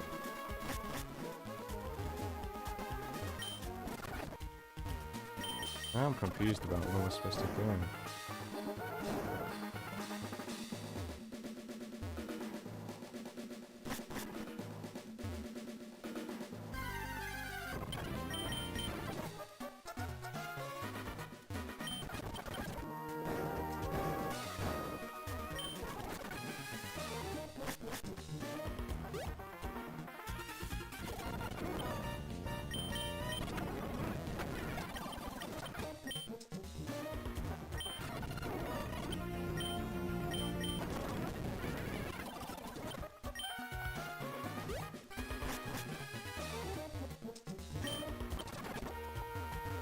Okay, so the area we needed to go to must have been that pop area that we were going towards before. I just don't know exactly which cave we need to go in. It's probably something to do with the last one that's grayed, like the smoky cave. The fog one.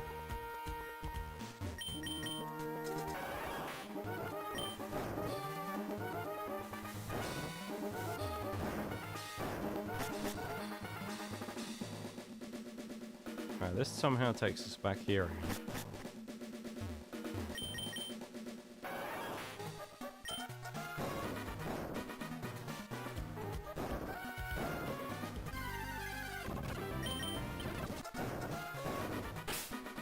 This is weird. I don't remember this cave being this weird before. Considering we have to face someone in here as well, and we're gonna have 4 Pokemon to do it, we want to make sure that everyone's kind of pretty much healthy.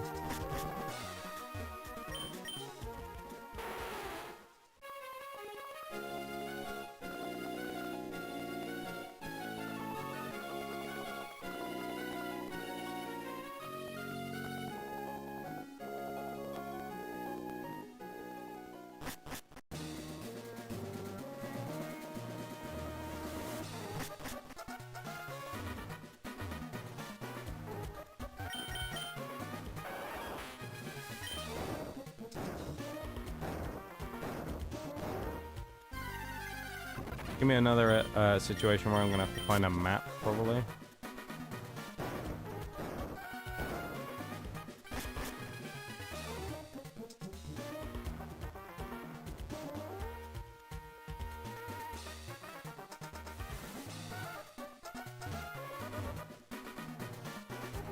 Okay, I know which room we're in now.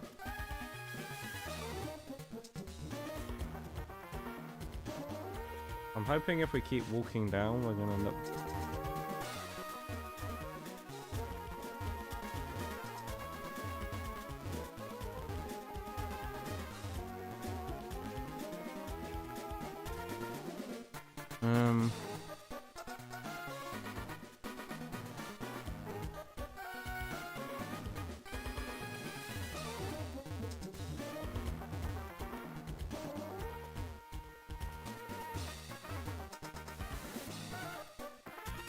Here we go. That Archie, man. Fighting Archie right now is really bad.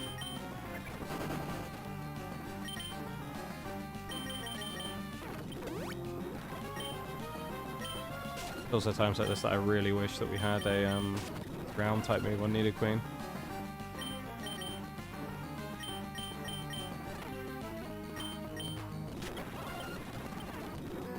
Disable.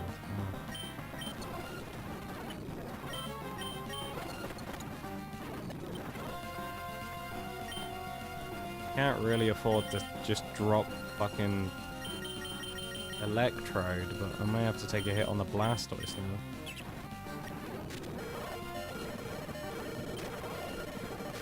That paralysis may have just saved our ass.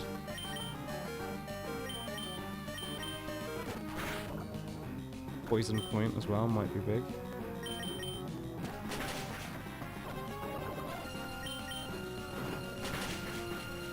I know I'm skipping through some of this with the speed up. This is not fun. This fight right here. This is not the kind of fight we wanted at this point. Gengar, no. Oh, dude. Yeah, does Salamence have bite? I think he does, doesn't he?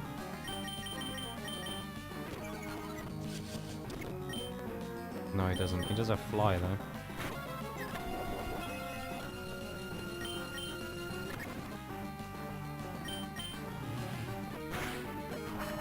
If we hit ourselves in confusion, we're dead. Oh, Salamence, you fucker, dude. Why did you have to miss that?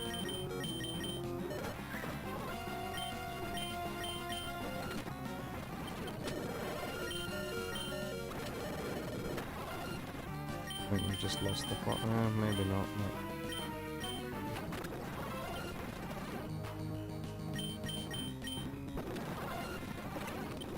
Well, we lose another Pokemon in Flareon.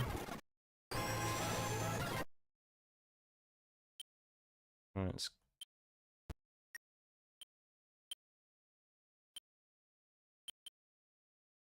didn't skip through this really, it's the story stuff.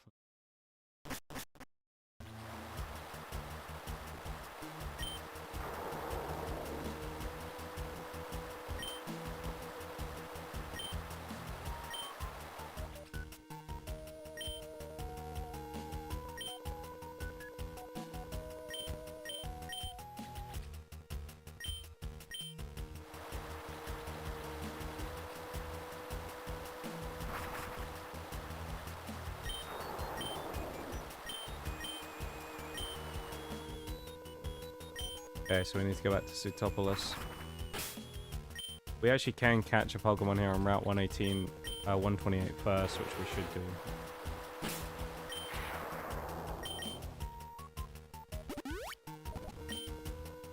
Not happy though. Like, I don't care about the fact that we lost Flareon in terms of it being a Flareon. It's more annoying because it's like we've lost so many Pokemon now recently. It's getting a bit ridiculous that we lost so many.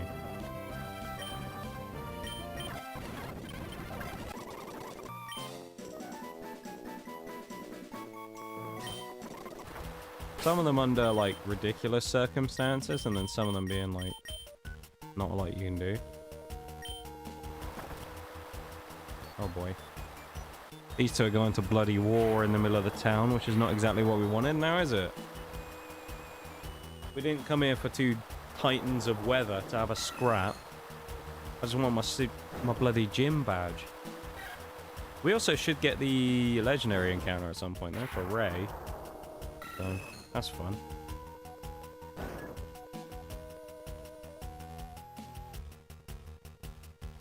Two of these guys just bashing into each other. Fun. Ignore that for a minute.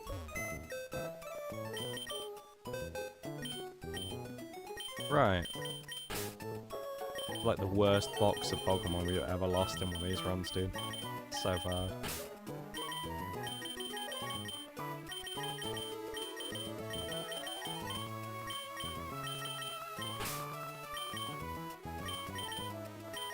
At least we don't need dive anymore. Yay. We also lost 2 evolutions during this run. Oh, interesting. So the evolution fans are going to be unhappy about that one.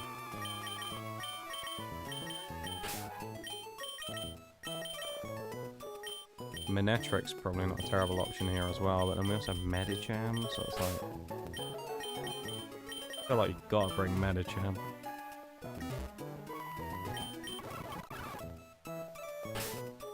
Do our heals and candies now as well.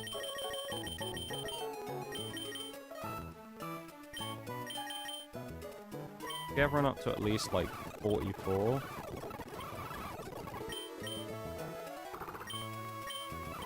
And then from there we'll figure everything else out in a minute. Medicham! Now we're the very same Pokemon that sought to destroy us earlier on. And nearly did. Actually kind of did once, I guess, technically. Medicham did indeed wipe us at one point. But of course, because this was a fun practice run, it didn't count as a full-on wipe. It would have been the other run, though, and we'd have restarted the game. But...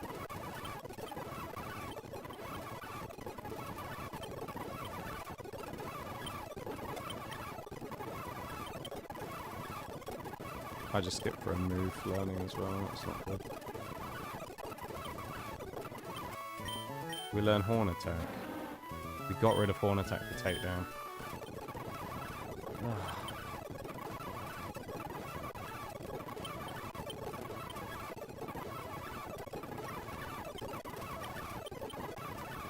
Really wish they gave you the option in this game of like, are you sure you want to delete the move? But they don't, sadly. We actually will take Leech Life because there's a buff Leech Life in this game. Because we're using Scarlet and Violet move settings, basically. That means that Leech Life and things like that have been buffed in the past will be a better version of the move now.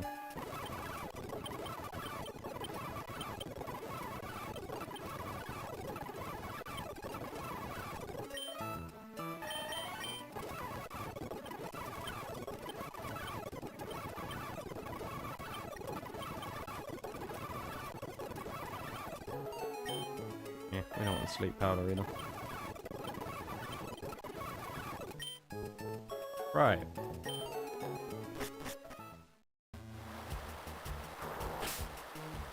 Do we have a heart scale?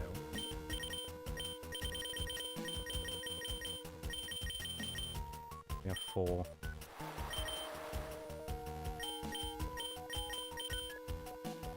I know we're in the middle of a crisis, but I need moves. The wrong place. I need to go to Falabar Town.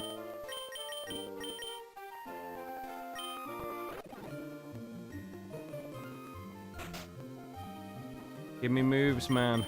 Please. I need something. Electrode to learn jack shit. We already know Salamence can't learn anything, nor Nidoqueen. Double check just in case, because she leveled up now. Yep, no, nothing.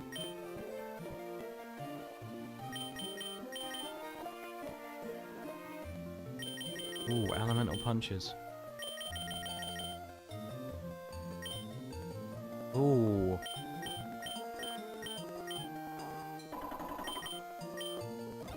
We're huge. I haven't even checked. If we're huge power though as well.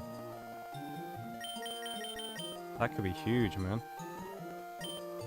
Ice punch. It's got ice punch as well. That'd be huge against dragons. We'll check afterwards if we're huge power or not. Leave it as a mystery. Venomoth got anything good? Silverwind.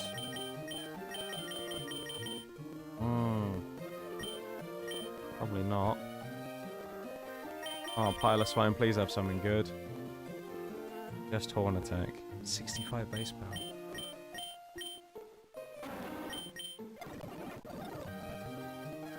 Please, Medicham, be huge power. Please. Pure power. Okay. Fine. Whatever. That could be worse. I mean, it could be a whole lot better, but it could be worse.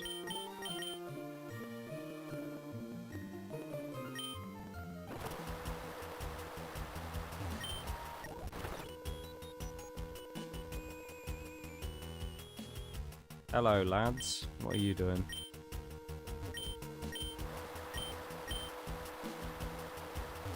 Not a lot. Steven, mate, what are you doing over here? You just stood here.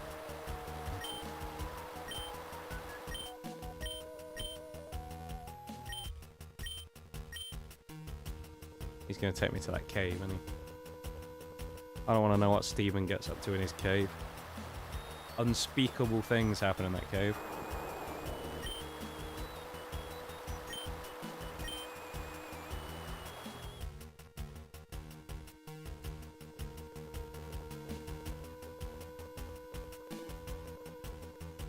Normally this would be where you might Wallace, I think. In this case, I don't know what happens here. I guess we aren't going to see Juan.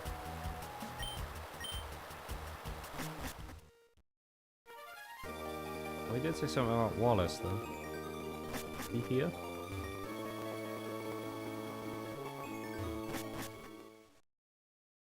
Oh, for fuck's sake.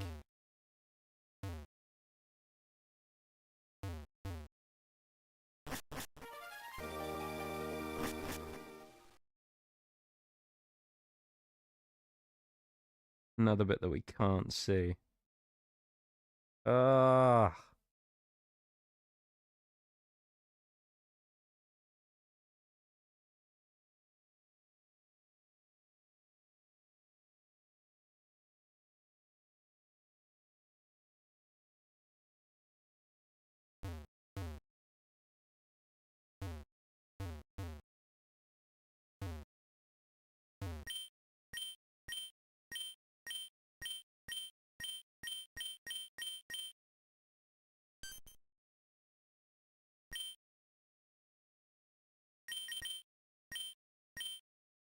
I like how no one's ever mentioned anything about Sky Pillar before, and then we just go, yeah, Rayquazi's at Sky Pillar, isn't he? And that's just it. Oh no. Now we gotta find the ladder. There we go. Right, so now we need to go to Sky Pillar, wherever that is. Oh, free encounter, okay. Oh no. Free encounter, it's Lanoon. I'm a little disappointed by that, I'll be honest. Lanoon, not the best. I mean, it is a free encounter, though. Albeit not one that we're, like, thrilled about.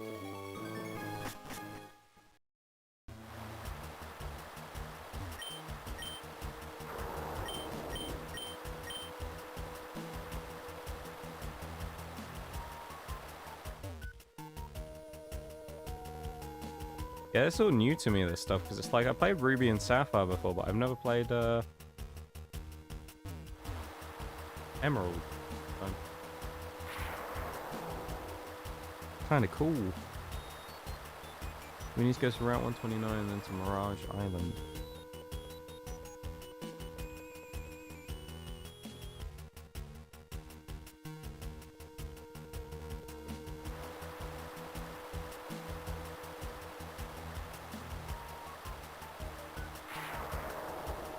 Let's see the Reggies while we're here.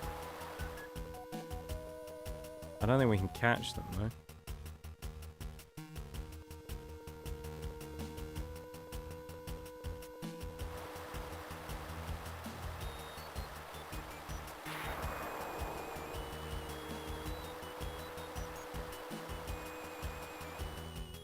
The northern side of Route 31. Sky Pillar.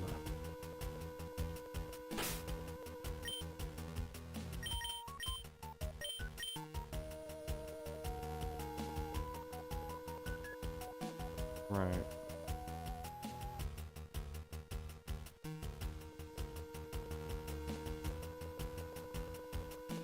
Is it easier to go from Slateport and work our way across? You know, it might be.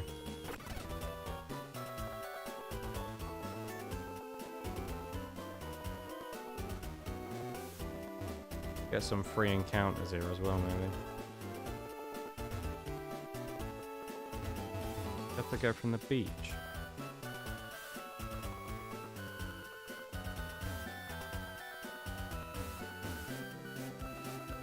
How the fuck do we swim around the side?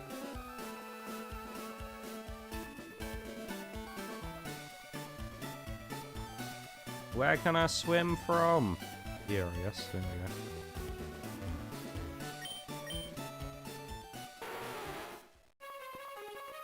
go. Route 130. Oh no. Okay, we can't go this way. Free encounter on Route 1.4. Talo. Kinda useful. Halo's good if it gets Guts and Facade, but I doubt we're going to do that at this point.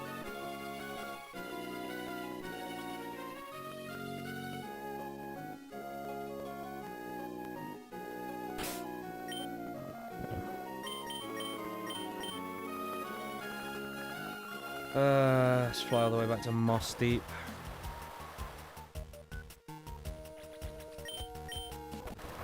Probably should use repels, but yeah. Oh, it's Houndoom. Nice, one of our Pokemon from earlier who's now dead. Love that. Even the Nox Cap maximum. Appreciate it, man. Welcome back. Hope your nap was good. I did not want to fight a random guy right now.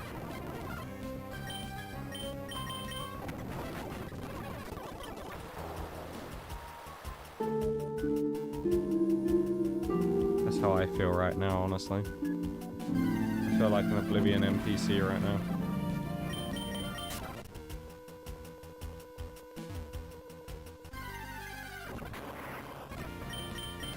Leave with the bits, man. Appreciate it.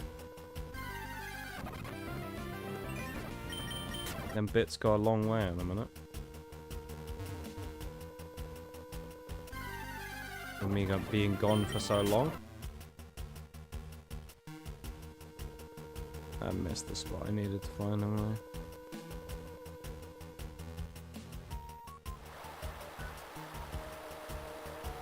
Yes. There we go.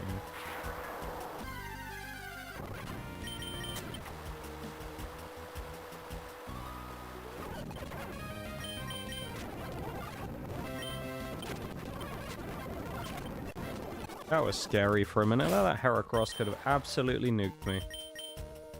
That was rather lucky.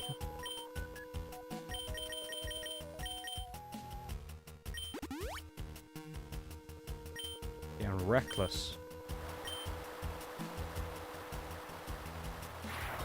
Alright, it's 128 where we were before. So.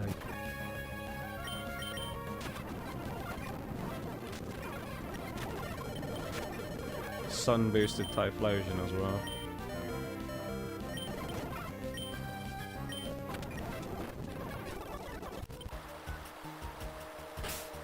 Just switch out Electrode into big Salamence and hope for the best.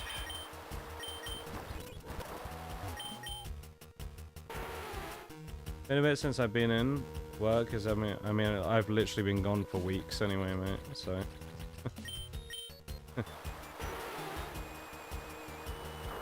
I've been gone for the last like 2 weeks.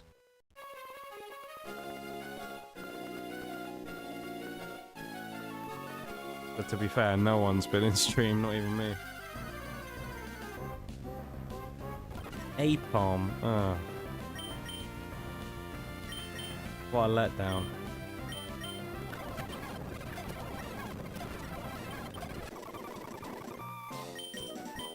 Route 129.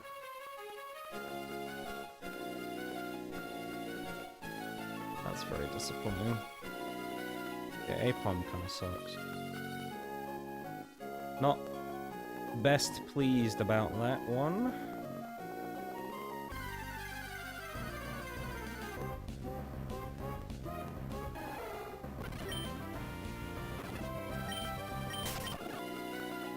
Clear announcements, and I got it.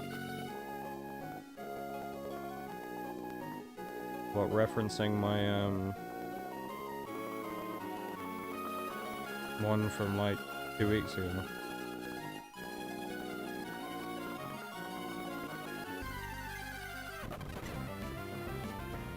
Man, this is 130, so this is a different area. I can catch for alligator. First ball as well.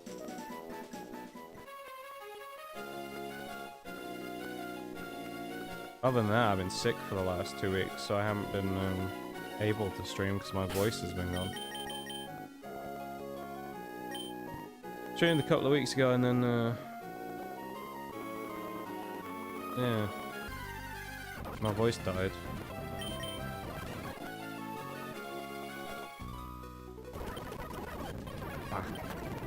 Deoxys, oh my lord.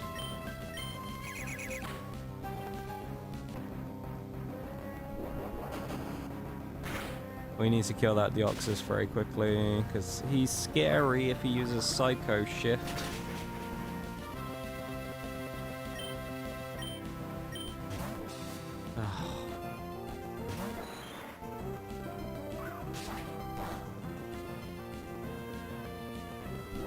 My star's going to be annoying because he's going to block nasty hits from Salamence. I think I've just headbutt him. Let's just double up and go headbutt and body slam into this armor star. Flinch would be nice. Okay, we outspeed anyway, it doesn't matter. That light has also hit a wall for a lot of people, getting stuck personal stuff and getting the life goals. It's been a month. Yeah. But also... yeah.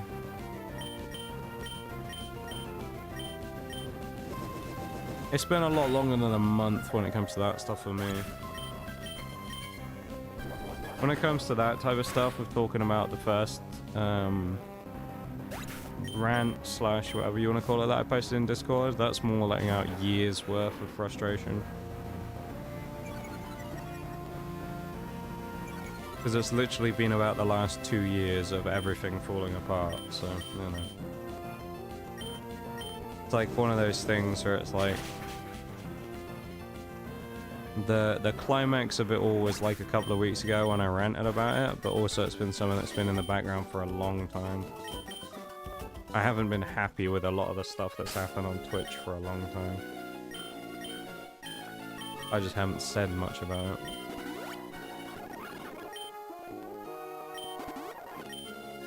And the state of the way things were, I'm not happy with either. I'm not happy with now.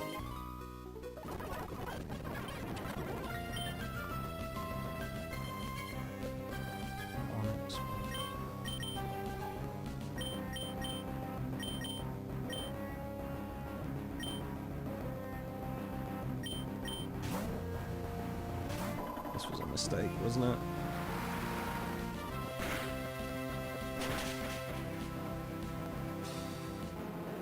Yeah, I got a lot of things to think about this year. It also depends what happens in life for me, because there's events that may change the trajectory of things. Not a secret that I've been trying to, you know... and switch. It's not a secret that I've been trying to figure out the America stuff, and you know, if I get lucky with that this year, it completely changes my whole trajectory, so... There's stuff like that as well, which is a big thing.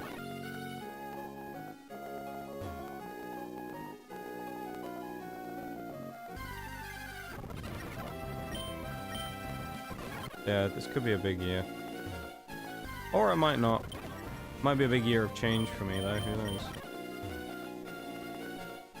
Could be the year I finally stop streaming.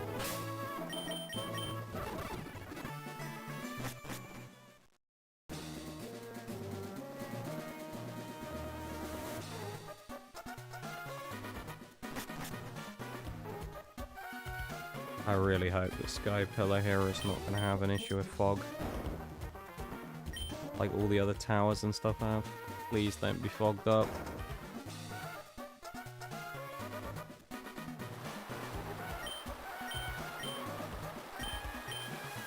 Please. Oh, thank God for that. Of course, it might be on a higher floor though. No, we're okay. Oh my lord.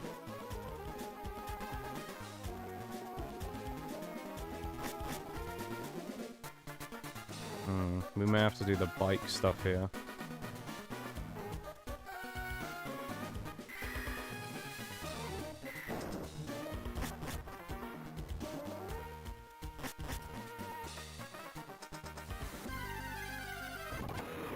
Get a pre-catch on Poliwhirl as well while we're here, I guess. This might be too much damage, but we'll see. Yep, no catch on Poliwhirl then. Huh. Oh, we could have got Raikou as well. Damn, dude. Miss you if you decided to move on. Yeah. It's a big thing to think about for me. What I've got to really, like, do more so than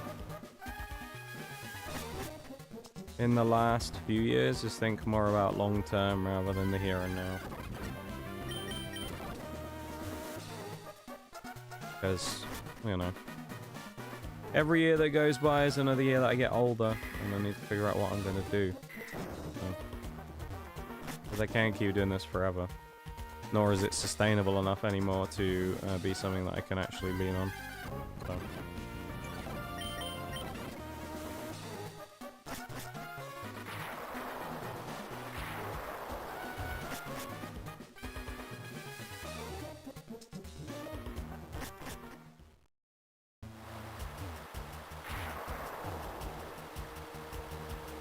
I thought we would have got.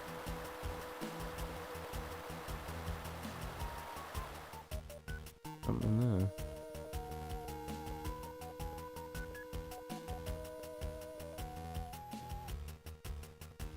Go back to see Topola.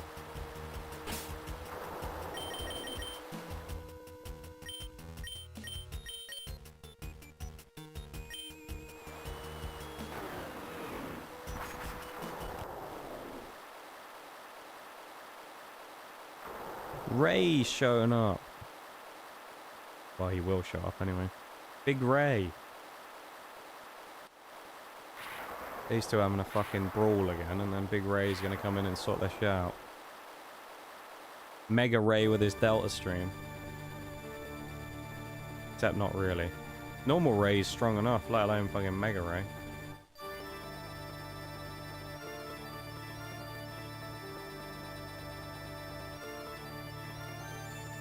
It's kind of cool, isn't it?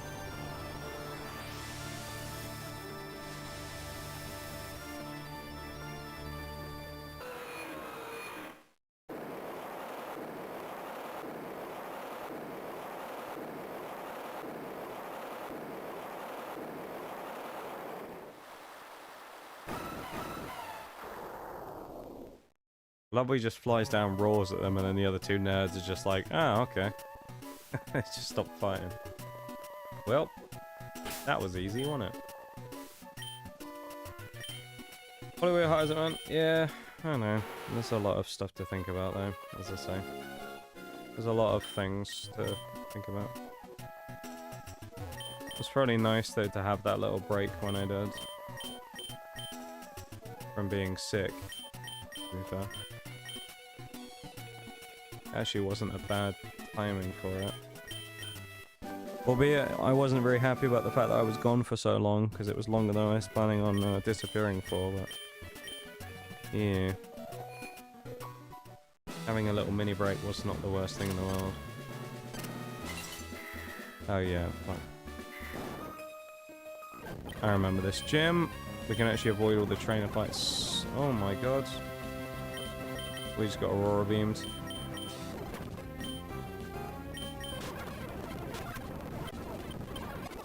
Okay, I need to go to the Pokemon Center first then. Get the PP back, because I just saw that Electrode is running really low on PP. Grumpig, really? This can't ever go away, man. I swear to God. I hate Grumpig. Dealing with this bastard since Wheel in Gen 2. Might not gone to plan, but the more time off might have been for the best. Probably. Honestly, if I didn't take any time off, I probably would have quit.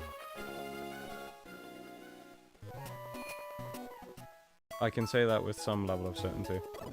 My decision was guaranteed at that point. After the way the last stream went, before I came back properly, I was ready to just say, fuck it, that's my last stream, and just never come back.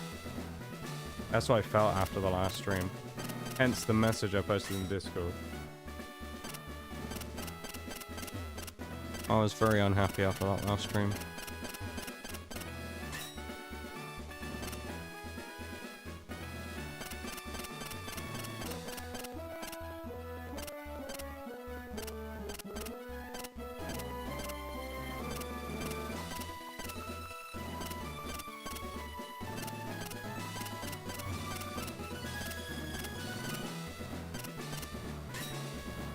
Level Swan.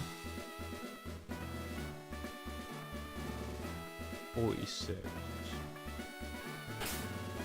Yeah, it may have been a good thing me being gone for a little bit. Doesn't fix any problems, but at least gives me a chance to kind of breathe. Although at the same time, financially it was not good. So, because I spent money for 2 weeks and I didn't make a cent, so that's really bad. Especially considering I'm also going on vacation in like 2 weeks. I'm gonna have more time off, where I need to spend copious amounts of money. So, not great on that front, really, but yeah. King's Rock on Nidoqueen. Or on Nidoqueen as the lead, I guess. That's the worst that can happen. Let's face Juan. How bad can it be? The answer is very. This could be horrible. We'll see what happens. Could actually be a terrible fight, though. I hope it isn't. It could be. Rhydon. Nice. We can actually get this was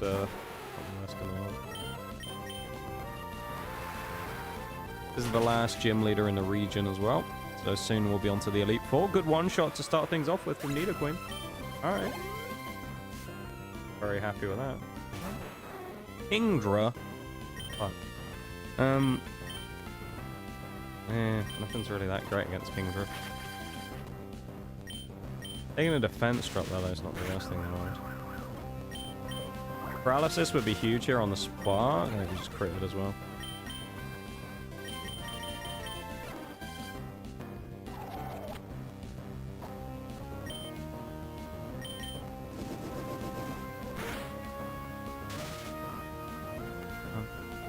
Please one shot. I don't want to deal with paralysis.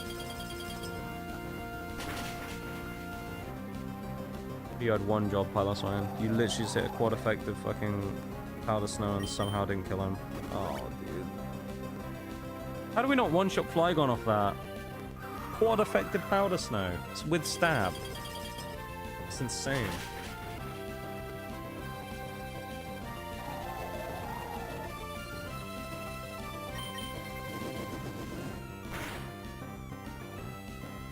Oh, of course.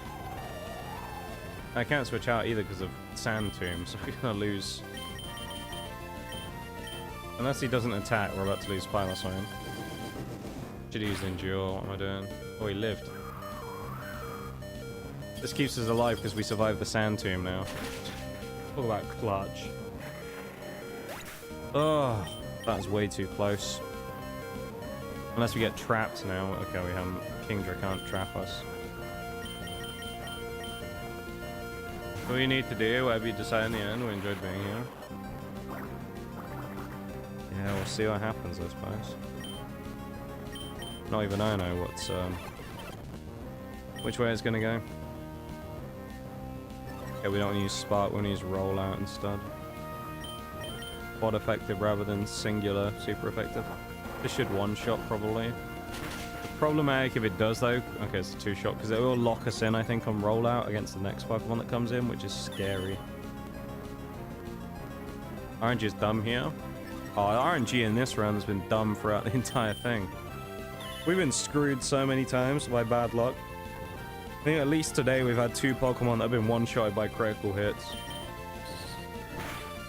That's only today. The last run that we did, the Johto run, was riddled with bad luck.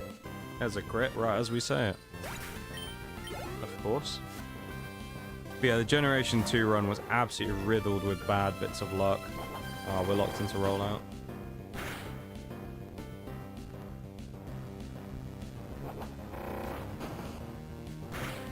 I mean, it may work. That's so silly that we can be paralyzed. We can be paralyzed as an electric type.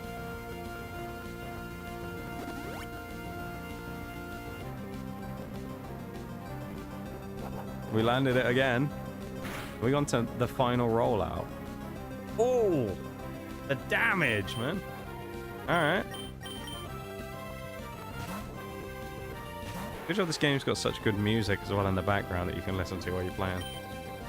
Go for Surf because it's a non-contact move, so we're not going to get hit with Static from Ampharos.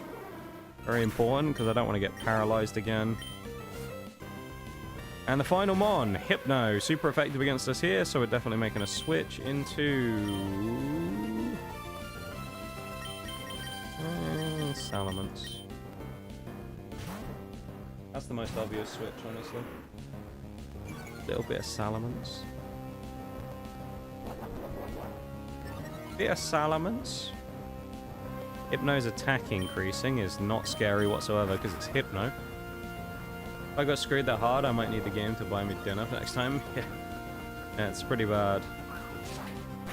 Problem is as well, is on top of the bad RNG, you also have the AI that just sometimes it's just completely brain dead, like here, where it's just spamming boosting moves that are irrelevant on Hypno.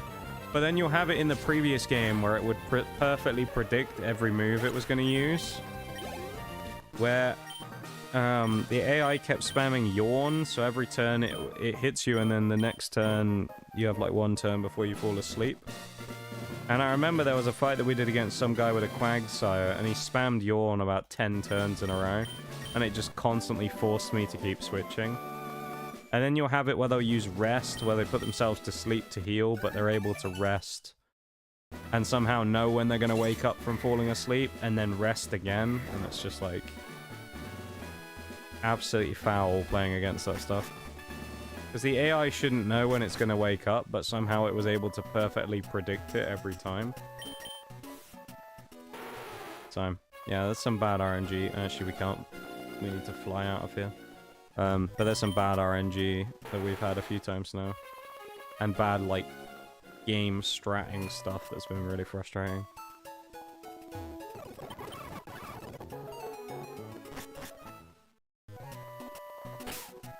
We don't really have time for another fight, so...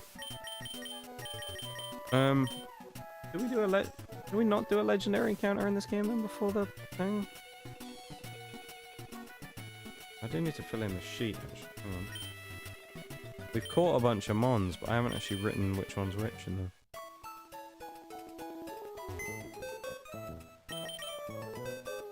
Right.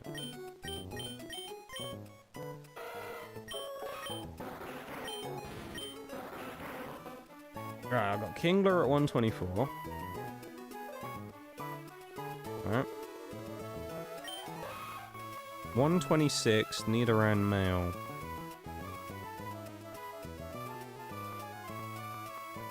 That's another one added. 127, Electrike. I think I added you. Did I add 127 Elect? Yep, I added Electrike already. Halo 134. Added you. I swear I'm missing Pokemon here. Apom 129. Added that. Ralligate has been added.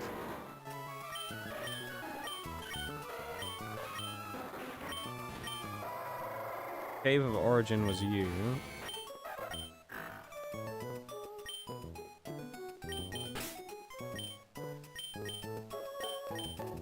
Sorry. Seafloor Cavern was Venomoth. I think we have written in.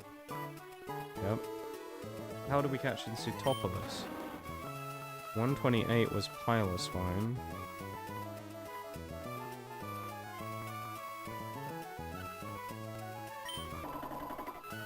Moss Deep City, we've got Oh, we missed the encounter in Pseutopolis. It was Hollywell, I think, wasn't it? Or was it Rhyhorn? That's why I'm getting confused. I think some of these I've, like...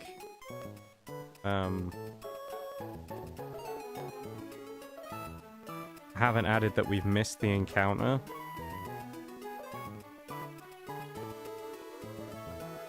So there's a few of these that I'm looking at and I'm like, oh... what happened here? Why have I not got anything listed? And then it's because we actually killed the encounter. Like Sky Pillar, we did that with Poliwhirl.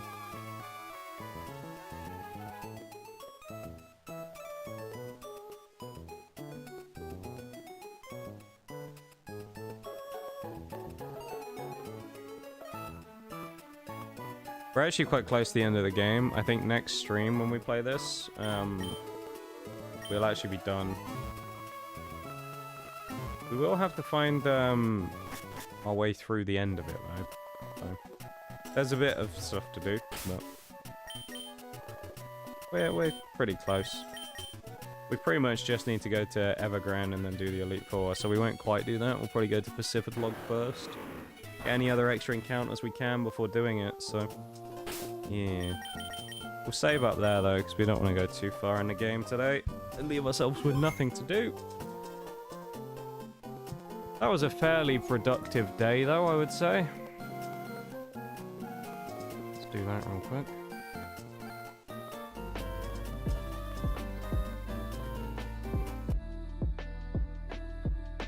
Well, there you go. That's one way to spend our quote-unquote birthday stream. Not really a birthday stream, but, you know. My birthday was 9 days ago. And also we didn't do anything special, but it's as close as we're gonna get because we aren't doing a full-on birthday stream. But there you go. Not a bad day at the office, though. I mean, we lost a lot of Pokemon today, which was bad, but also we kind of did okay, I guess. We made progress. I can't really complain about that, you know. Fair enough. And my voice isn't dead, and I'm not, my eyes aren't fucking going crazy and all that kind of stuff, so, and my foot is alright, so I feel like we've come through today okay so far. And a Mother's Day dinner with the oh yeah, of course, happy Mother's Day to any American folks out there as well. We had our Mother's Day about 2 months ago, so I don't know why Mother's Day in America and in the UK are different, but we have them on different days, months apart, so I always forget that you guys have one way later than we do. Happy Mother's Day to all the American mothers out there.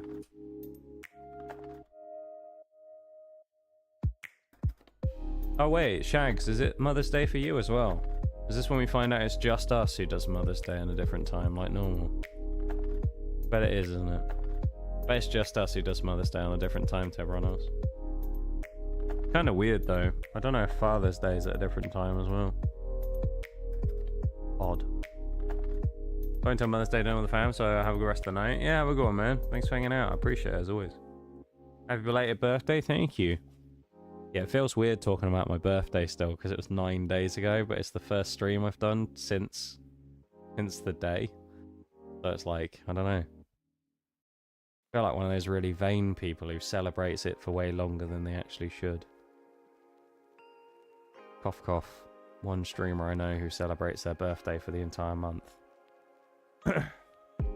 That's not on, to be honest with me. That's a bit vain, that, isn't it? Celebrating your birthday for the whole month. That's a bit cringe. Come on. I think we can admit that. Thank you for the good night 07, man. Have a fun time with the fam. Appreciate you being here.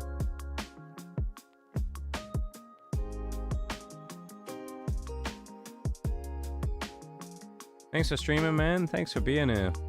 You know what I always say? There would be no stream if it wasn't for you guys existing and being part of the community. So thank you for being here and hanging out with me. Because, yeah.